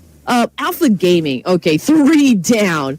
Doc is the only player remaining over here, and we'll just have to wait until Fourth Thrives takes that crown from this clash, and Falak just made sure of that one, that he closest down this deal. And APG already out. A drive-by by Fourth Thrives there to collect their 4th elimination point. And APG no longer in the game. We're going to see the next zone. Talon is still tanking the blue. How far are they? Okay, only 1 player, Boo-Boo-Hoo, so that's okay. And he has other players in it, so he can follow up from there. Now, it will depend on where the circle will go. Who needs to move the most? And looks like Fourth Thrives needs to move forward. Team Flash, they do have space, so they're all right. I'm looking at... Okay, Okay, T2K needs to move forward. So I think they're going to manage early by crossing the road and going up and goes up to the high ground. And that will allow Fourth Thrives to come in unchallenged. It's a possible scenario right there. Sim 9, okay. It's a great thing that they're still on the move here to get some more points done. But unfortunately, they're also getting bombarded by AZ Slumber, but also by another team here. So this is a 3-way battle happening at the moment, but let's see what's going to be coming out on top here. It looks like Satria with a double barrel shotgun here, trying to silence down AZ Slumber. Goes in for the charge, goes in for the jump shot, and was able to do that. Oh, and here comes Viren picking out those points. The first 2 points for Sem9. Taken out of AZ Slumber. Oh, RRQ. They make the rotation up north. They are looking for this fight deliberately, and here comes the Pekko. Viren down. 13 teams remaining for stage 3, ladies and gents. And no gut, okay, is trying to find an angle, but still couldn't, identify one just yet. Yola, however, is falling down victim up against BTR here, but Vexy getting a taste of his own medicine, currently knocked down on the ground as well. BTR down to their last active member. Not quite sure if a pickup still available. I don't think so. Vampire Esports also just made sure of that one. They're the team, that eliminated Bigatron by Vitality. RQ with only 1 casualty over here at stage 3. Genfa's out, but I think, they're still pretty doable, for Pekko's gang. And RRQ becomes the Kings of the North. But at the south, Fourth Thrives, Team Flash, looks like this fight is inevitable right now with the blue, putting pressure on the Fourth Thrives, and Fourth Thrives, they push forward. Hugh is ready for it with the DBS gameplay. CQC win for Hugh. He sees Noki from afar, knocking him down. Team Flash still stands tall, defending their ground against Fourth Thrives, but they're not done yet. Fourth Thrives still has 1 more player, and that's going to be T2 Boys going towards Win. And T2-4, Wow. Win was ready, but Win now down by the zone. Yeah, they just devoured Fourth Thrives just like that. Oh, man. Okay. But since the blue is already there, Yeah, I mean, we're just at stage 3, so there's still time, to pick up their teammate. So I guess they're just gonna, put him inside the car and ride going towards the south part area of the zone here, close to Alter Ego area, so they need to be careful. And speaking of being careful, well, we got T2K back on the screen here, and I believe they are having an exchange up against Team Secret. This time, Rules currently bleeding out there in the open, and a pick-me-up could be hard, for the side of T2K. I'm not exactly sure what T2K's ready to do next here, but they have to pick up the pace. They have to because they don't have the circle. Zone will close in about 30 more seconds, and this is going to be quite a challenge for them since Team Secret have the high ground. On another area, RRQ one player down. Rules down to the hands of Schweppes Lazarus. And where did that shot come from? It's from very, very far. Red Bull gets Igneous. Wait, where is Vampire? You're right. Where is Vampire Esports? Oh. Oh, there. Okay. Close to T2K. All right. So from the kill feed, it's RQ versus AZ Slumber somewhere. And AZ Slumber getting eliminated with 7 points. I think it's a decent number, for AZ Slumber, considering the fact that they are at the bottom of the leaderboard here. But I think, before they exited the game, that was a strong performance still. Vampire Esports, however, getting shot at by Team Secret. Miala already out of the game here, but we got Red Bull getting all the work done, 3 points in the bag for himself. So that's the most number we have so far from the side of Vampire Esports. And we got Lazarus on screen here, trying to do a spray as well, trying to get rid, the teams that have been surrounding them at this point. And now the attempt to get into the circle is going to be Vampire Esports. They're going to pick up Lazarus first. Playing as a trio, the Vikings will be waiting inside. That will be the next boss that they need to face off against. Ooh, and look at the Vikings with their position. They have this rooftop. So they will have a good clear view, and they heard all the gunshots. So they know that somebody potentially might come in from that angle. So Vampire Esports, you might want to consider to rotate up north. But we're going to check on Alter Ego now. Only Badru on the outside trying to hold down Team Secret by himself. This is going to be a hard play for the side of Alter Ego Ares. Obviously, they don't have enough manpower, to go exactly with how they want it to be. I mean, Team Secret obviously still a full squad, and even Bright, okay, he does have the compound down south, but if they're gonna challenge up the Vikings, then could be hard, for them to sustain that kind of attack. So it's gonna be an interesting maneuver. Should Alter Ego Ares still dominate, from the south side? I'm not discounting the fact that it's still possible, but it could be really hard to pull off quite a good gameplay or play style or even a strategy up against 3 teams: Vikings, Team Secret, and Team Flash. On the elimination beat, Vikings, you spoke about them, they got Dewey.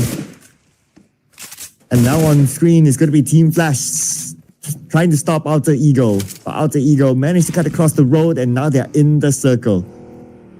So Team Flash, mission unaccomplished, but time to move on. And the nade by the Vikings, knocking down the player of Vampire Esports to stop them as they expect Vampire to come towards them.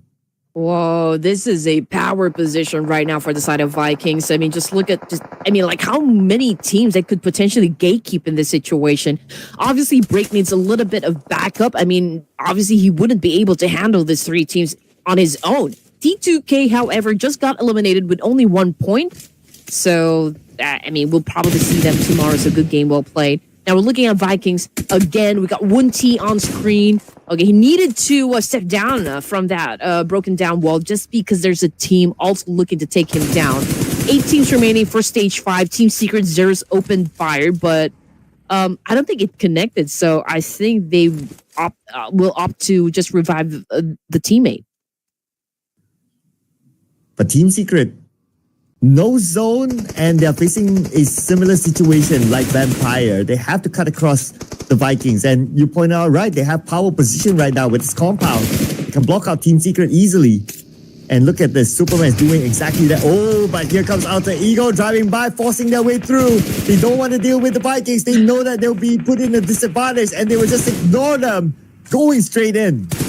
Oh, that was a good strat being shown by Alter Ego Ares. Shows experience. So let's see if they can be successful just like unleashing havoc up against Viking Esports. And not just Viking Esports, maybe even Team Secret.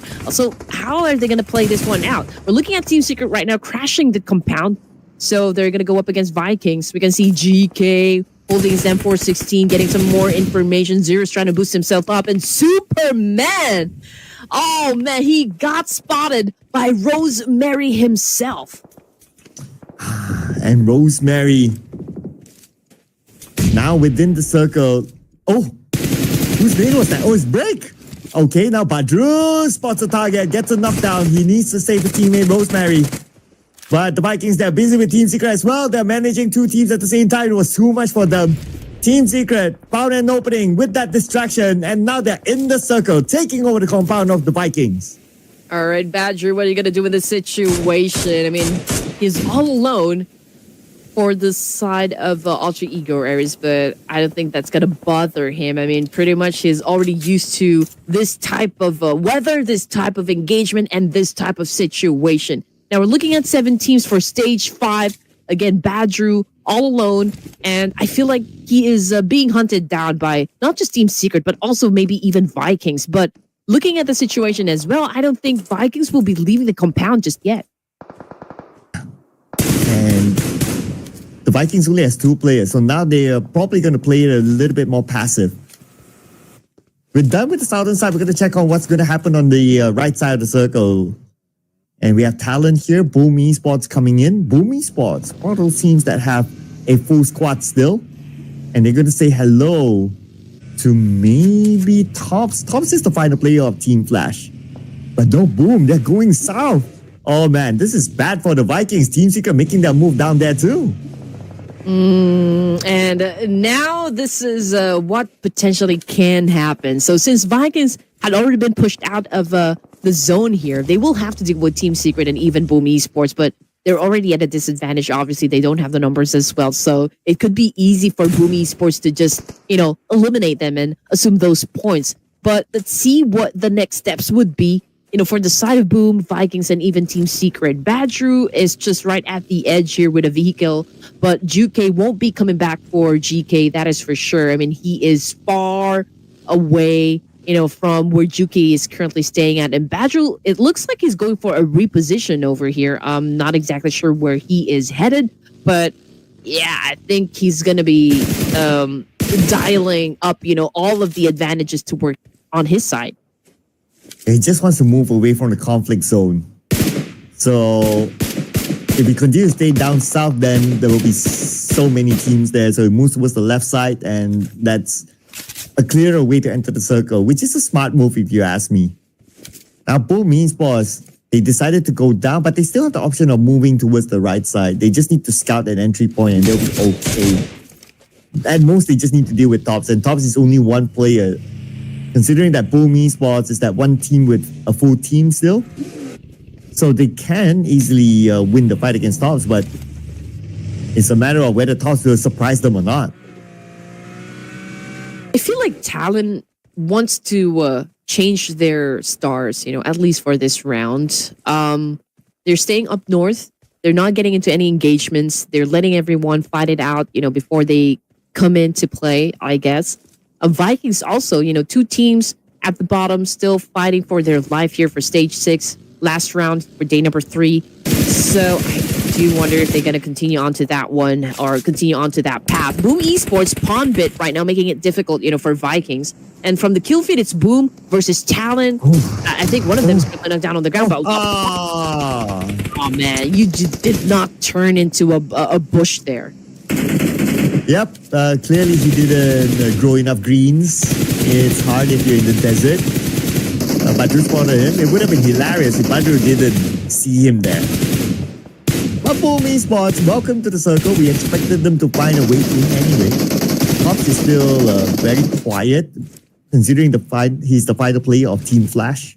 He's going to let everyone go for now, and he's hoping to make a showing at the very, very, very end. Okay, so Top it doesn't have anywhere else to go, and Boom Esports is capitalizing on this one. And we can see Fajar is also throwing a lot of bullets onto a jewel of Talon. They're managing 2 teams here, and maybe even maybe even 3, since we have 4 teams here down south. Team Flash, Boom, Vikings, and Talon. But Talon is more of like scouting the area, just getting some information. But Yoru and Boo getting close to where Boom is. Are they about ready to challenge them? Oh, they're going to apply a lot of pressure onto Boom and even Vikings. And Boom now. They have to get into the circle again. Circle went away from them. Here comes the incoming Yoru. And Talon hoping to land his nade. Picking this one up. Nade across. He should be able to get 1. No! Not only 1. He gets 2. Yoru at the top of his game. Ooh, Talon Esports won't be the last team right now at the bottom. That is for sure. With this kind of performance, I think they are getting some more. Talon, 7 points now in the bag. Potentially could be shutting down Vikings as well. That's additional 2 points for them if ever that happens. Break. Okay, I think that is a confirmation. 8 points now for Talon Esports, and they continue to show force up against Vikings. Juke is just really being quiet at this point. We got Axel, getting left behind on the northern side, but that's, I feel like he's more of a contingency plan. You know what? This is when Alter Ego, Team Secret, Team Flash, and the Vikings need to band together to form a squad. So that they even up with Talon. At least it's a 4v4 fair fights. So happened that it is like 4 other individuals left. So might as well, right? Like, guys, can we do a pact? Like, we create a unified team against Talon. Zone control. Okay, this is the next objective for the side of Talon Esports. Obviously, they're pushing everyone away. They're pushing everyone outside of the zone. But you know what? Top is going off angle over here. He could potentially maybe even take a couple of points, before he gets sent back to the lobby here. We got Badru. Ooh, nice display of shot from Boo of Talon. Eliminating Team Secret. And Badru, just like that, evaporated in Miramar by Achul. And Talon's on the rampage. And just like that, you blink and you miss it. We only have 2 teams left. And look at this. Tops from Team Flash. He survived to top 2 now. If he can pull off an insane clutch, that would be something. But I kind of doubt so. I mean, you're talking about 4 from Talon. Even though they don't know where he's at, but still. And he doesn't have the circle. He has to move across this hill. That's where he will expose his at Talon. They already have an idea. They've scouted everywhere else except this hill. So they have an idea that he is here. Hey, maybe if you could score 1 more point, I mean, it's not bad at all. I mean, Team Flash, obviously, with this kind of placement, it's an automatic 6 points in for Team Flash. But Top's right now doing a massive spray here. He just got, compromised location, so it was easy for Talon Esports to close this final round in Miramar, taking the last winner chicken dinner. And just like what we've mentioned a while ago, Talon Esports won't be ending this day at the bottom. And guess what? We can throw stats off the window again. Oh man. But because of this chicken dinner, of course, Talon will move away from the very, very, very bottom. How far? Well, that's something that we need to calculate later on. But congratulations to Talon for scoring this chicken dinner. Now, one other thing that is confirmed. Team Flash will be the one to set the match point. Oh, yes. Oh, yeah. Okay. So that's something that we have to look forward to. Day number 4 of the grand finals. And it is going to be epic. That is for sure. Sometimes the smash rule works for your team. But I think this is, again, the plot twist that we always look forward to. Like, even if you are the most engaging team or like the most team, like the team with the most number of points, it doesn't even guarantee that you will win the competition. I mean, like, the pressure starts to creep in, and I think sometimes team doesn't know how to process or digest, all of the pressure being thrown at them. So sometimes they choke, sometimes they win. But whatever the outcome is, I just know that it's going to be jam-packed. Oh, that's why the Smash Room is going to be so fun. And we are going to witness it tomorrow.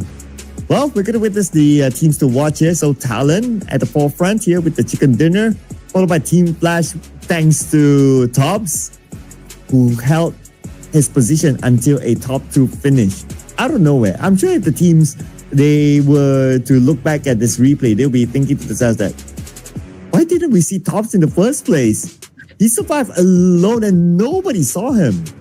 Yeah, I mean, those are one of the things that you can do, right? I mean, you don't have the firepower, you don't have your teammates with you, so just might as well focus on longevity. Like as long as you are racking up placement points, picking the right battles to be active in, I guess that will do the trick for you. Head to head, it's Yoru and Zerus. We got Talon versus Team Secret.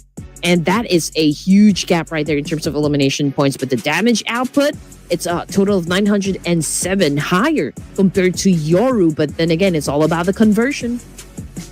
And we have Badru as the MVP. 6 eliminations, 1,077 damage. But is it Badru? Or is it Satar? Or is it Ryzen? I don't know. You guys continue to put in your rumors in the comment section because everyone is still guessing who is this guy. Yeah, who is this guy? And we need to find out. We need to find out. If you don't want to put it in the comment section, well, you can always slide into our DMs and spill the tea. We like tea time, okay? Top performers, everyone. Yoru, Badru. We got Miz over here representing AZ Slumber, yeah, and also Zeros of Team Secret. I mean, these are the same names, right? I mean, they keep on showing up, pedal to the metal here. And again, it's so amazing to see different top performers. I mean, just imagine how many players we have in a match, and to stand out is really a phenomenal thing.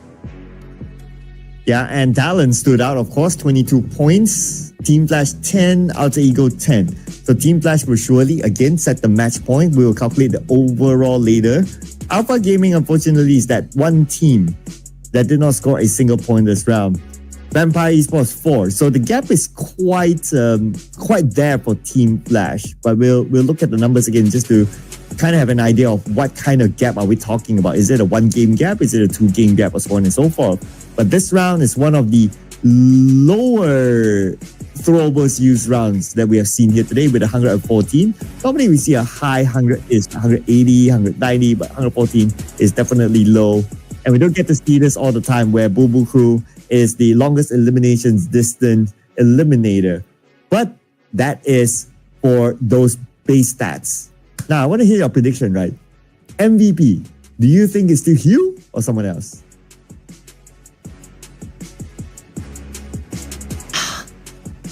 I think it's still going to be Hugh. I think so as well. I think Team Flash did well today. Yeah. Again, they're not so aggressive maybe in terms of getting the chicken dinner, but elimination points, they have it down. I mean, they have the rhythm down as well. The momentum is there, and you just keeps on popping off. We both know the fact that sometimes playing at a high level pace, that octane strength, that adrenaline can be exhausting at times, but Hugh is not slowing down. With all the matches that happened today, he just keeps on going. Yeah, and the closest to him was Miller, but we didn't see Miller pop up that much. But we'll get a confirmation, ladies and gentlemen. Your MVP, here we go. And it will be still Mr. Hugh with exactly 100 utilities used. Yep, cross the triple-digit score as well. But, it only goes to show that he does know how to maybe frag or really take something out of brute force. Team Flash obviously is doing extremely well. Again, we have those curiosities as to maybe, the twin connection is doing some magic, for Team Flash. We're curious about how they decide, to go for a certain rotation, a certain strategy. But we talked about like Hugh being the overall MVP for the entirety of this tournament. And judging by the stats that we can see on the screen here and all of the things that we just mentioned about Hugh, that, you know, he's pretty unstoppable at this point. I feel like he is still going to dominate, you know, even day 4 of the grand finals. And his teammate is together with him as well. Win that brought them the chicken dinner at second place in our road to MVP. Interesting enough, it's still the same names. It's just that they swap places. Red Bull at number 3, overtaking Mela at number 4, and we still have Fax at number 5, and the road to MVP.